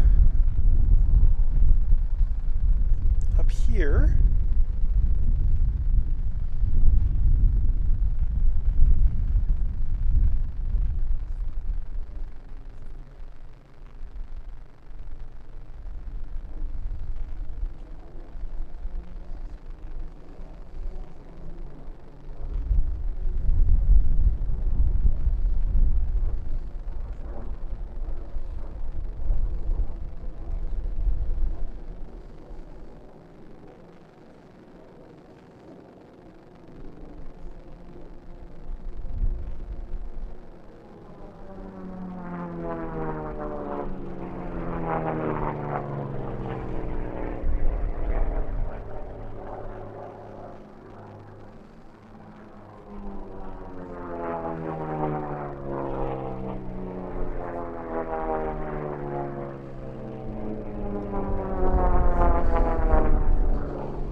A little bit of something up here.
Sticker flag, runway 8, 1 minute 07, that's 16.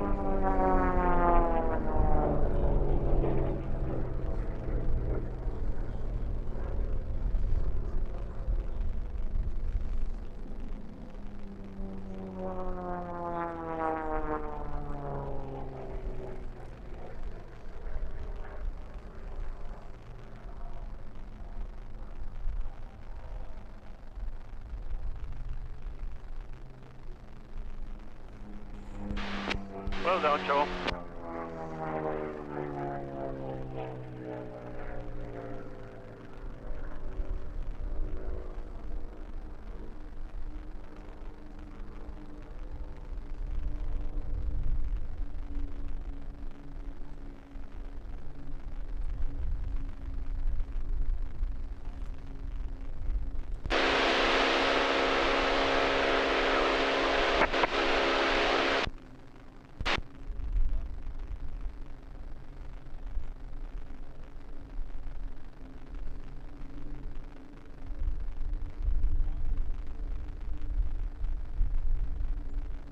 All right.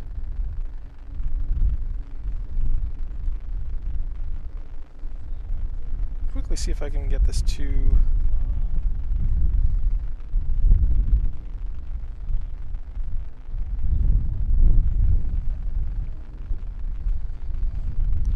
I know there's a way to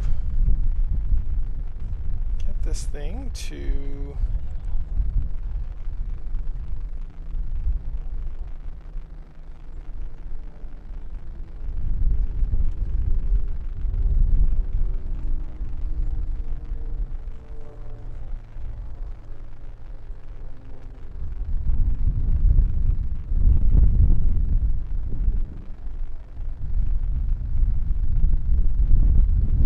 It's a little bit better on my screen. Does that look worse on yours?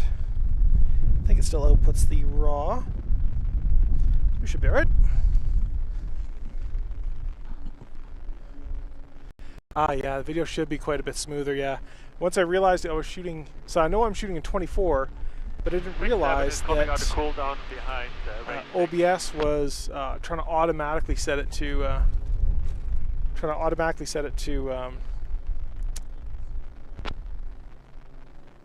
yeah, trying to automatically set it to 30 or 60 or whatever it was trying to do. When it should have just been trying to do 24.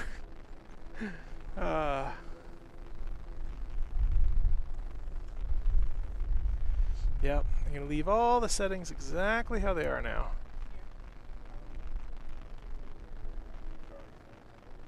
Ray 6 is coming down into beam 6-7 in sequence. 5-6 out of cool down at home. Number 3. 5-6, you got 2 in front of you. I don't think he's come out of cool down. Never mind. Alright, I got 6 and 6. I got you and 6-7 ahead of me. Was what we were just watching. 6-7 We only have a is down couple into more beam. races here. So we had, it says F18, but I'm pretty sure F18 and A10 were switched. So we got an A10 coming up. And they cul-de-sac racing. Yeah, thank you, Shocker. 4-6, third line. Yeah, I'm. It's kind of One's got a cool surreal down at home seeing parade. people come up and bunch of you coming up and saying, "Hey, I've been watching your videos," or "Hey, I met you out here," or "Hey," it's kind of a neat experience.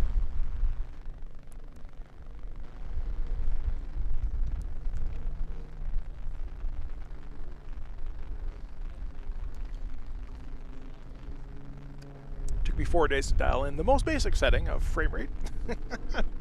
Whoops. We're 5 out of cool down. Home run. 6-7 phase for gear. 6-7 runway 6, third line. 1-0 downwind to beam.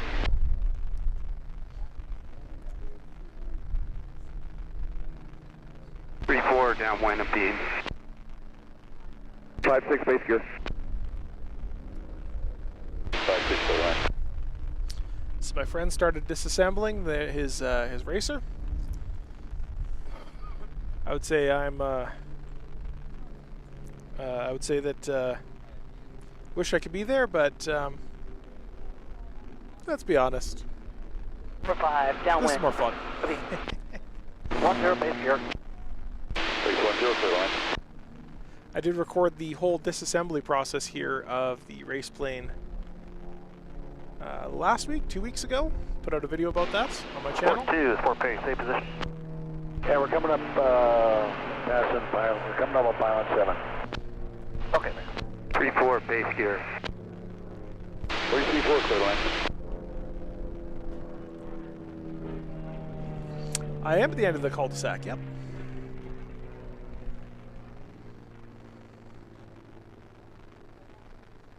It's kind of the secret hidden spot. Base gear. So I get here early enough in the morning that there's nobody else here. Stress only watching, exactly. 4-5 clear line. He's got the largest contingent of teammates and team members of anyone here. So, honestly, if I was to be there trying to help get the thing apart, I would just be getting in the way. So, it's better this way. In previous years, I tried to help. Found that I was just getting in the way. So, Got some good team members, Dennis over there, and Full Kelly. pace, leave and cool down. His dad, when his dad isn't We're home. doing official down with stuff.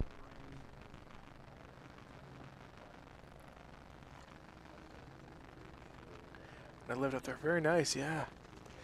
Yeah, this is my first year up at the cul-de-sac.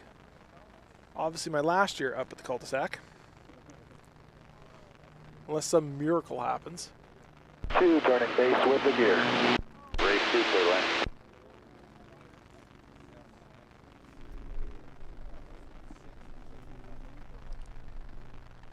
Full pace is a high, downwind to beam.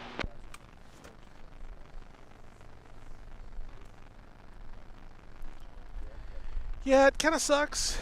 For me, as long as the races continue, it kind of doesn't really matter where they continue. Whether it's in Reno or, you know, if Vegas takes it or that dozen other places that are interested in it. Sport base, gear down. Full pace, runway clear line. Sport base, clear line.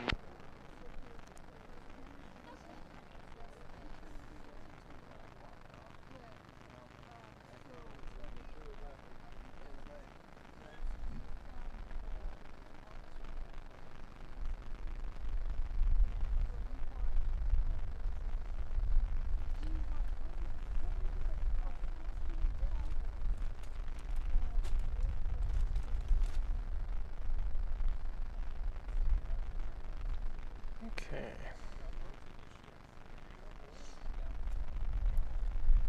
And then today at, I believe it's 6:30, I have a dinner to get to. So the last race here is at 4:10. So it should be done by kind of 4:35-ish. So I can't officially mention what they are. I believe there's one in Texas. And there's a couple others as well. There's one in Texas. Where's the other one? So.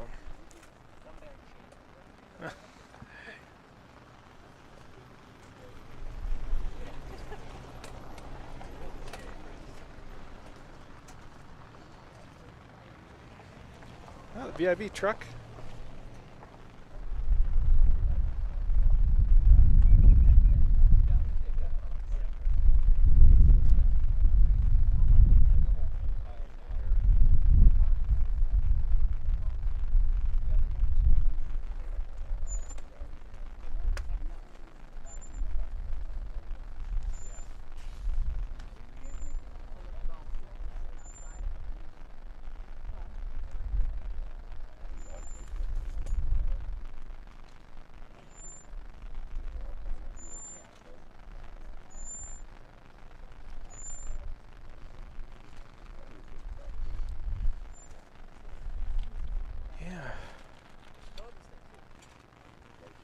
Yeah, I think there's one kind of west coast, but might be a bit north.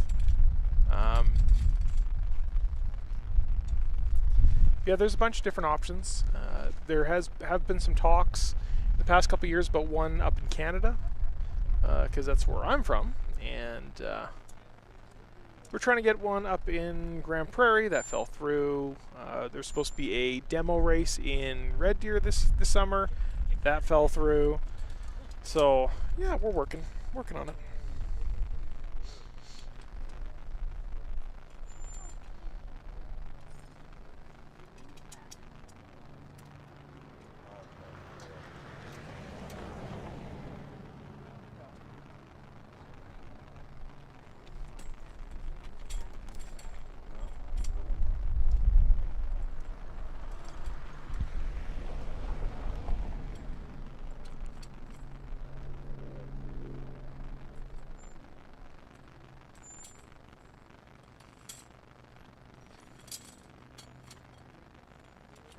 I just saw a plane take off.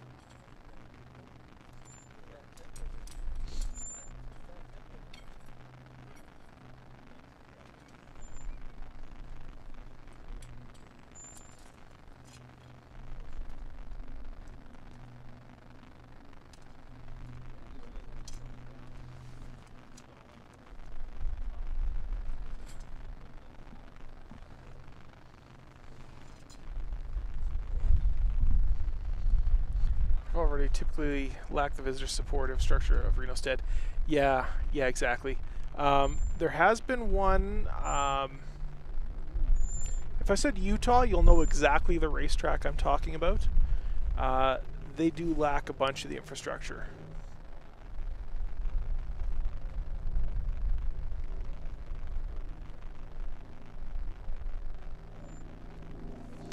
But if it was a camp-in type of event, then it wouldn't. But the problem is, a lot of people that want to come to these events, you know, may not want to be the camping type, you know? So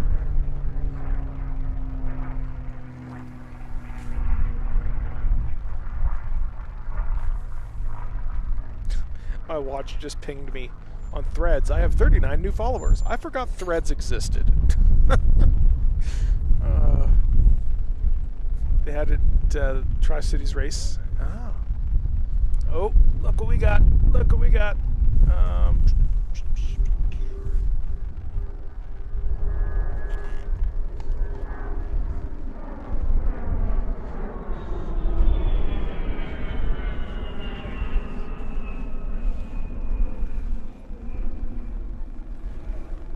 I need a quicker way to turn that on.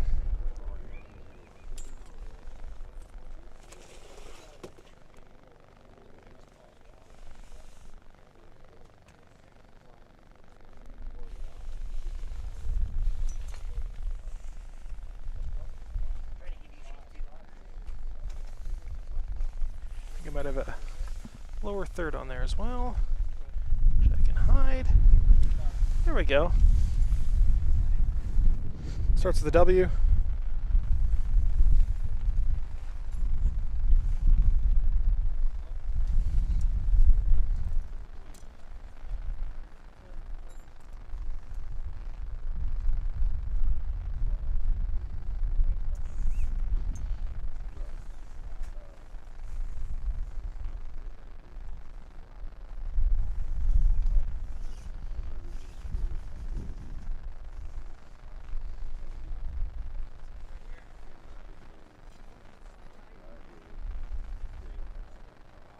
Ah, here he comes.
the other side.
There's the brake.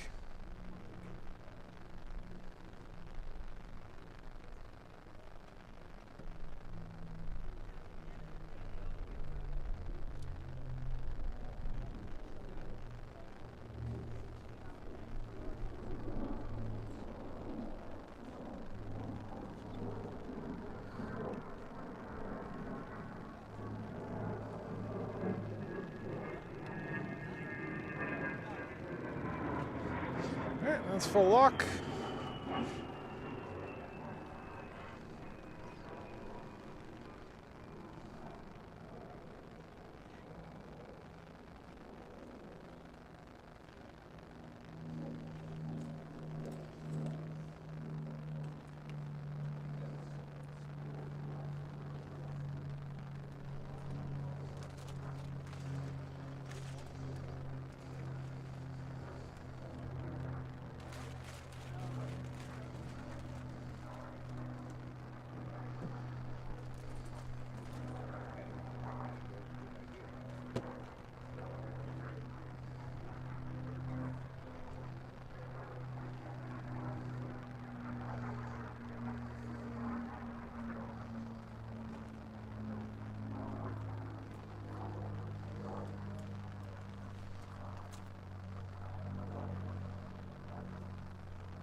It's out there somewhere.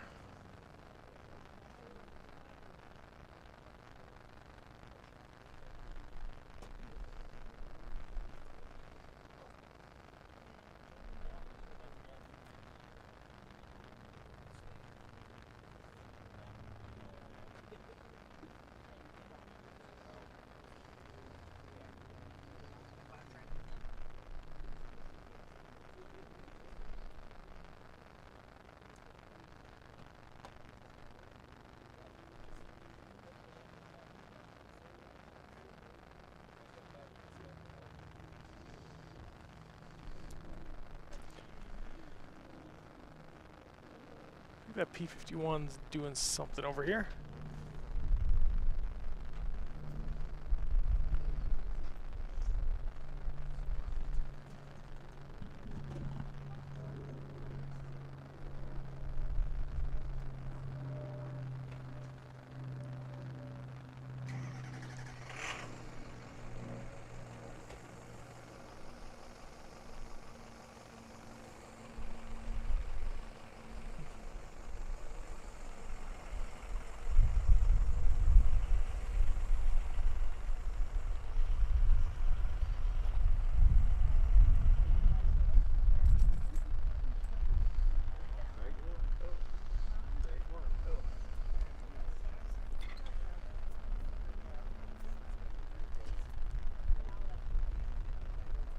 B-51 might be landing. Hello? There's more air show. Ah.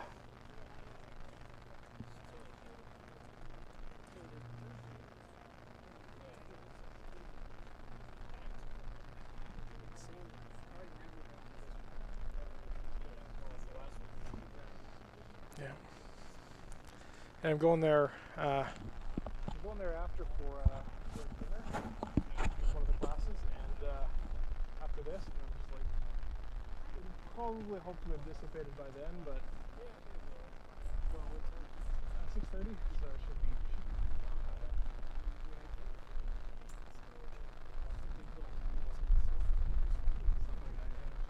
Usually can get in the back gate for like crew passes and stuff, so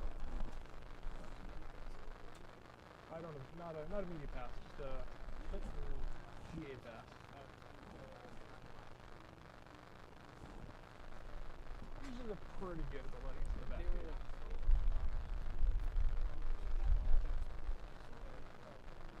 Yeah, earlier in the week, they just let anybody in. It's great.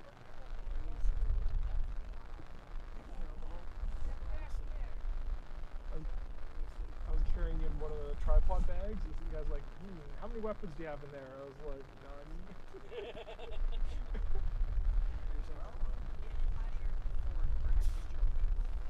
There we go. Most dangerous kind.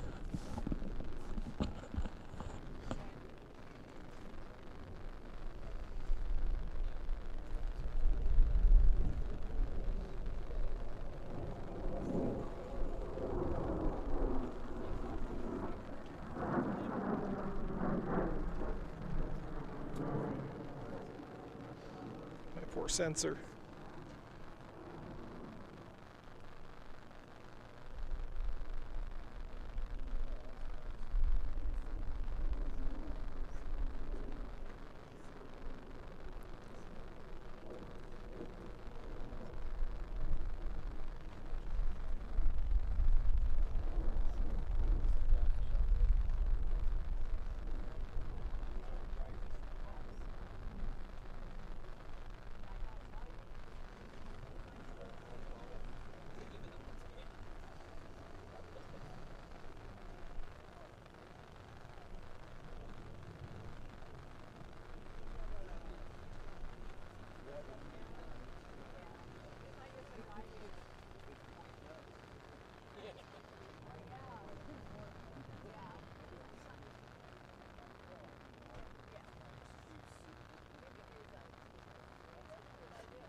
Dealing with a bit of a hornet situation climbing up my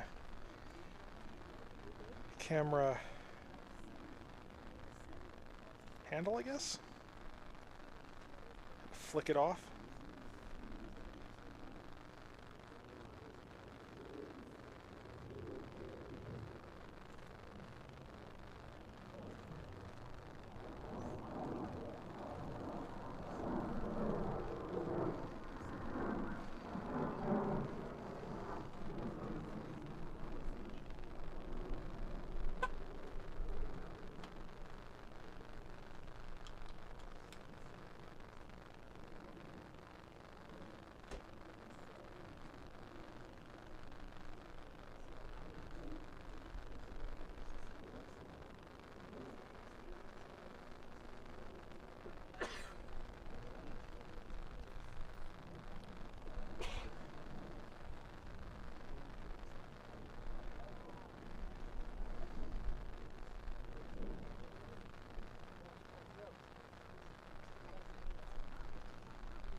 looks like the landing gear's out, which means he's going to fake us out for a landing. I think he does a low speed, full dirty, low pass on this one.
Don't know where he went. Oh, there he is.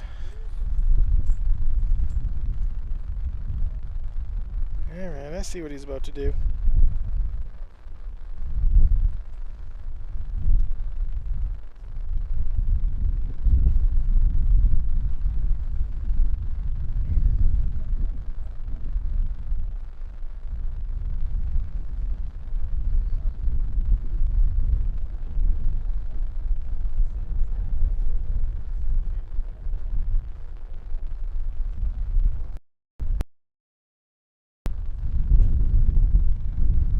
High alpha and escape maneuver.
That high alpha maneuver is so cool.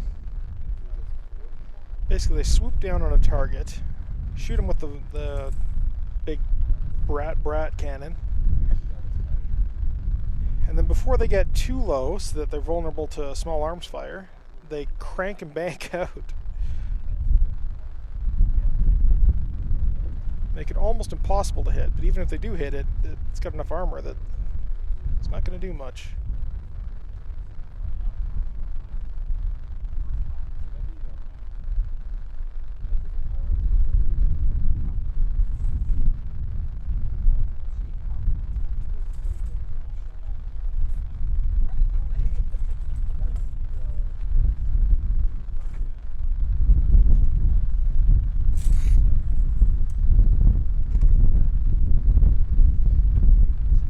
Clear flight 3, Earth control.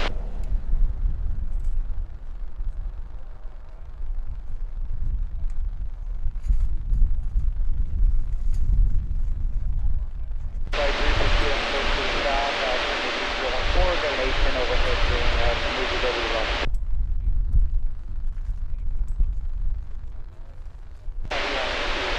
Very low level.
Base control, helicopter, Clearflight 3 is Highway 395, west-northwest bound, currently 5,900. Clearflight 3, change to good day. Roger, good day.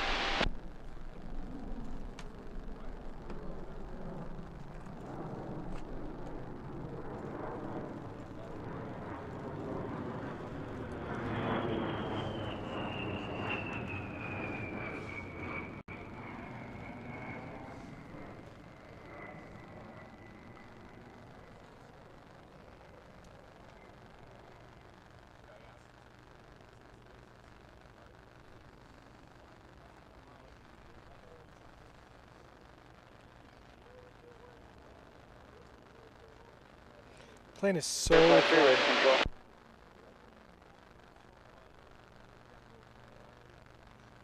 Flight 3 will call 1 mile.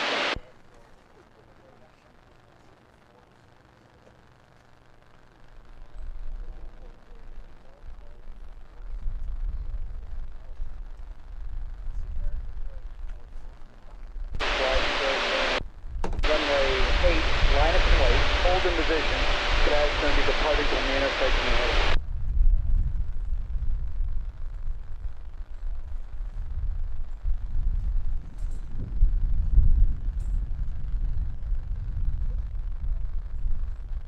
Alright, so our next heat is going to be departing any moment now. Race control said so. Okay. Oh, I got a super chat. Holy. Sean gifted 20 gift memberships. Thank you. I don't know what that means, but thank you. Wow, thank you, Sean. Splash and Dash Club. Wow, thank you. Thank you very much for that. This is what happens when I don't watch the stream. Oh, wow, that's incredible.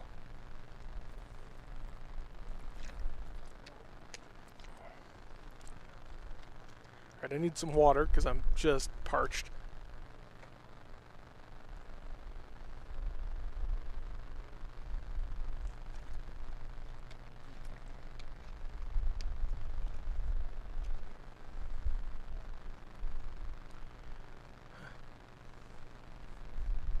I love those A10s.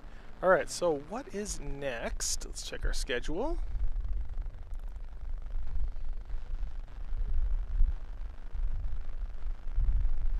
It's because the schedule changed.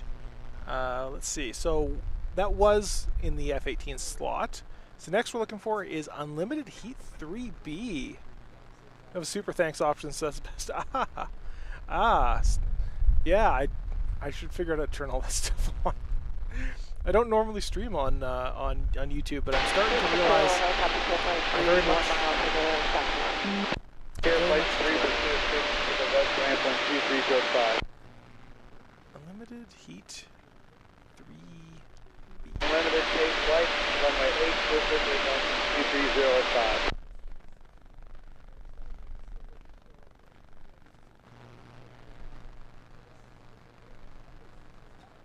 Let's see what we got for our leaderboard. Go Unlimited Heat 3B.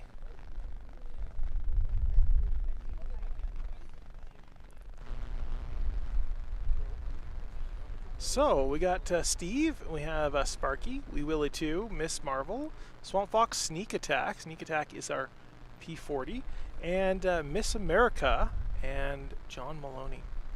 So, Miss America, this is her last chance to get into the Unlimited and become an actual contender for the gold. So, Miss America has to win this, otherwise she's stuck in silver tomorrow. So, there are some actual stakes on the line here. Now, to be fair, Miss America did even seemingly pulled back at bronze, set a time higher than all of the 3B guys, all the silver guys were doing, and they were doing it all out. So we think Miss America has enough to spare. Now, Miss America did blow what was an oil cooler earlier in the week. They had to overnight a new one. They got dinged for a high pylon. I think they were over pylon 8.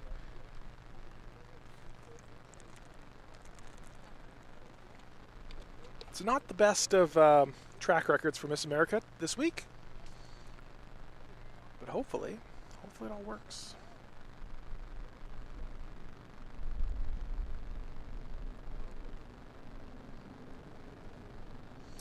Here, Jet, which will be the pace plane.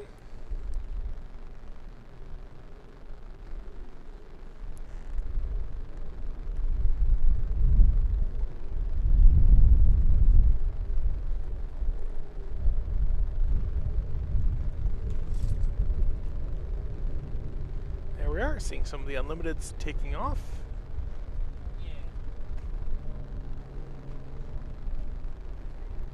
So this is an important race today. Thank you. Mr. Merckx just identified as one of the top planes. I'm sure that'll get it in. No such thing as meritocracy anymore.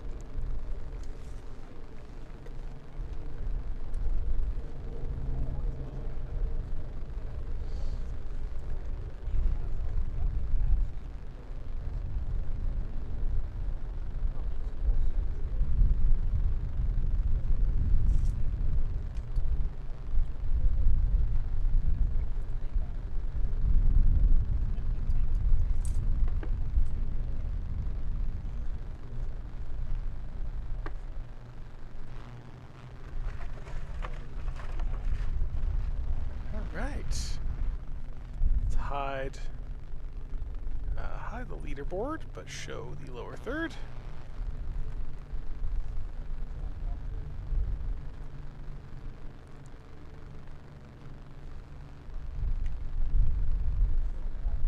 $165 knots, guys, out of 6,100.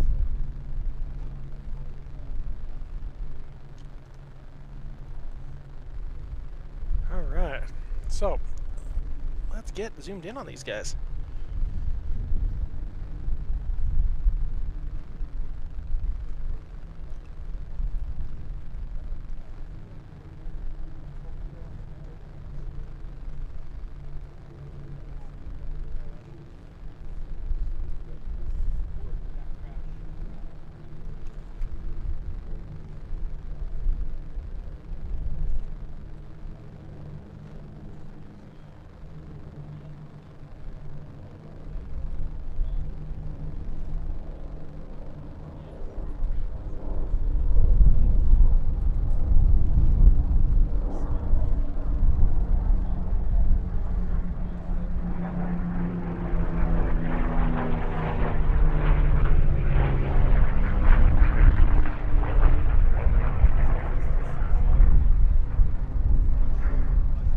Basically full lock.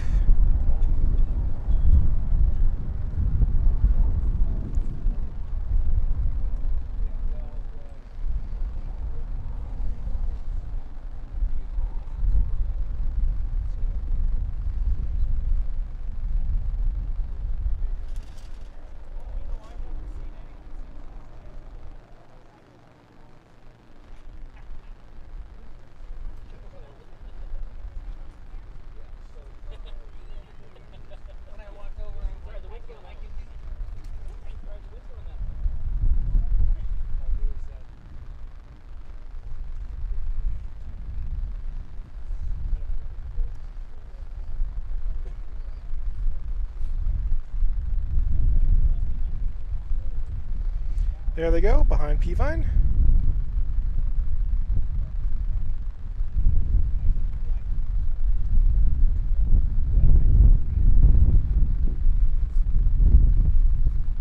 And race control, we've got all the racers with us. Smoke coming on.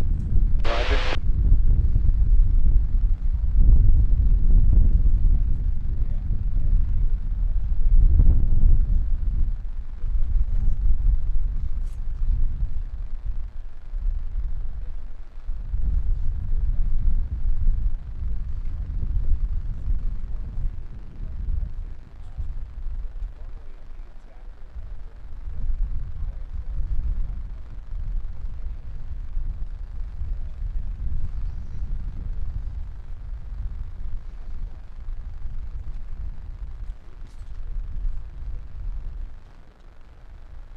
Alright, as they make their way behind P-Vine, quickly go grab myself some cold water. I'll be right back.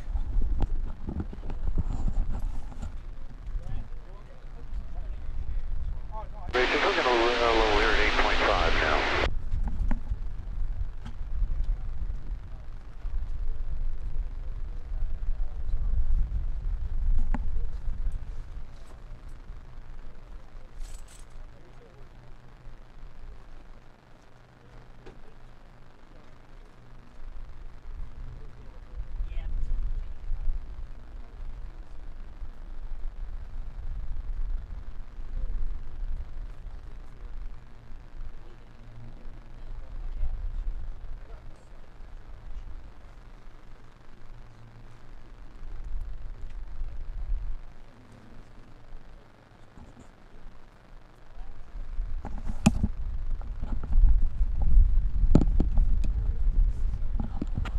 Yeah, the P40, I think that's a sneak attack.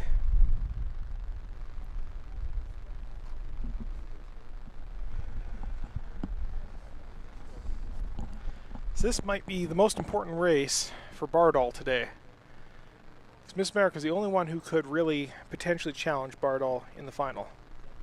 Now that Dreadnought's out.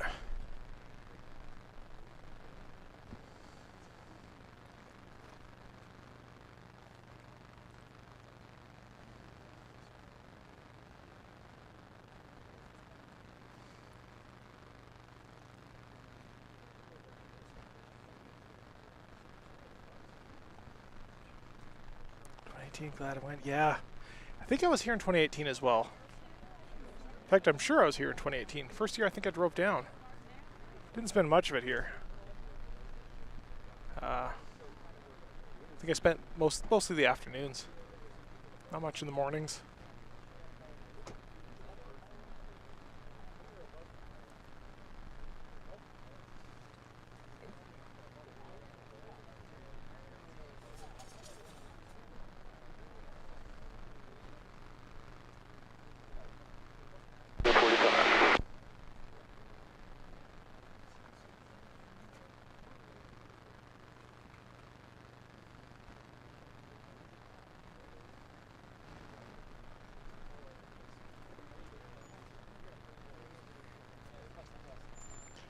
Now you can see, show you guys what I'm looking at right here. There's this truck, focus. Well, focus on that.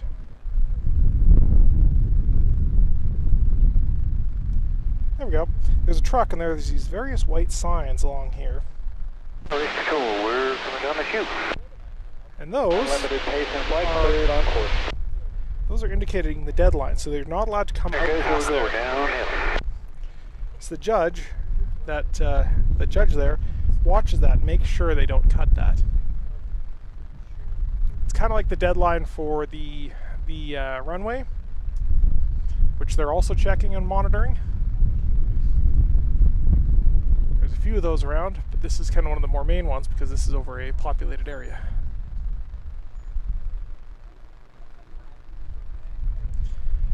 And we just heard they're coming down the chute. Keeping an eye out for them, seeing if I can see them.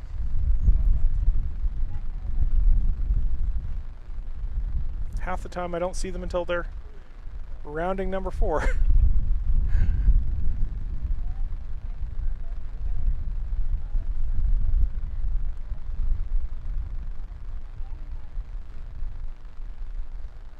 There they are.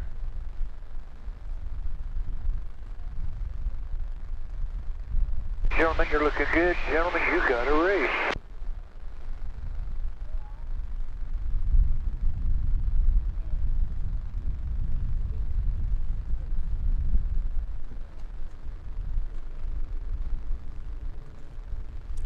Can you tell which is Miss America?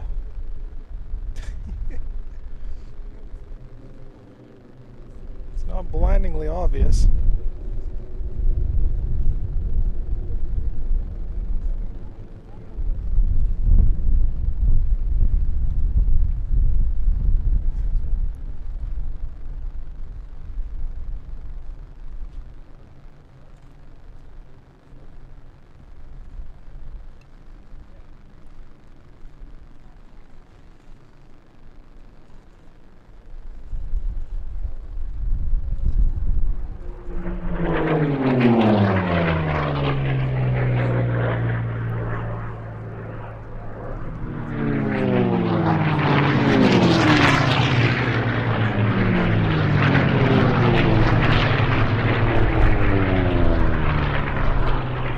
Not even a contest.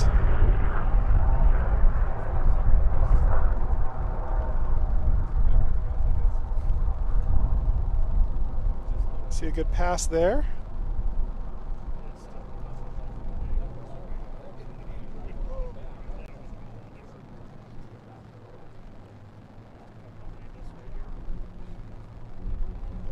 Plaza Navy 812 Golf Sierra, November 812 Golf Sierra is at 11,000.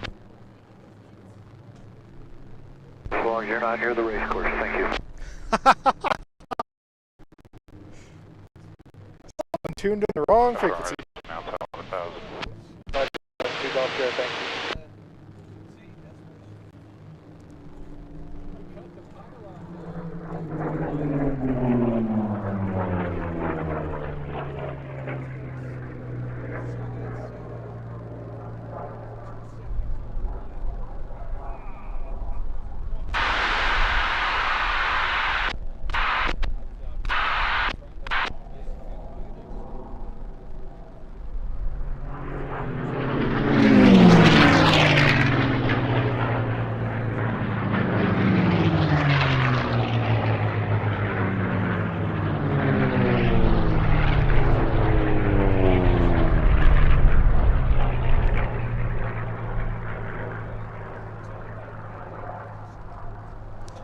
guys are pretty tight here.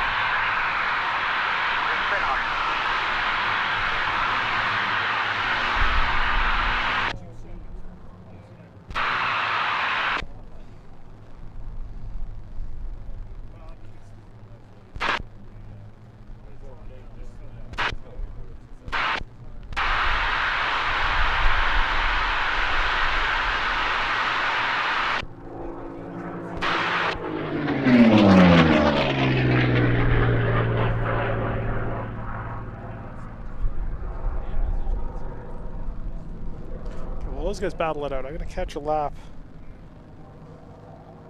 Miss America. She's already a half lap ahead of everybody else.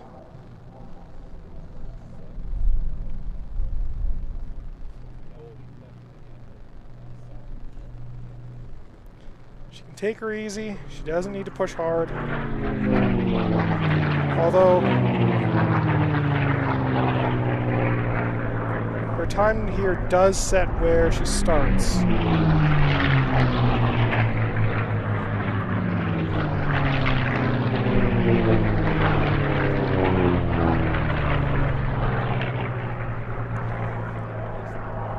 a pretty high pass. As long as she doesn't blow up, and as long as she's faster than the rest of the pack, like Argonaut and whatnot, she should be sitting pretty.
Seriously feels like a high flying penalty right there.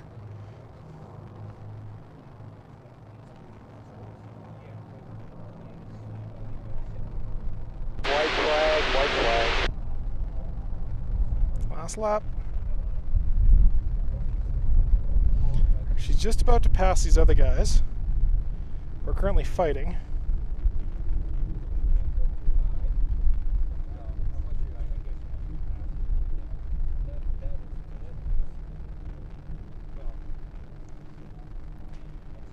I'll be kind of surprised Miss America doesn't get at least some kind of penalty for high flying.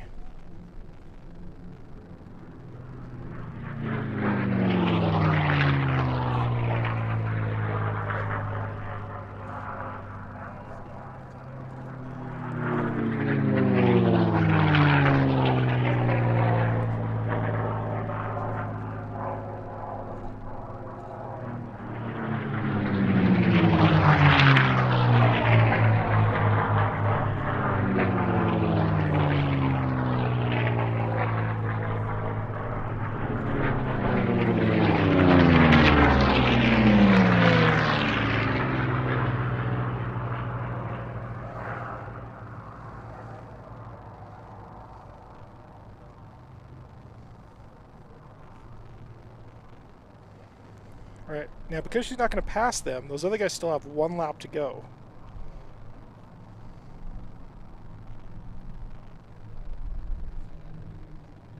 Checkered flag, checkered flag. Recovery runway 26, repeat runway 26. Wind 2569, get one.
That's the P40 there.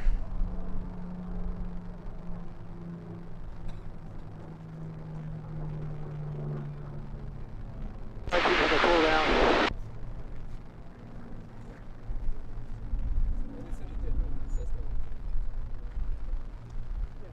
Jet AC copy, runway 26.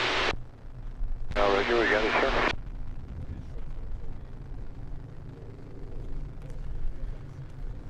All right.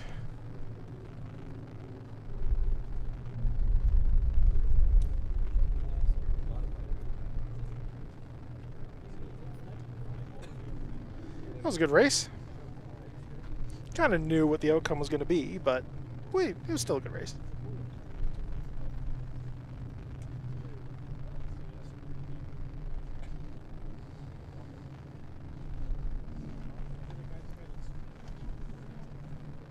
P40 is looking great, yeah. Hello from Cape Town. Welcome. Yeah, Rob, I set up, it's actually a stereo set of microphones with cardioid patterns. So you should be able to hear it panning across your screen. Just wonderful. There hasn't been any Spitfires compete here in many, many years.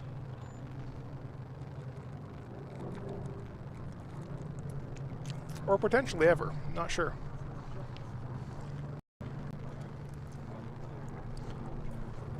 Spitfires aren't particularly as fast as these Mustangs.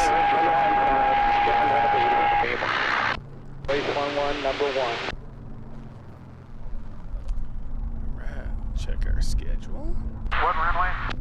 Runway 26, wind 2906.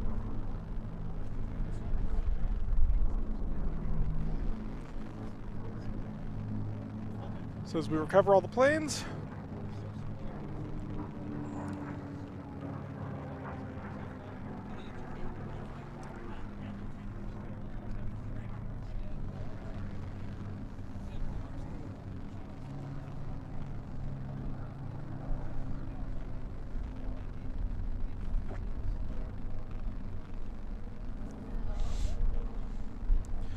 yeah, I don't recall ever seeing them race either. If they did, it would have been many years ago. Race 11, for the land. The other problem too is Spitfires are there's a lot of wood in them, so they're not as Just turn base. you know 19. they don't 19 calling traffic, turning final, clear to land. they won't age as well as a Mustang. Yeah, they're definitely too draggy. That's very true. They have a great wing, but that's doesn't fix it up. So. Race 4, please, coming out of cool down for 26. So we got a Jet Heat 3A starting in about 1 minute. We're probably a couple minutes behind, maybe 4 or 5 minutes behind, but that's not bad.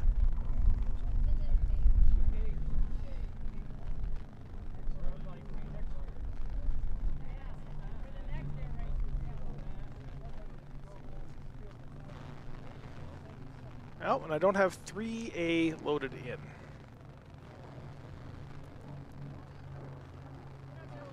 Corsair, Bearcat, or 2 in the mix, yeah. Going to stay in cool down. Definitely a Fabric, yeah, Fabric 2. Yeah, I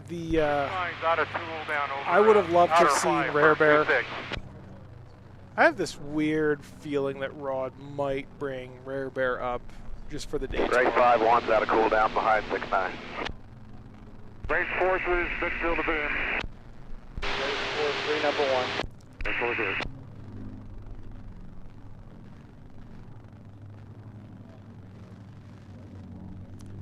Alright, so I'm going to load in my Jet 3As.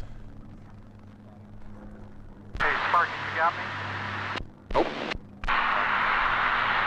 Under you, your left. I got you coming. Gear down. Race 4-3, clear to land. Race 6-9, downwind of beam. 6-9, falling traffic on right base.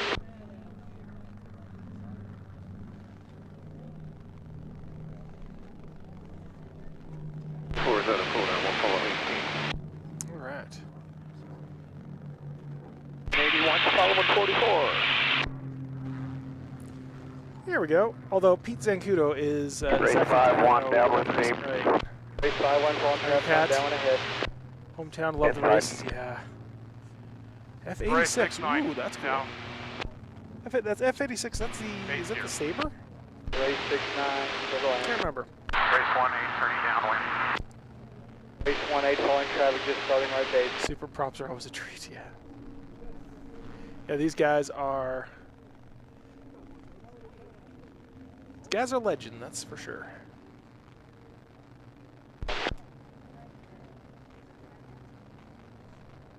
Race 5-1, base gear. Race 5-1, circle line.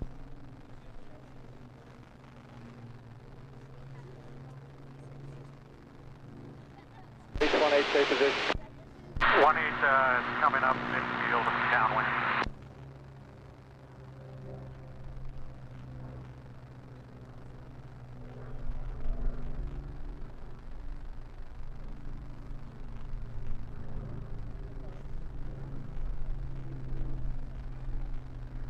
Race 1-8, midfield downwind. Race 1-8, falling traffic, turning short final.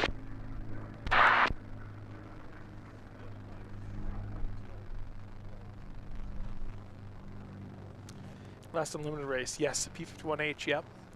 Yeah, the P51Hs were apparently a lot faster than the Ds, but with all the work guys have done to their P51Ds, Race which 4-4, were a lot falling more traffic, plentiful, downwind low, just starting base. their P51Ds are definitely faster now. Flight But that's 6-9, because of hold the the work short. they've done.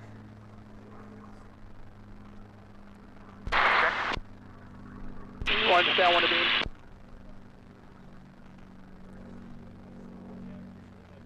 Dude, the winds 5-1, circle line. 5-1, your circle line. beefed up Merlin. 1-8, circle line. 44 space gear. Yeah, these guys have more or less Circle doubled line. the horsepower they're getting out of the Merlins. They put in those beefed up Merlins, they put in some bigger ones, just crazy.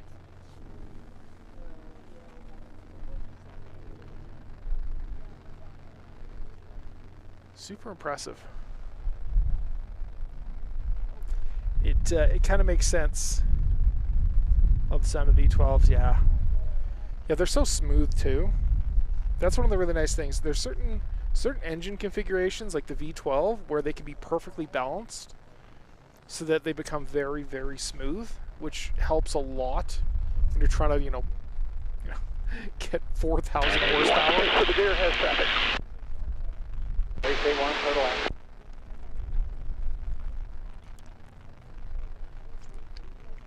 So my grandfather flew Spitfires for the Royal Air Force.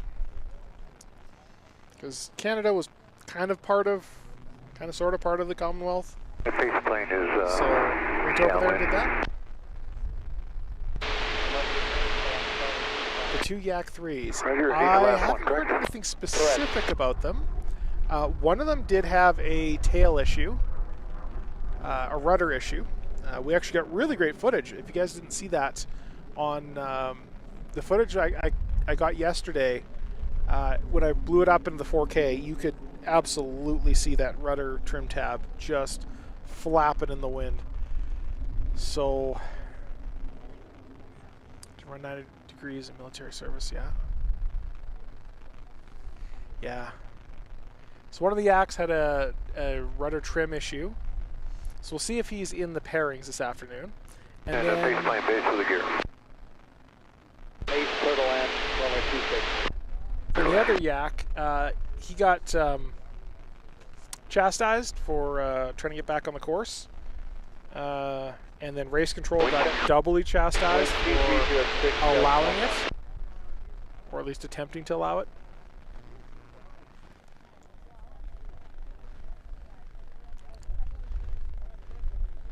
So as of right now, Unlimited 3A,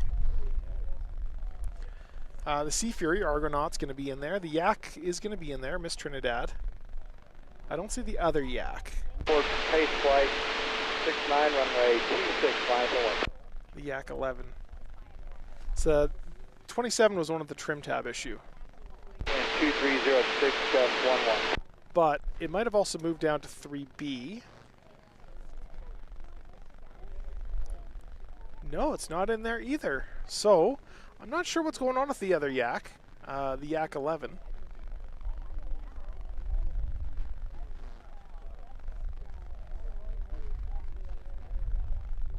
That was in 2A yesterday, wasn't it? Yeah, 26, Scotty Krandelmeyer.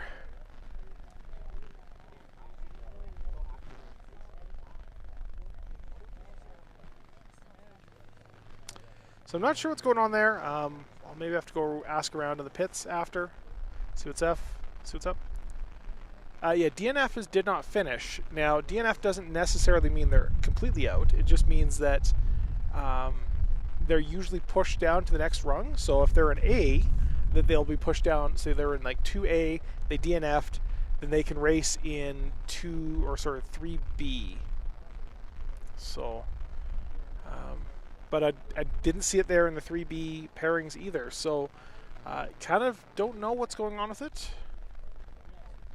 69 flight runway 26, stroke takeoff on 2106, gust 19.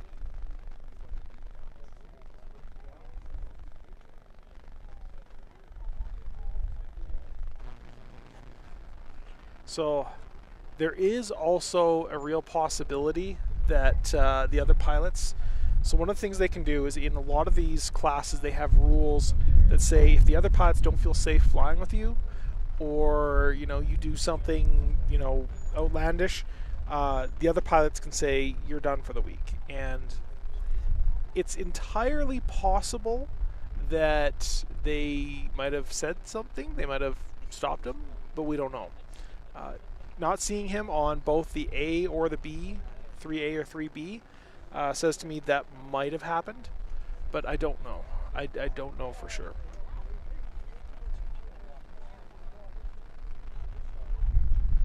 So it looks like they've changed runways.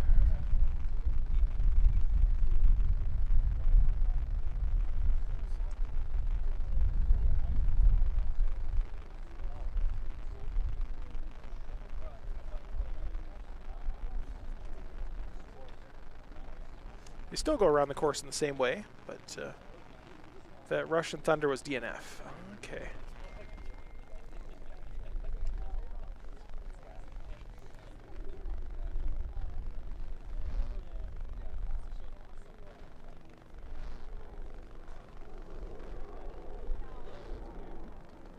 Yeah, Russian Thunder was DNF. That was the Yak 11. Yep, sport class, up they go. We get an interesting view this time. So I'm gonna go and hide all this. Sorry.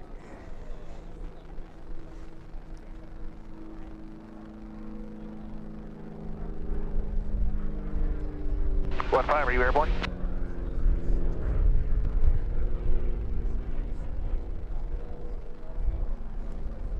For pace, we're going to have a photography aircraft circling above the 10,000, if that's okay.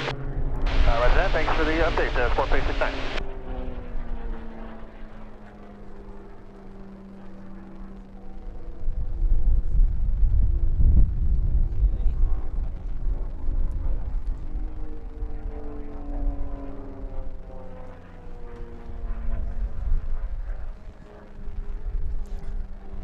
Love that look.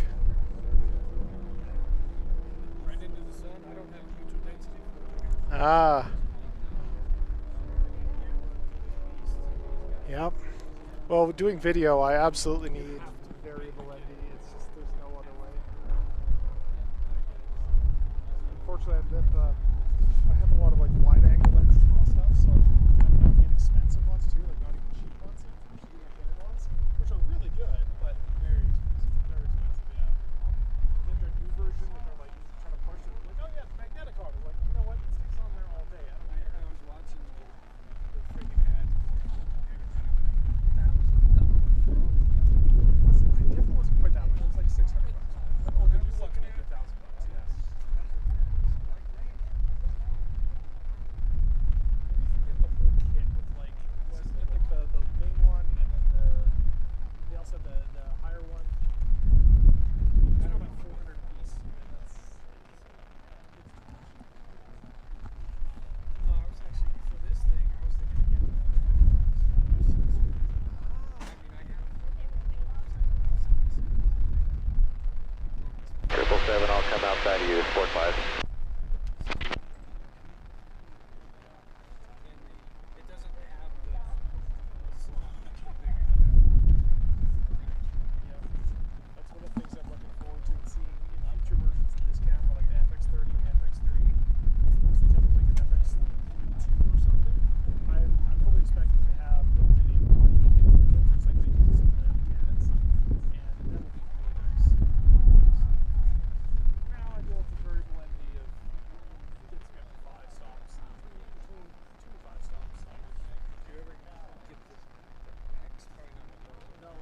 that's actually why I bought these. So I had a cheap Tiffin.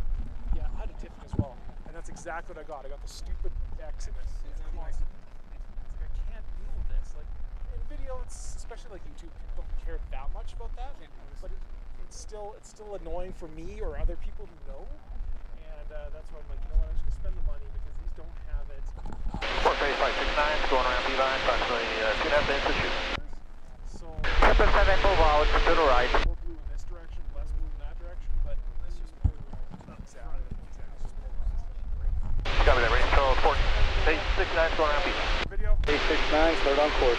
Clear on course, port 69.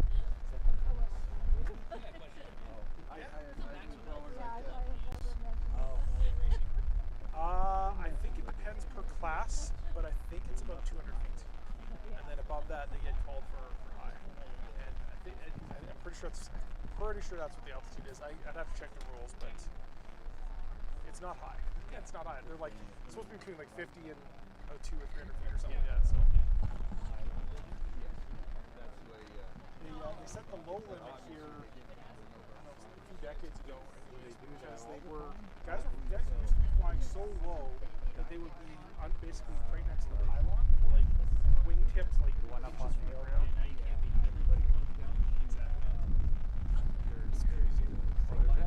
Yeah, I know, right? Well, exactly. You got to be a certain level of crazy to do it.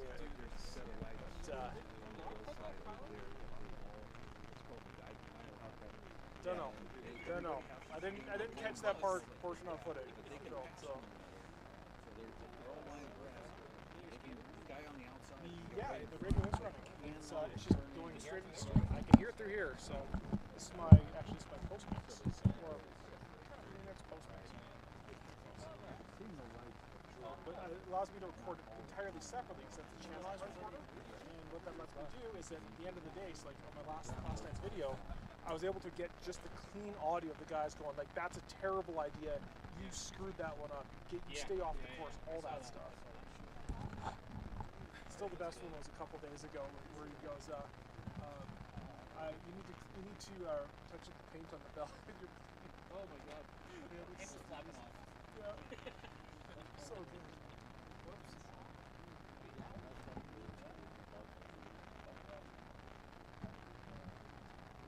No, they all turned off that way, so they're going around Beeline again. So we'll see them shortly.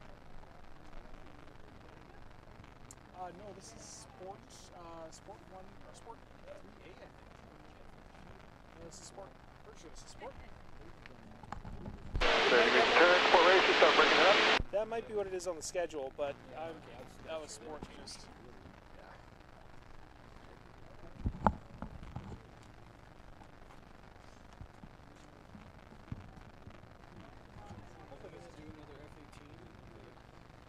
That's it for the performers today. I think it's just races and the rest of it. But If it was, he'd be in the pilot. it's funny. I don't know if you have the radio on, but someone called during the last race. Someone clearly coming in on final into the airport had the race frequency tuned in, and they called. They're like reporting in at 11,000 feet, and someone on the race. Alright, Sports Base, start bringing up line abreast. As long as you're not near the race course. Okay, good, gentlemen. Well, you know, they're a big airliner. They'll tune into it just to listen as they're coming in. They're like, let's see how the race is going. And yeah, they have that set as their transmit frequency. And whoops.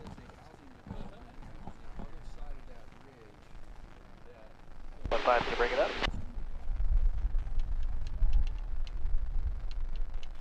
Let's check my power bank. 451, bring up this line abreast. Yeah, it's Bluetooth, so I could able to. Zero back a little bit. 24%, 29 watts, only an hour left power on there. Okay, after this race, I'm gonna pull the starter. And back up. Port Racers, you have a race. Oh, here we go.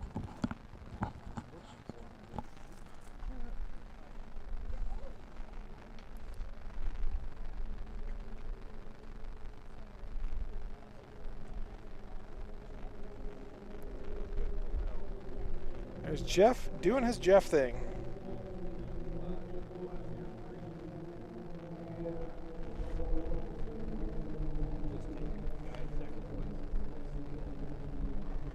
So there's Andrew Finley coming up behind. They're both fast. Jeff just looks... Oh, you know what? Andy might be catching him.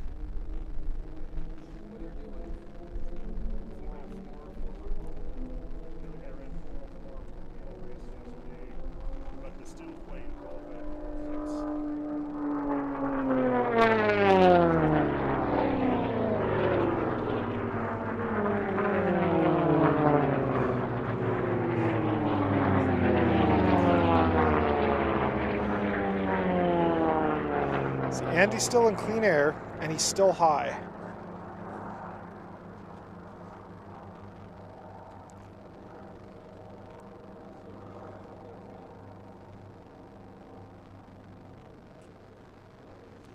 See how much Jeff is moving up and down?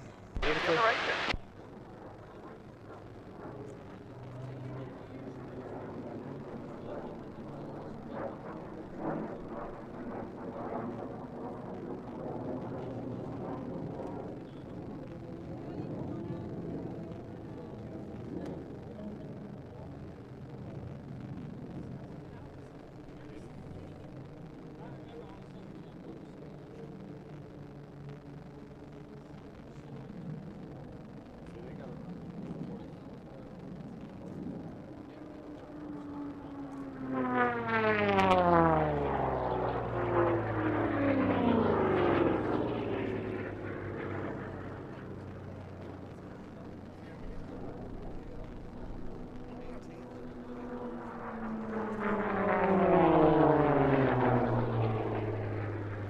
We do have a race developing back here.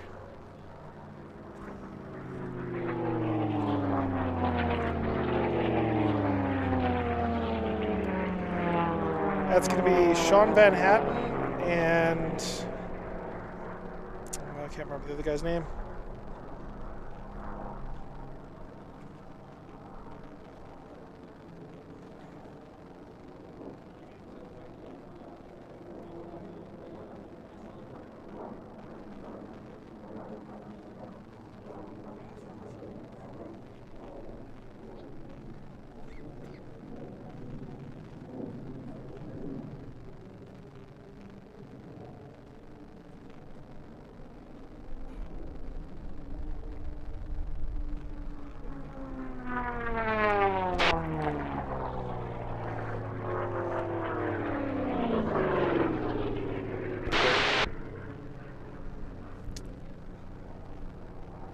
Andrew Finley chasing him.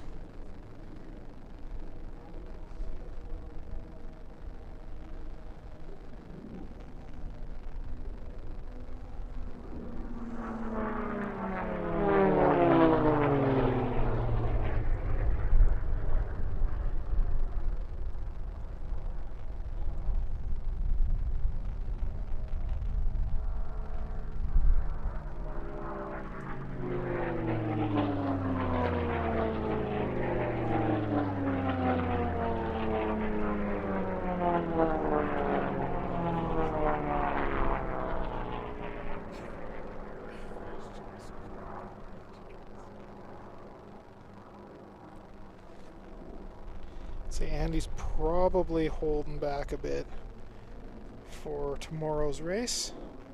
Doesn't want to blow an engine before he has to.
guys are fighting. It's hard to say if you just passed them.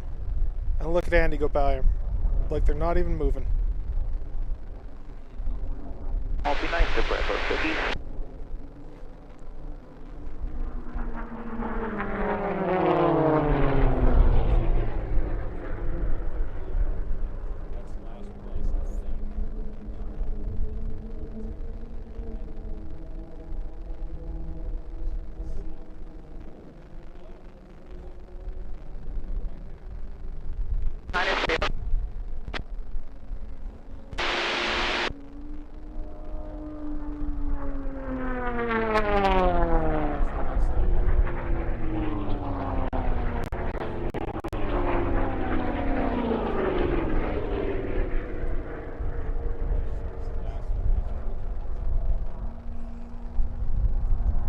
Checkered flag. Wind 090 at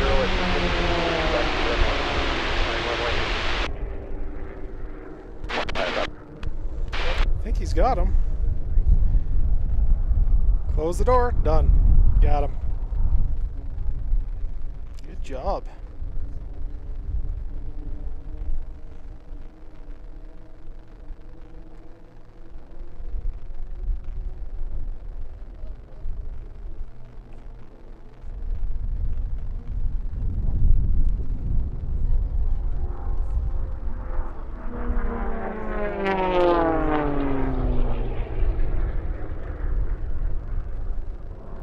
Looks like a Thunder Mustang.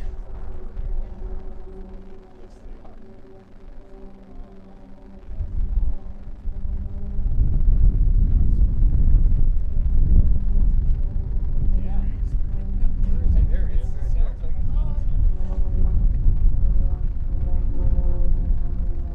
You gotta cool it down slowly.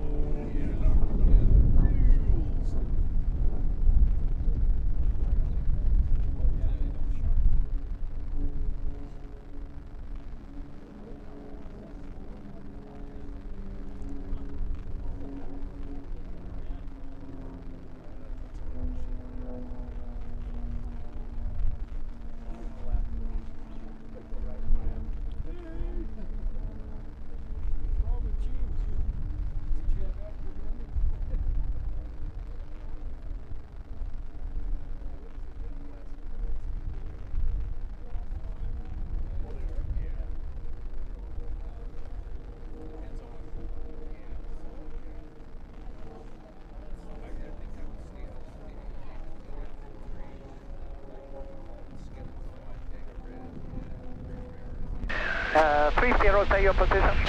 30, pylon 2. Roger.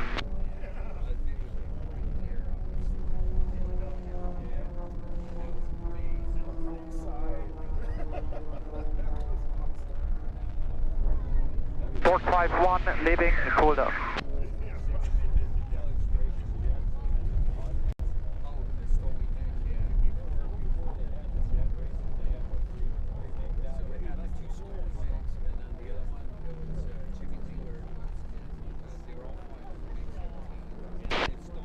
Just take 1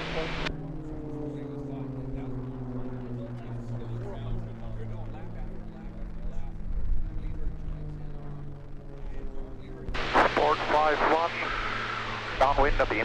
And then all of a sudden, shortly thereafter. Tower, did you copy Vicky? Heard the mayday, but I didn't hear the number. 25 has a mayday with this one. 25. Mayday. 110 at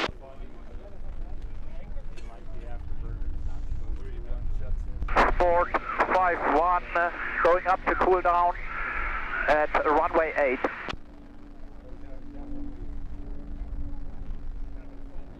Having fun and messing with people's heads.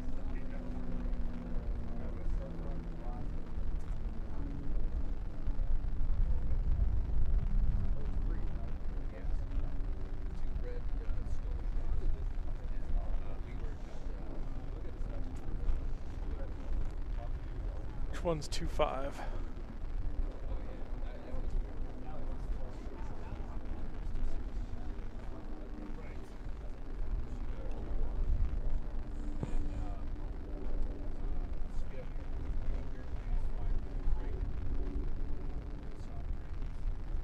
430, leaving cool down, home pilot.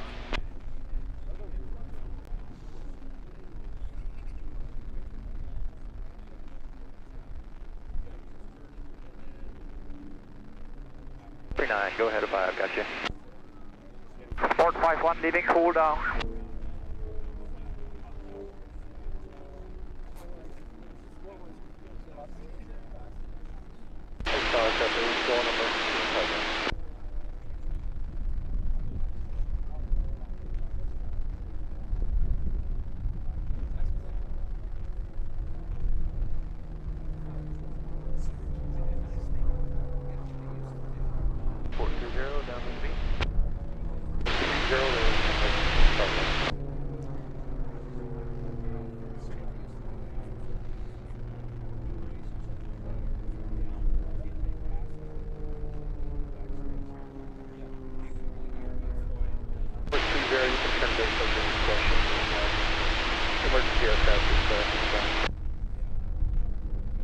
Port 51, downwind the beam.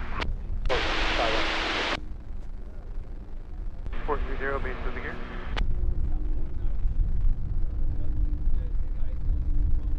Port 3, leaving cool down. Cross runway.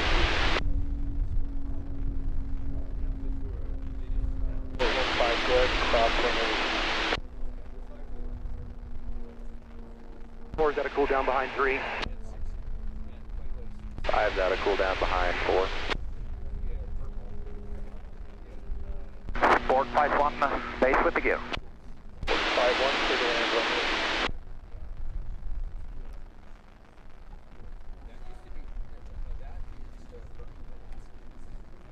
777's out of cool down behind Conrad. Port 3, downwind of me.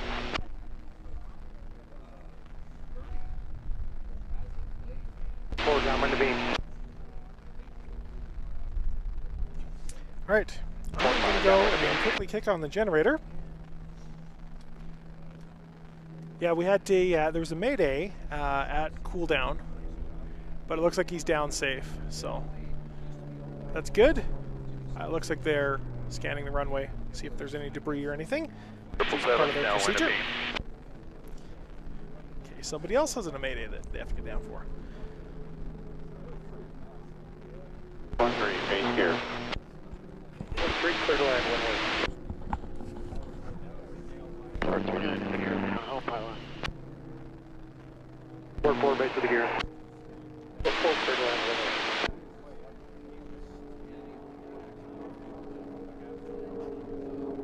Port 5 base with the gear.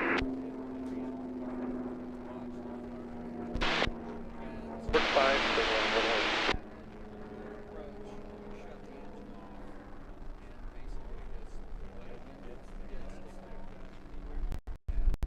Triple 7 space with the gear.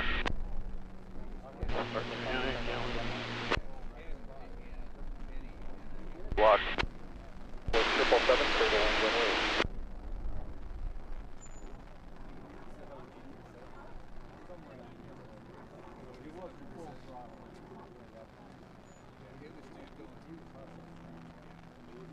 Port 39, where you at? I'm about to go base. All right, generator is up. We now have power.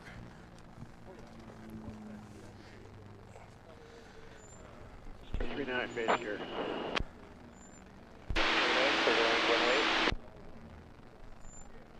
Oh, we've been getting some encoding lag here.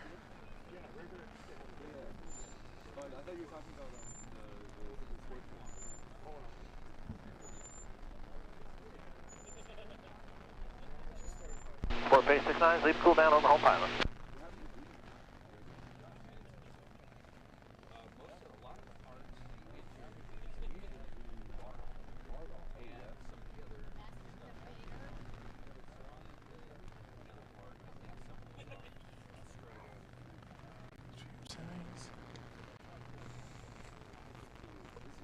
All right, now I got to start creating content for Port base 69, high downwind. or channel members. Which actually isn't too bad.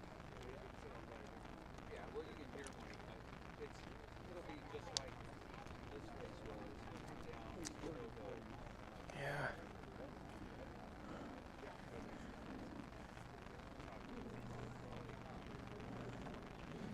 Okay. So let's check our daily schedule as posted. 4 base 69 base, gear down. So yes, Jet was supposed to go, Clear relay, 4 base but 69. then Sport went instead, Sport 3A. And we get up our...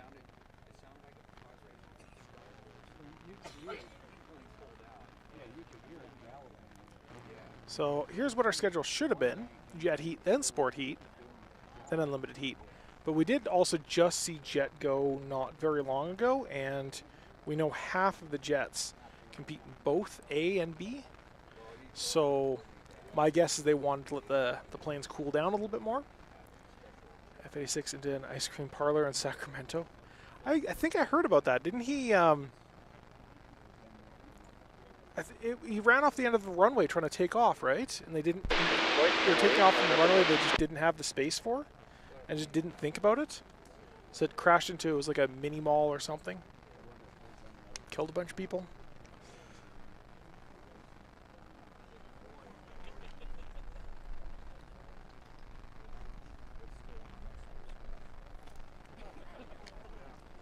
Surprised I remember that. I remember seeing a YouTube video about that a few years ago. Yeah, the Furls disaster.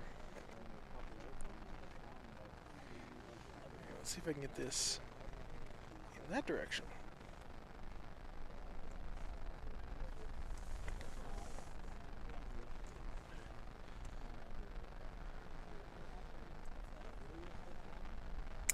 There we go.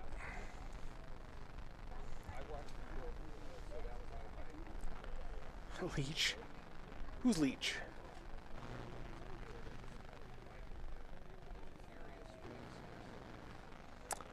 So, yeah.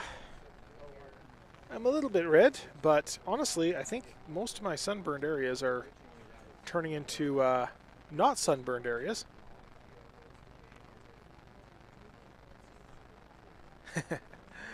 Grace Bud. I actually have full week-long passes, so it's nothing about that. It's about having the best seat in the house.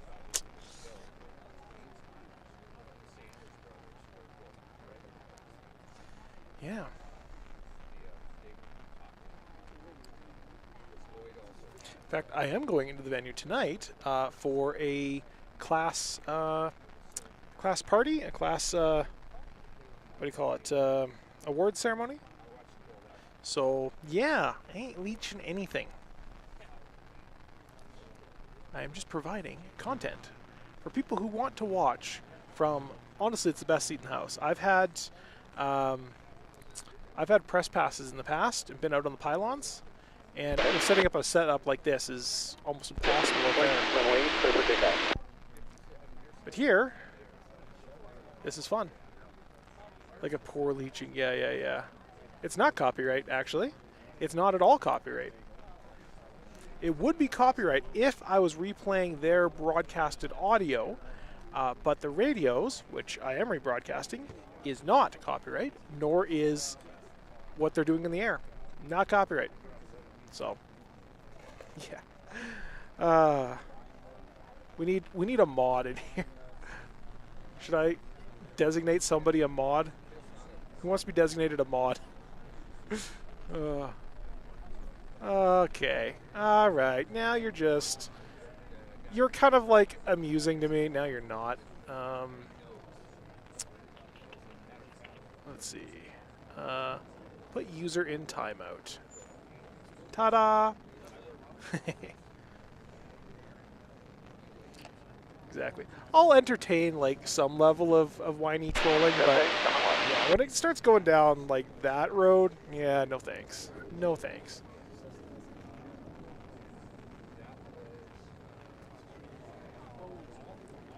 Online valid speed best. Yes, exactly.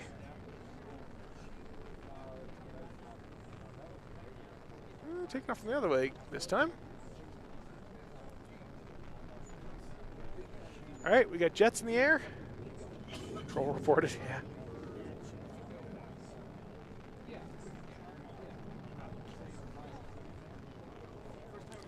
Okie doke. Because you see one of the pylons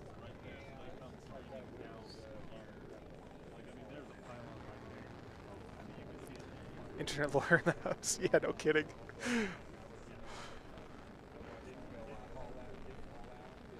About nothing. Yeah, I know, right?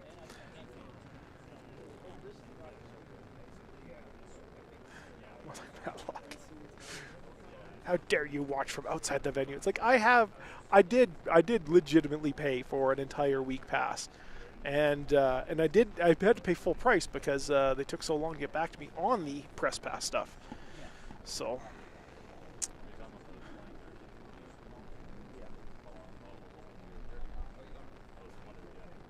And Cole's been off for a while. Up that. Get rid of the overlay in a second here once they disappear.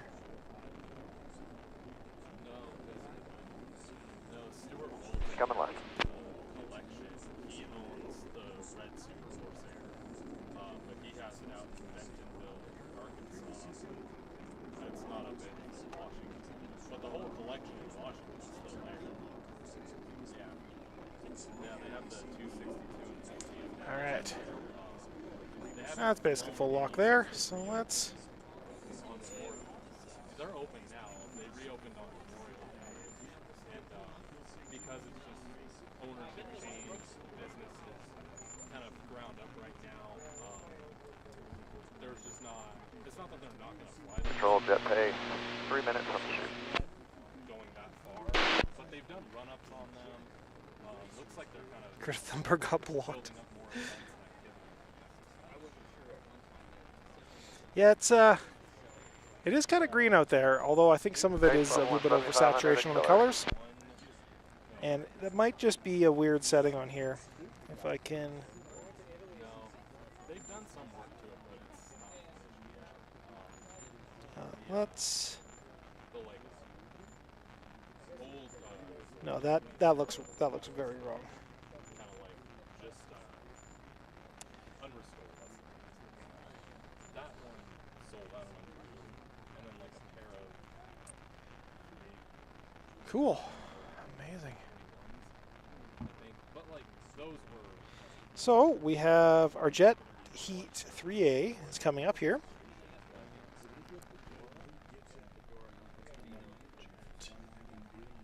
Yeah, that's there. The D13. Okay. Yeah, that one's there. Someone is very loudly playing the official stream. Yeah, yeah. You gotta be careful about.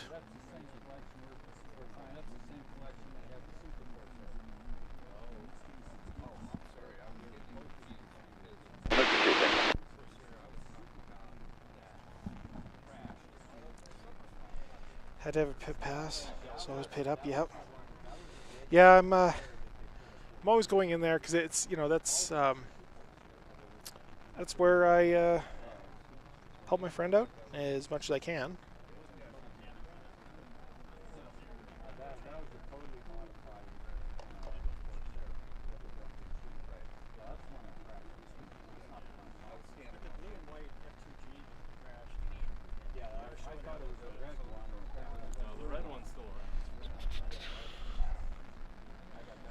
Eco flow.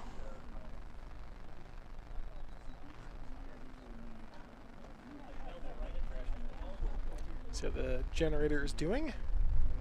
Recharge time 38 minutes. Don't think I'm gonna need that much time because I think we've only got like 30 minutes until probably the end of all the racing. Maybe 45.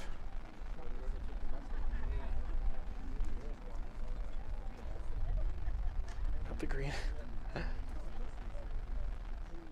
30 degrees to the chute.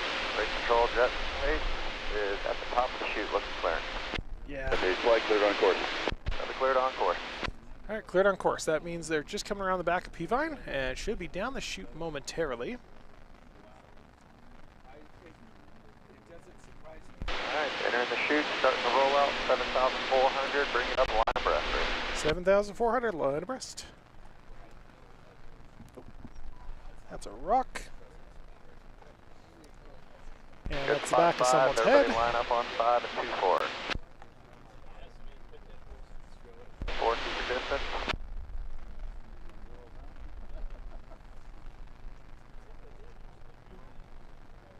248, hold what you got, 84 and 11 and 12, hold it. Alright, got enough shade now that I don't actually need my sunglasses.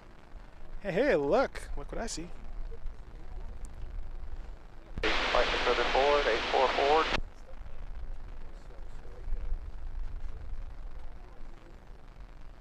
Oh man, you have it right.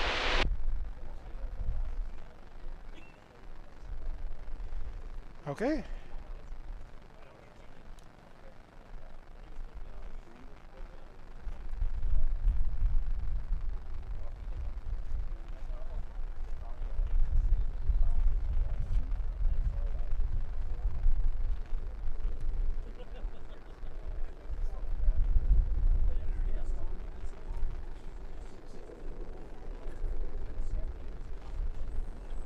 Good, clean start. Have fun.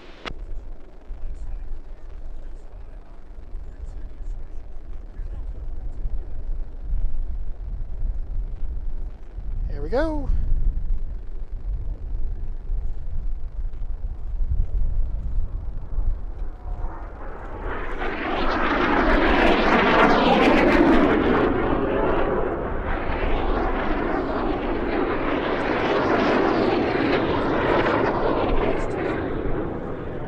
Well, this guy just likes the back of his head being in shot.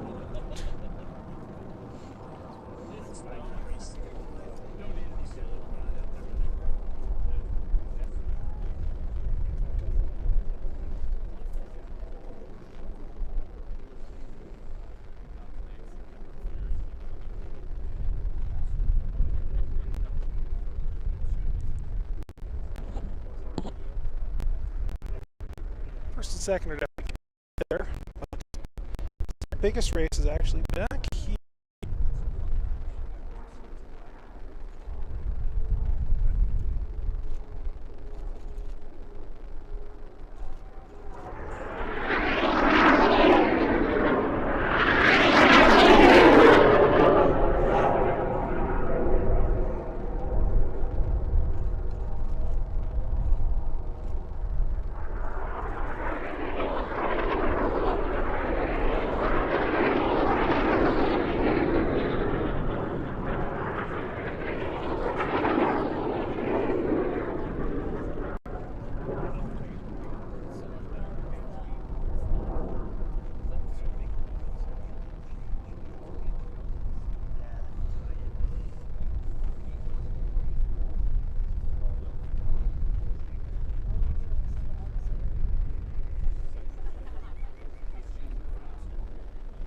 A couple guys behind us here.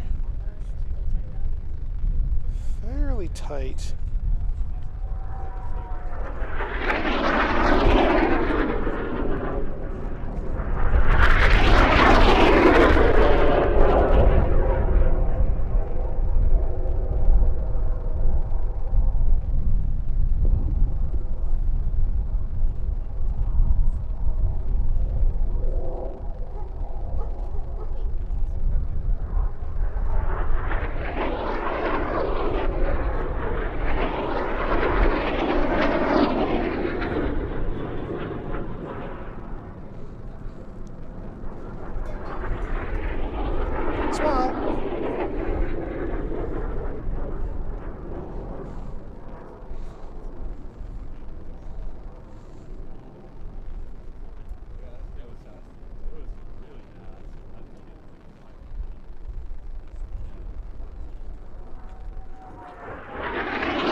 You're clear.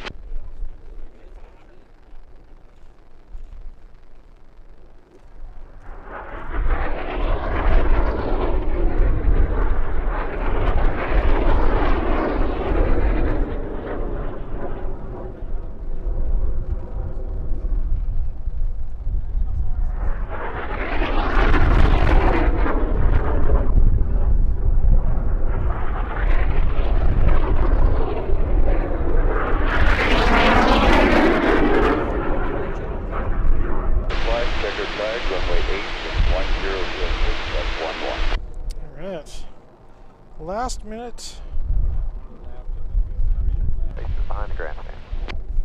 12, look close on your right. Close off the help.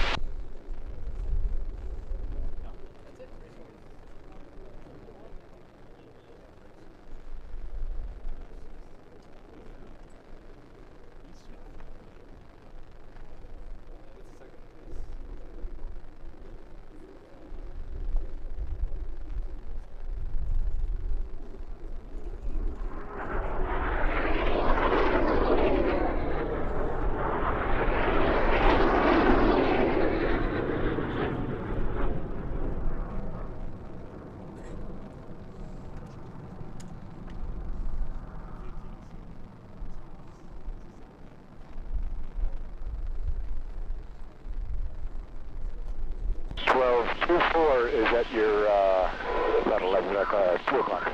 Yeah, it's inside too. Very cool. Thanks. First one, one up and open.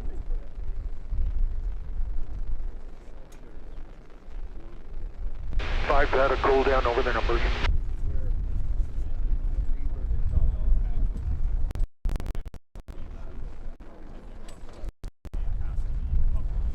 Awesome. Tent keeps falling down on those.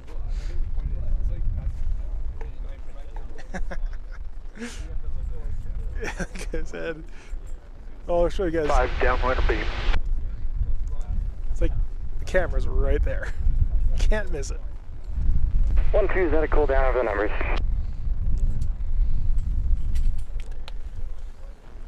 Okay, so the last thing on our schedule today. 5 is base foot gear. Base 5, runway clear to land. Yeah, these guys are doing usually around 500 miles an hour. Base 24 is lead cool down over the numbers. We got 1-2 inside.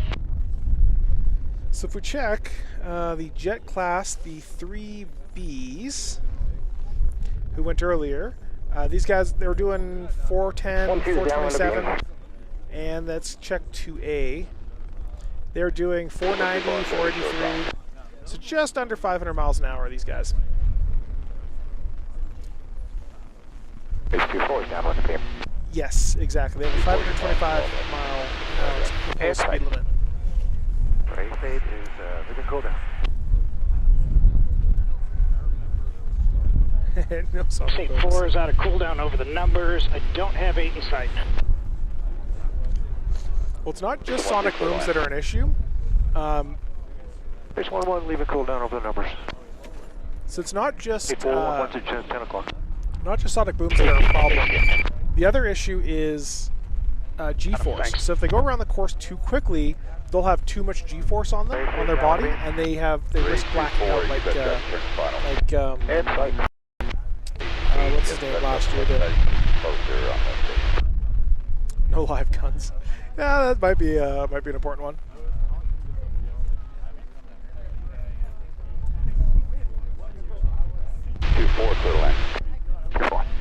Yeah, no swept wings, because as you get faster, they have this tendency to nose down, and when you're that close to the ground, you don't have time to recover. And ejection seats disarm just in case. Cool down over the numbers. Base 8, here. Base 8 clear to land runway. Base 1-1 down 1 to beam. 1-1 your traffic ahead. Here's the cockpit. Hey, it's all allowed as long as you don't get caught.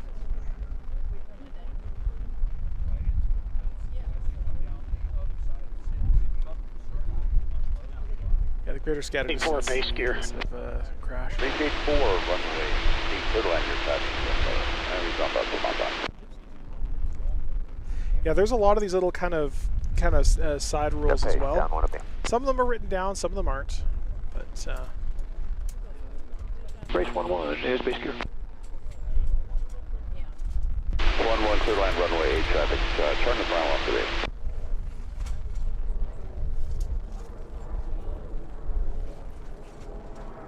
The page your traffic is left 8 inside, just paid, space gear. let's get these cameras as far forward as I can get. Clear line, runway 8. No in-flight movies or snacks. What about flight attendants? Jesus. Crash helmets, safety helmets, yeah.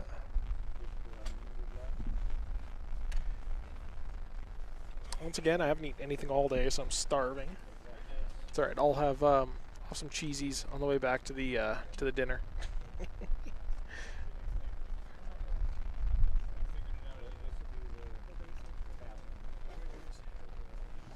So yeah, nice seeing you again.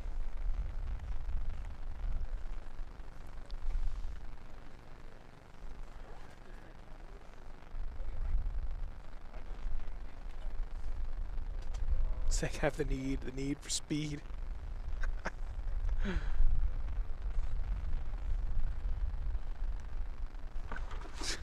Get up behind somebody. I'm too close for missiles. Switching to guns.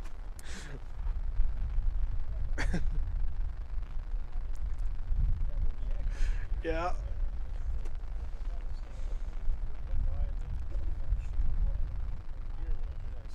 Rum and Coke on final.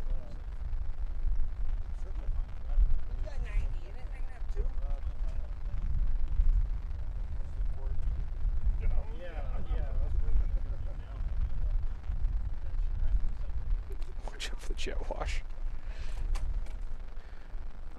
I saw Top Gun in theater. Top Gun 2, I should say, in theater. It was great.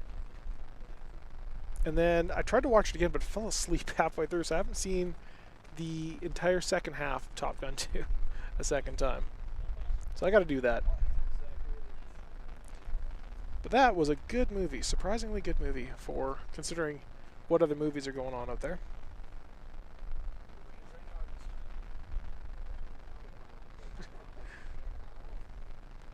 You mean identify as male flight attendant?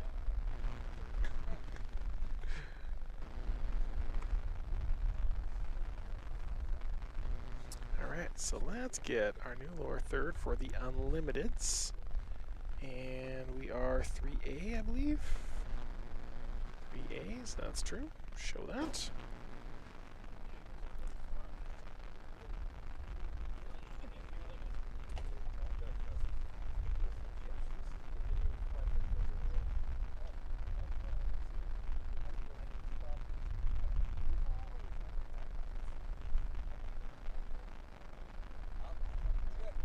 Tom Cruise does have his own P-51. In fact, the P-51 at the end of, well, I guess at the beginning and at the end of Top Gun Maverick was his, and he did fly it with the other actress in it, is my understanding. And they were only allowed to film that scene. That was the last thing they filmed, because if they got in a crash or something, then the film would be done. So, but if they got in a crash in his P-51, then hey, there's extra promotional material. God. Yeah, and yeah, he does fly it with, and I believe it is actually her in the plane for that scene. Not a stunt double. Fly right, guys. Yeah. I did that race one time, 2011. I thought it would end after the crash. Yeah. Yeah, it did continue, and hopefully we'll see it continue into the future. What that looks like, we don't know. Certainly Formula One, we're looking to do a lot more racing in Formula One. And, yeah. Well, there have been a few movies that have been completed posthumously? Posthumously? What do they call it, a crash landing? I thought there were only two choices, landing or crashing. Yeah, pretty much. Any landing you can walk away from is a good landing. Any landing you can use the plane again is a great landing.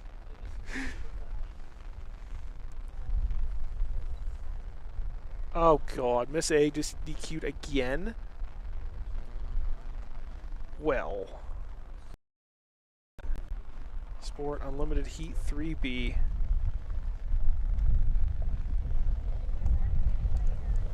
DQ with a plus 24 second for pylon cuts. Just play it safe. But no. No, blow the doors off of everybody and play it safe. Well, that's a little bit of Brent's fault there. Was it Brent? Yeah, Brent Hissey. What a shame.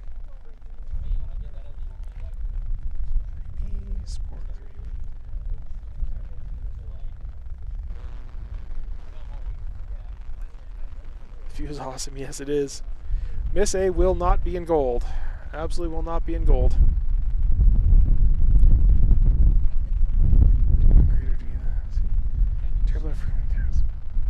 Yep. Yeah, flying even in like a GA plane, like a 172, is only about as safe as riding a motorcycle. So when you kind of internalize that and accept it, then yeah, you're happy. Check out your quote. Good landing is a walk away. Great landing is one flying again. Yep. Yeah, usually. So there have been cases where people have tried to appeal, and it rarely goes through. The timekeepers believe they're, well, they might have a bit of a god complex. But to be fair, Miss America, as I said, I would be surprised if Miss America didn't at least have a high fly on that one, because they were really high. I don't think there's I think there's no chance that we'll see Miss America in gold, unfortunately.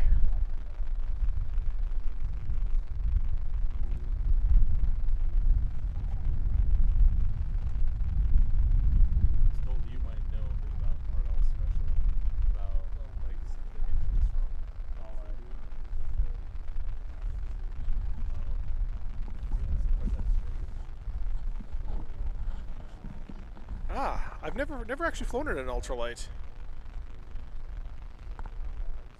Yeah, I think Miss America, I think she could potentially just be in bronze. Miss America has a real potential of just being in bronze.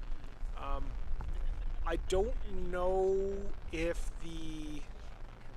I think in some of the classes their force moved up, and I think most of them they have to pick if they want to move up. So if whoever was in first place in bronze decides to move up, Miss America automatically moves down. So Miss America could be competing in bronze. Her best chance is silver, which is not a good thing. Fuel on the ground, altitude above, and runway behind. Absolutely, absolutely. Your ultralight is a parachute. Nice. What kind of ultralight is it?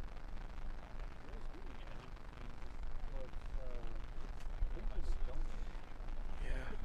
I think Miss America will still fly regardless. People, the fans still want to see her fly, but yeah, it was pretty obvious that Miss America was flying high.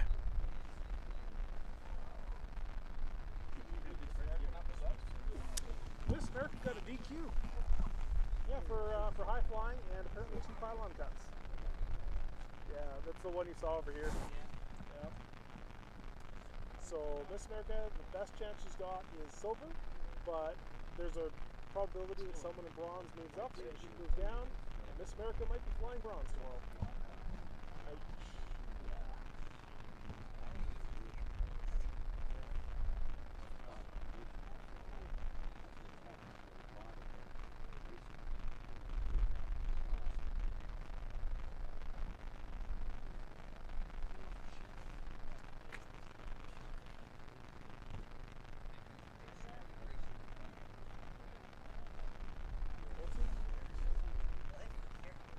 Oh, he ordered like DoorDash or something? Nice. Yeah. I didn't know. Is there like Uber Eats around here? Okay. I might do that tomorrow. Yeah, it auto finds the address too. Ah, very cool. So what'd you order? awesome. I didn't even think about that. I didn't even think about that until you just. Yeah. Well, I use Uber Eats all the time at home, but I didn't think about out here. I'm just like, well, I got to pack all my stuff in. Very interesting.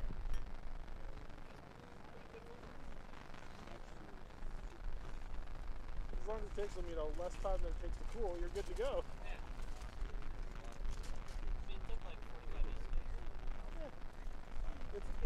Well, wrapped in tinfoil, it's fine. Yeah, Dreadnought's still down. Dreadnought's down and out, unfortunately.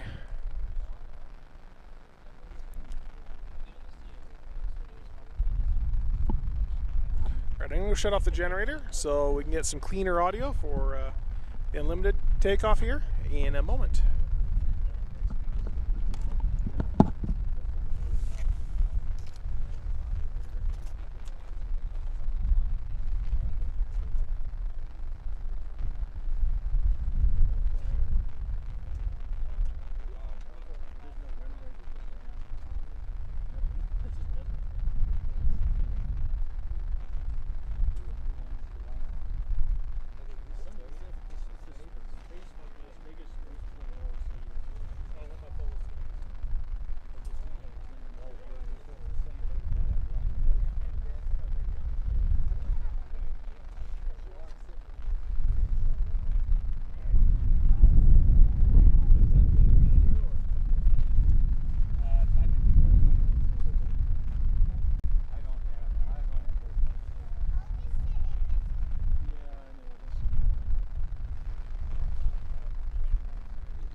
Yes, we have Argonaut. Yeah. Bartle. Bartle is pretty cool. Yeah, it's so effectively there's all these great photos.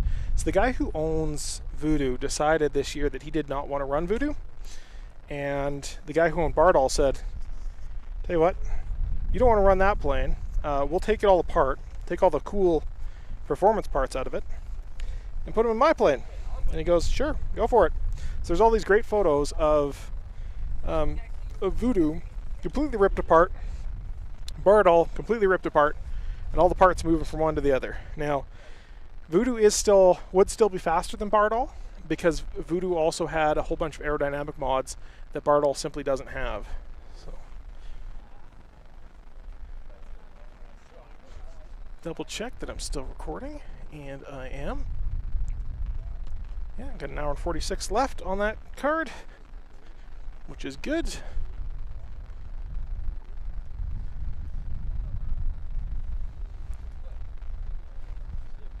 Don't quite know why I have 7 hours left on this other one. Wonder what my recording settings actually are on this. It is 4K, it is 23, so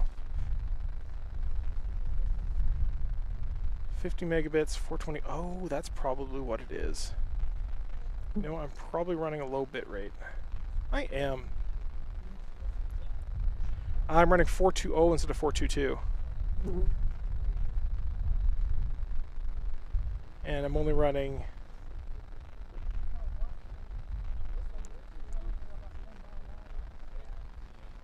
Yeah, alright. Alright. I just bumped up the bit rate a little bit from 420 to 422, which I should have had all along. It's only 50 megabit per second, which isn't the highest of quality, but it's more than enough for me. My S3 is, I think that's burning like 150 megabits per second. The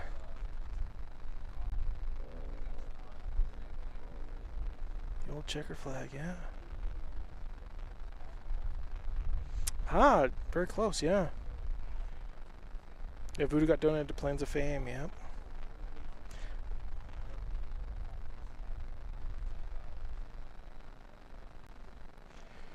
Yeah, it'd be kind of cool to see. The one I want to see again on course most is Rare Bear. That's kind of my favorite plane. It's not the fastest anymore, but it's just so beautiful, just so beautiful. I accidentally met Rod Lewis the other day. So last week, a big Constellation came in, Lockheed Constellation came in, beautifully restored. And, you know, I got my camera, so I'm like, oh, I'm going to go over and take a look at this thing. Because I've done some flight sim stuff with it and did a marathon flight from LA to London in the Connie in flight sim.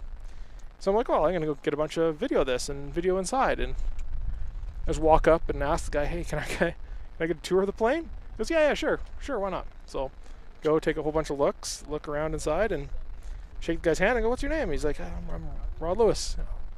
I should know that name. It has this little tinge in the back of my head, like I should know that name. Yeah, it turns out he's a billionaire who owns it. So, did Miss America look abnormally high? Yes, Miss America looked definitely abnormally high. It was something I commented on as the course, as the flight was going on.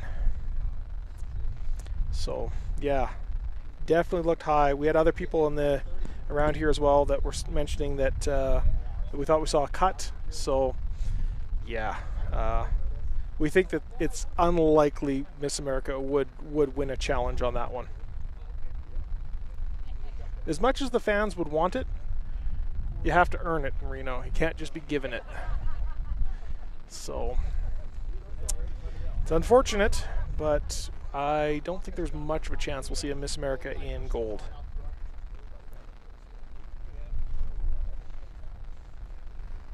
Pilots and fans helps.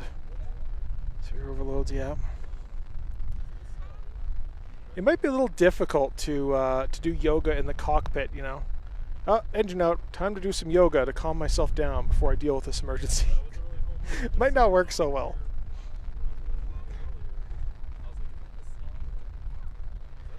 Yeah, they cut as well. Yeah, there was. It looked like there was 2 cuts there. The 24-second penalty, which indicates 2 cuts.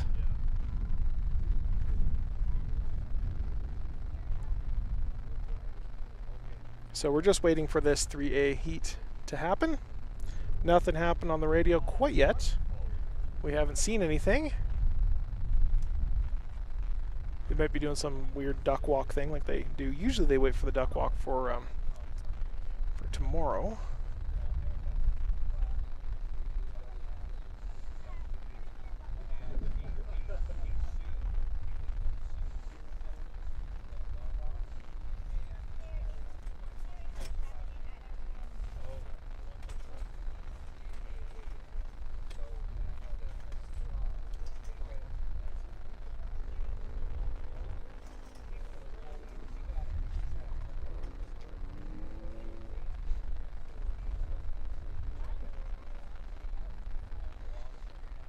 Voodoo Nevada Air National Guard, but I'm thinking... Yeah, the Voodoo here is a little different. Voodoo is a P-51 Mustang.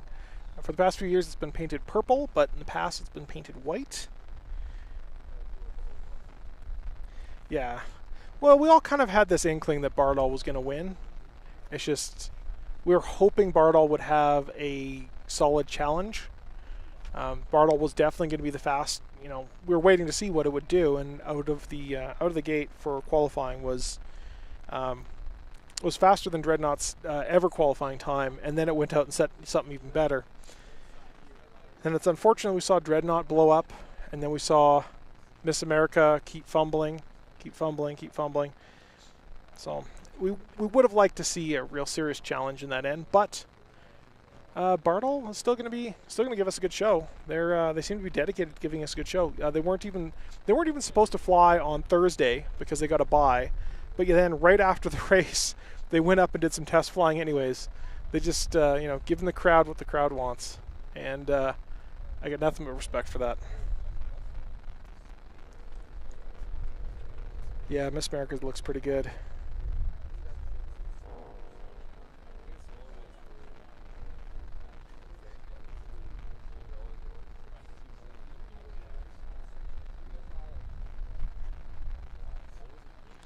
Let's see. You know,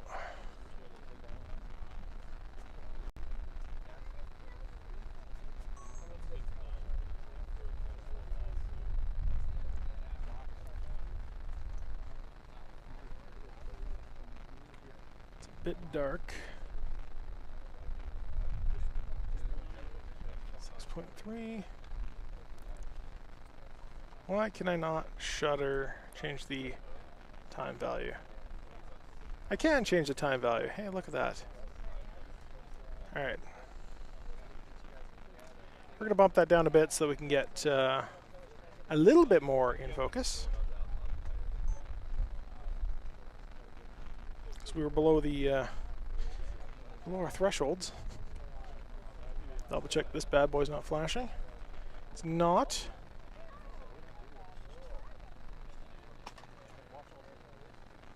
Cool.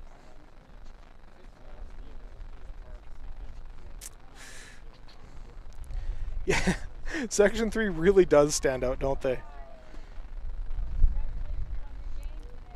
Someone who's on the main course out there should at Section 3 get them all to do the wave, and we can see if we can see them all the way back out here.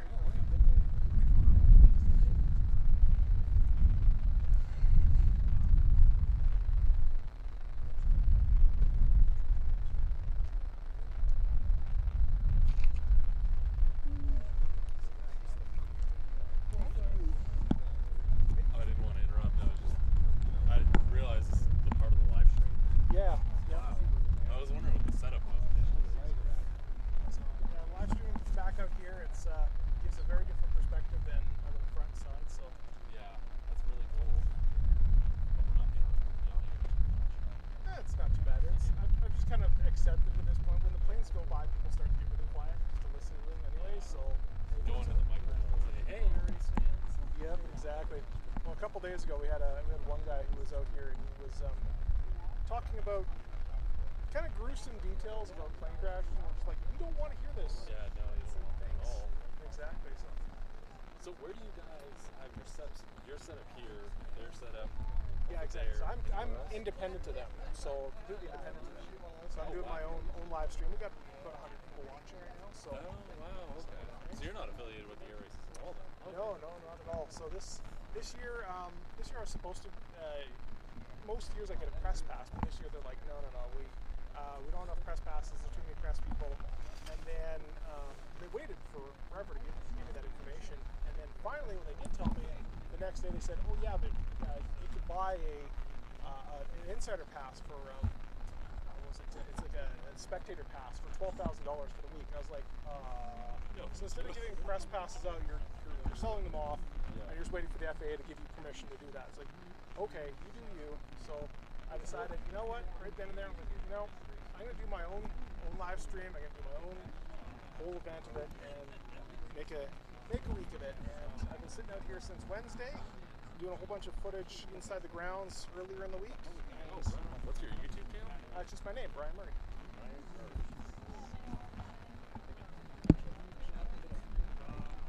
Is it BRY or BRI? Unfortunately, I've slowly taken over that name because it used to be, you searched it, I was like page like 8, and now I'm like easily page 1. And Murray, M-U-R-R-A-Y.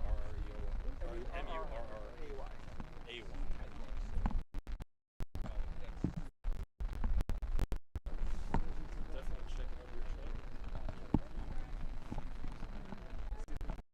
What's going on in the...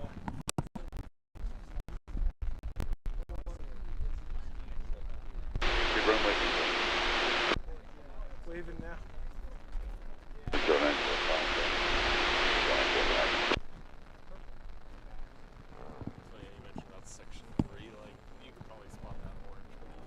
Yeah, exactly. You can see them from space.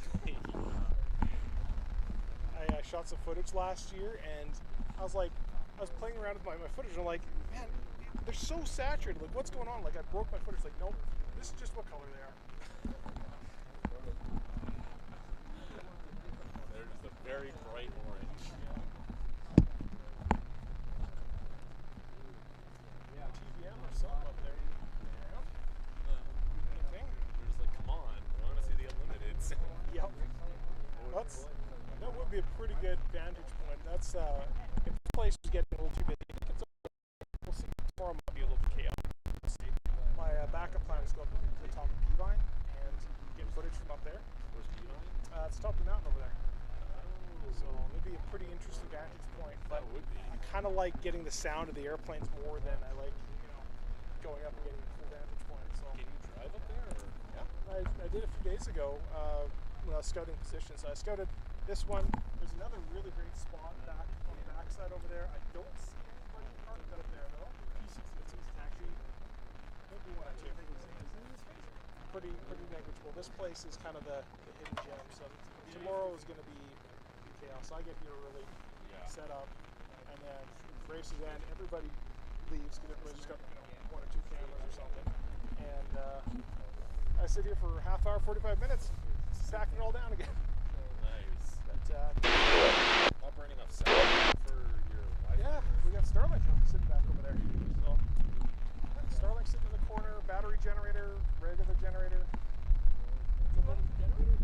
Yeah, we got a generator in the back. It's running right now? Oh no, it's not right now. It was a little earlier. If I need to run it, I run it. So solar panels last us, get us through most of the day. Yeah, a little bit cloudy. When it's when the sun's really out, it's going to be 90-ish watts, and the whole setup's only pulling about 130. So it's not too bad. Going to be up at 1,000, no closer than 3/4 of a mile to the course. Yep, yeah, live streaming right now. So no, just for my own YouTube channel. Yeah, that's all right. We got both cameras here, currently broadcasting to the world. That's just my own name, Brian Murray.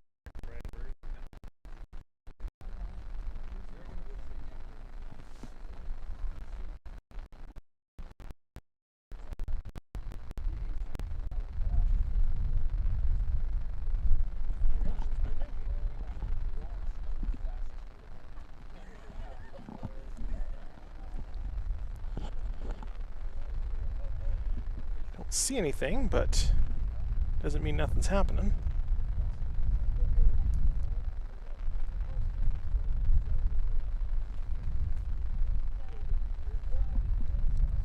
Big issue is these guard hangers kind of block our view of most of the ramp.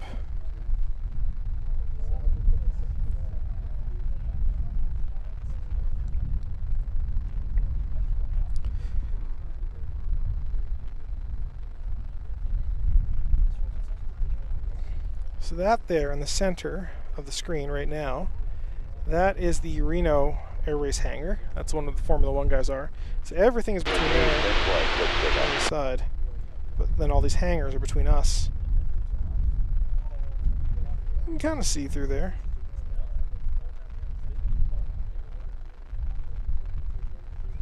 Okay, there we go. There's Bardal.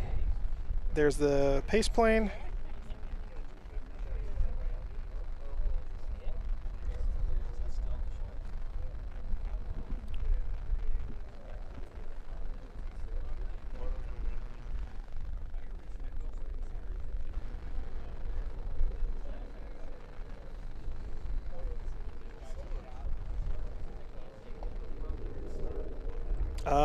Rain on the other side of Peavine. I gotcha. Didn't hear that on the radio on this end, but that's makes sense.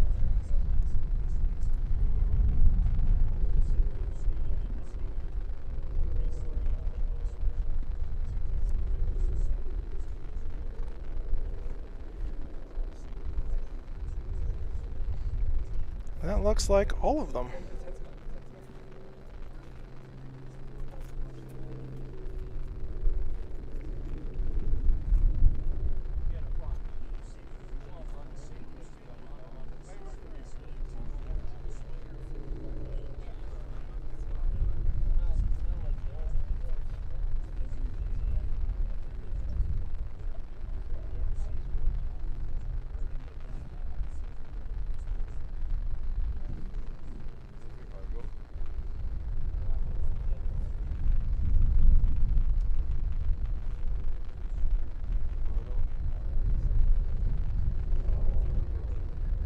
So it'll be Bardal right there.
Okay, nice shell, turn to the left, climbing through 7,000 right now, 170 knots. Full lock.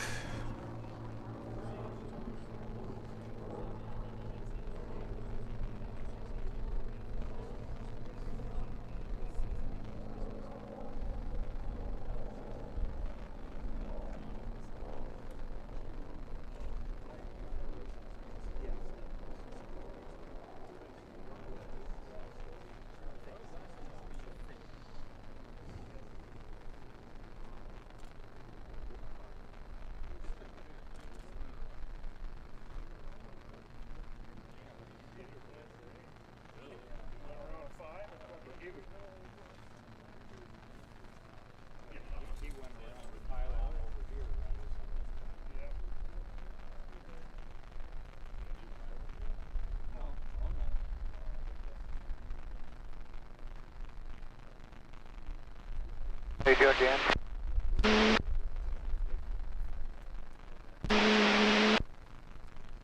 Alright, we got all the racers with us. Smoke going off. Come in.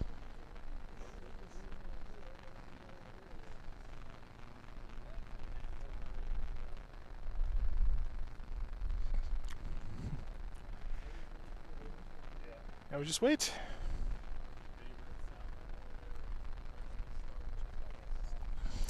It's a YouTube channel. It's just my name.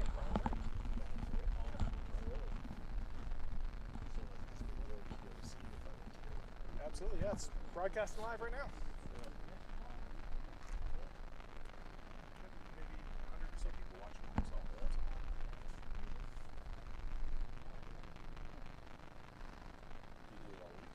yeah, I've been out here since Wednesday, and before that I was in the grounds getting a whole bunch of other shots, various other things, and and probably in the next week or so. The races are going to level here at 9,000 feet, and race control, we got everybody in formation.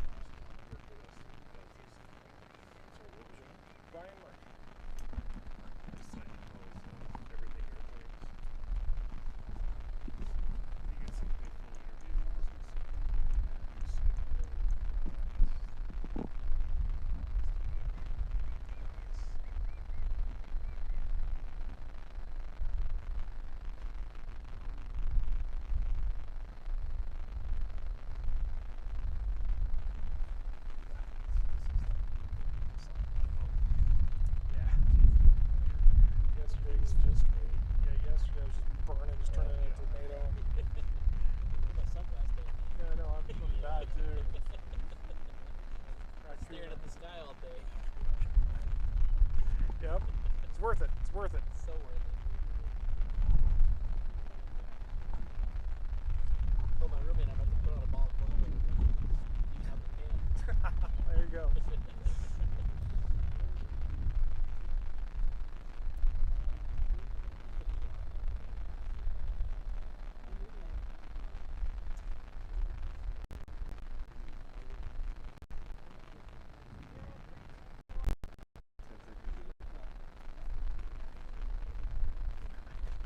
Also ordered pizza. Race is over. They're ordering stuff on Uber. Really? Yeah. It's great for midday. Right at the end of the day.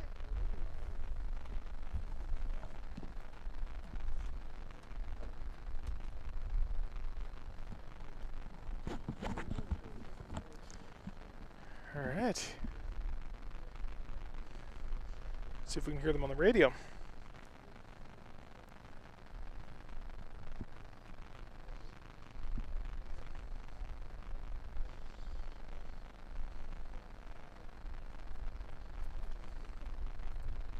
Department our 1145. Range level, and then we'll start downhill. Race control, we're coming down the chute. And the flight is on course.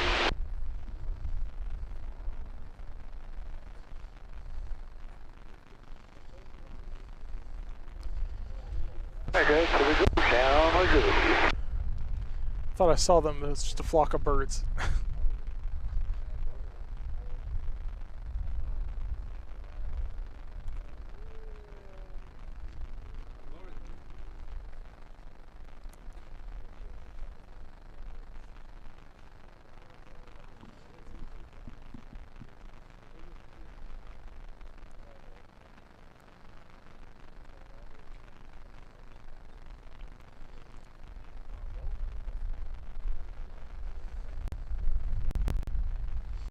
Wish that ADSB so we could at least see where they were. Some of the sport guys do. They're there.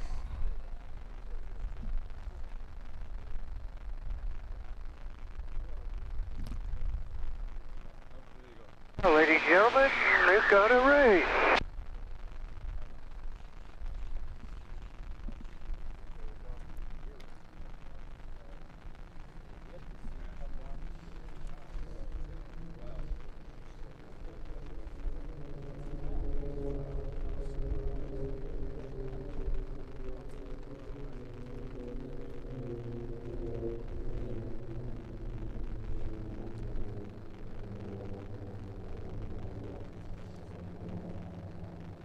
How much further ahead he is already.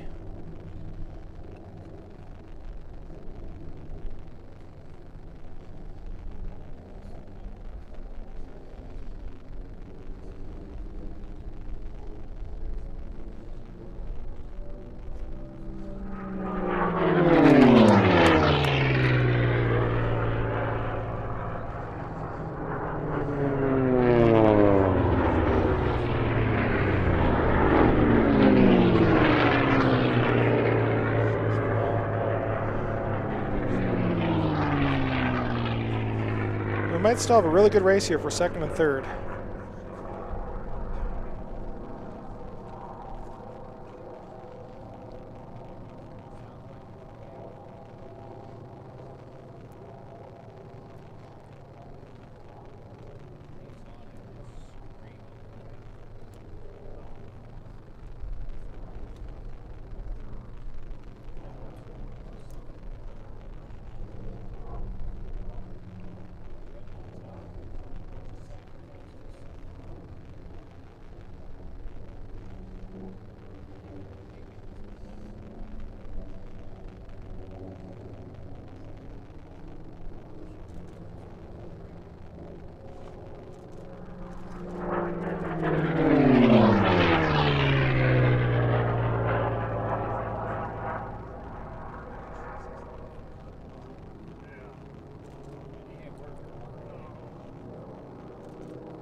for perspective, there's home. And there's Bartle.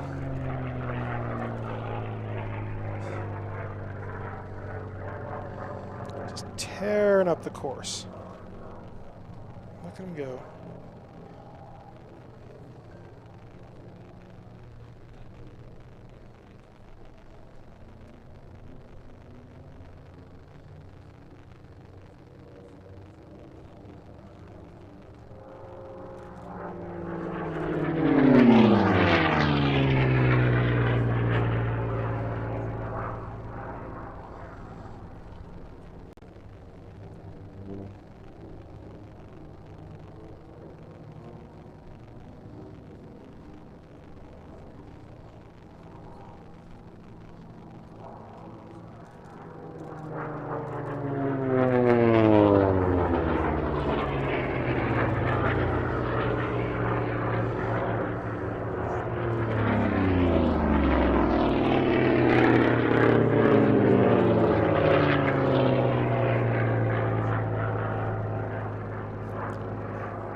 Plum Crazy, Vicky Benzing.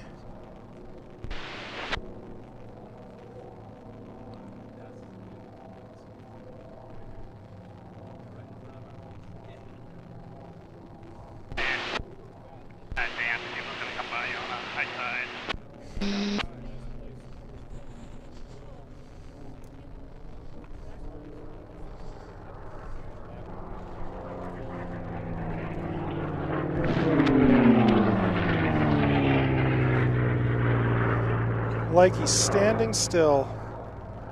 Jeez.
It's 27, the racer that had the issue yesterday.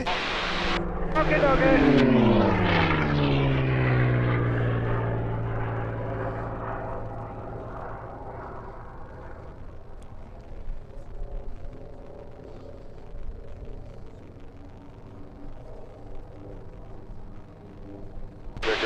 Checker flag, runway 8 and 120 and 5.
that's all she wrote.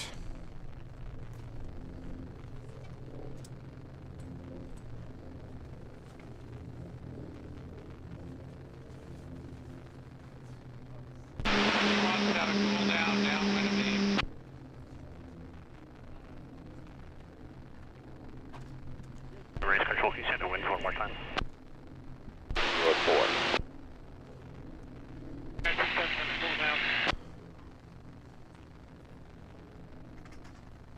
T1's downwind of me. 831, number 1.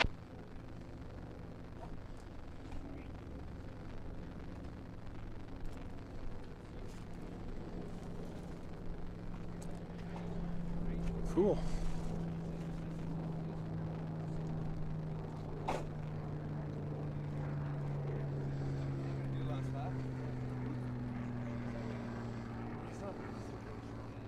Race 924 is coming out of cool down. All right. 31 base with a gear. 831, Yeah, we'll be back here tomorrow again, probably early as well. Probably sometime around 8 or 9 o'clock. I'll check the schedule, but I'm going to be here early again, mostly so that we can get a spot as good as we had today.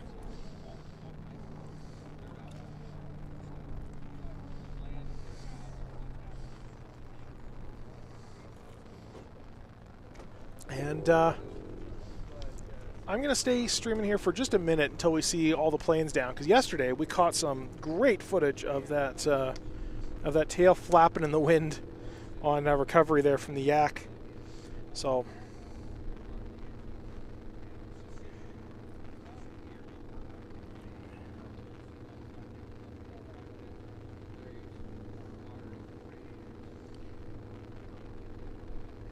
and Ford RS.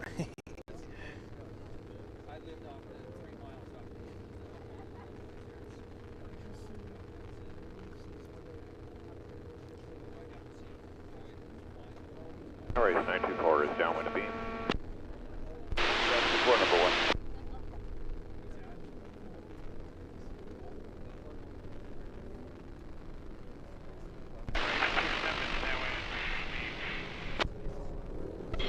Coming out of cool down, we're behind 27. Yeah, thanks everyone. I hope see you guys all again tomorrow. I'm gonna keep an eye out for whatever's going on.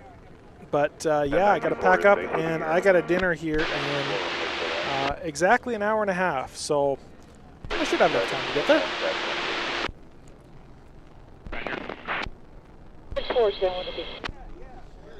And thank you really for showing up there. Tao Flederma. I can never pronounce your name, but the guy who makes really cool shotgun shells. And 27's on base with the gear. 327, good line.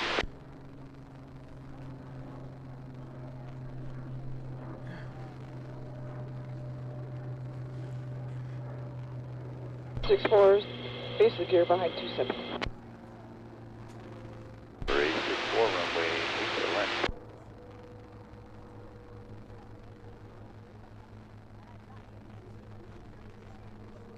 Yeah, and thank you very much for all the donated memberships there, Sean. I really appreciate that. I completely forgot those were even a thing. So when I came back and said, I was like, wait, what just happened? Because I wasn't paying attention. But yeah, do I play Reno and Microsoft Flight Sim from time to time? If you check my bio, I have a link to my Twitch.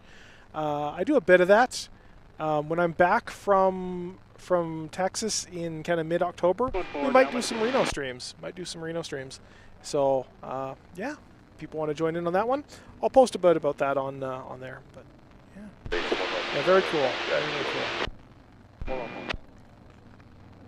So we're on the last. Leaving cool down for downwind behind a 114. Here comes the Yak. Good going, Johnny. There's somebody behind you. Get a little cold side.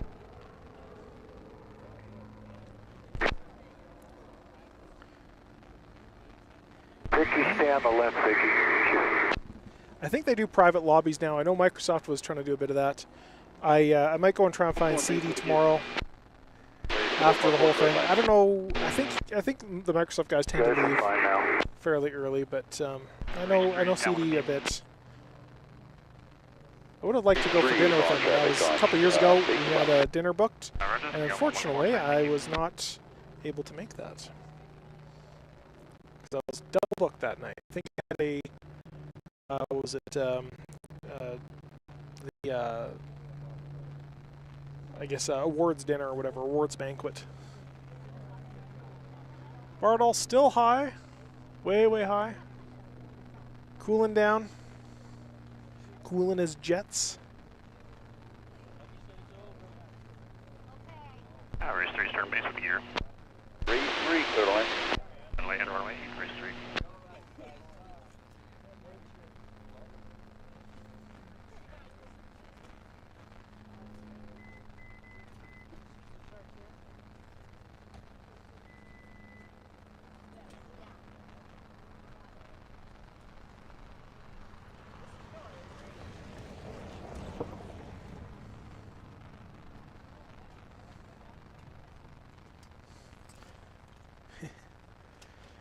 I do put in a bunch of work. I put in a bunch of work that my family and some of my friends are like, why are you spending all this time doing this? Just like go sit in the stands. I'm like, no, I'm not going to sit in the stands. I want to record stuff. I want to have fun. I want to see it from a different perspective, a perspective I hadn't seen before, and that's exactly what I found, and very much enjoying it. If I tried to run even like 1/10 the amount of streaming stuff from inside the stands, they would kick me out. So, yeah. This is perfect. And it looks like we got everybody on the ground. I think Bartol might still be up there a little bit, but haven't heard anything from him. See, the stands are emptying. It's like that's a normal Sunday right there. What we see right there. I'm a Rumble channel person, so I'm not here to promote myself. Ah, yeah. I created a Rumble channel, I think. I never really used it. Okay, for the base to make one roll approach to the vertical pitch-up. I actually applied for a job at Rumble. It's like, you know what? I like what you guys are doing, but software guy, I live in Canada. It's a bit of a problem, but I will move. There's Bartol. All down. All right. Well, with that, I'm going to go and end the stream. And thank you all for stopping in. Thank you again, Sean, for the donations. And thank you, everybody, for stopping in, saying hi, and just enjoying the day. So I will see you guys next time. So that's the end of Reno Air Racing.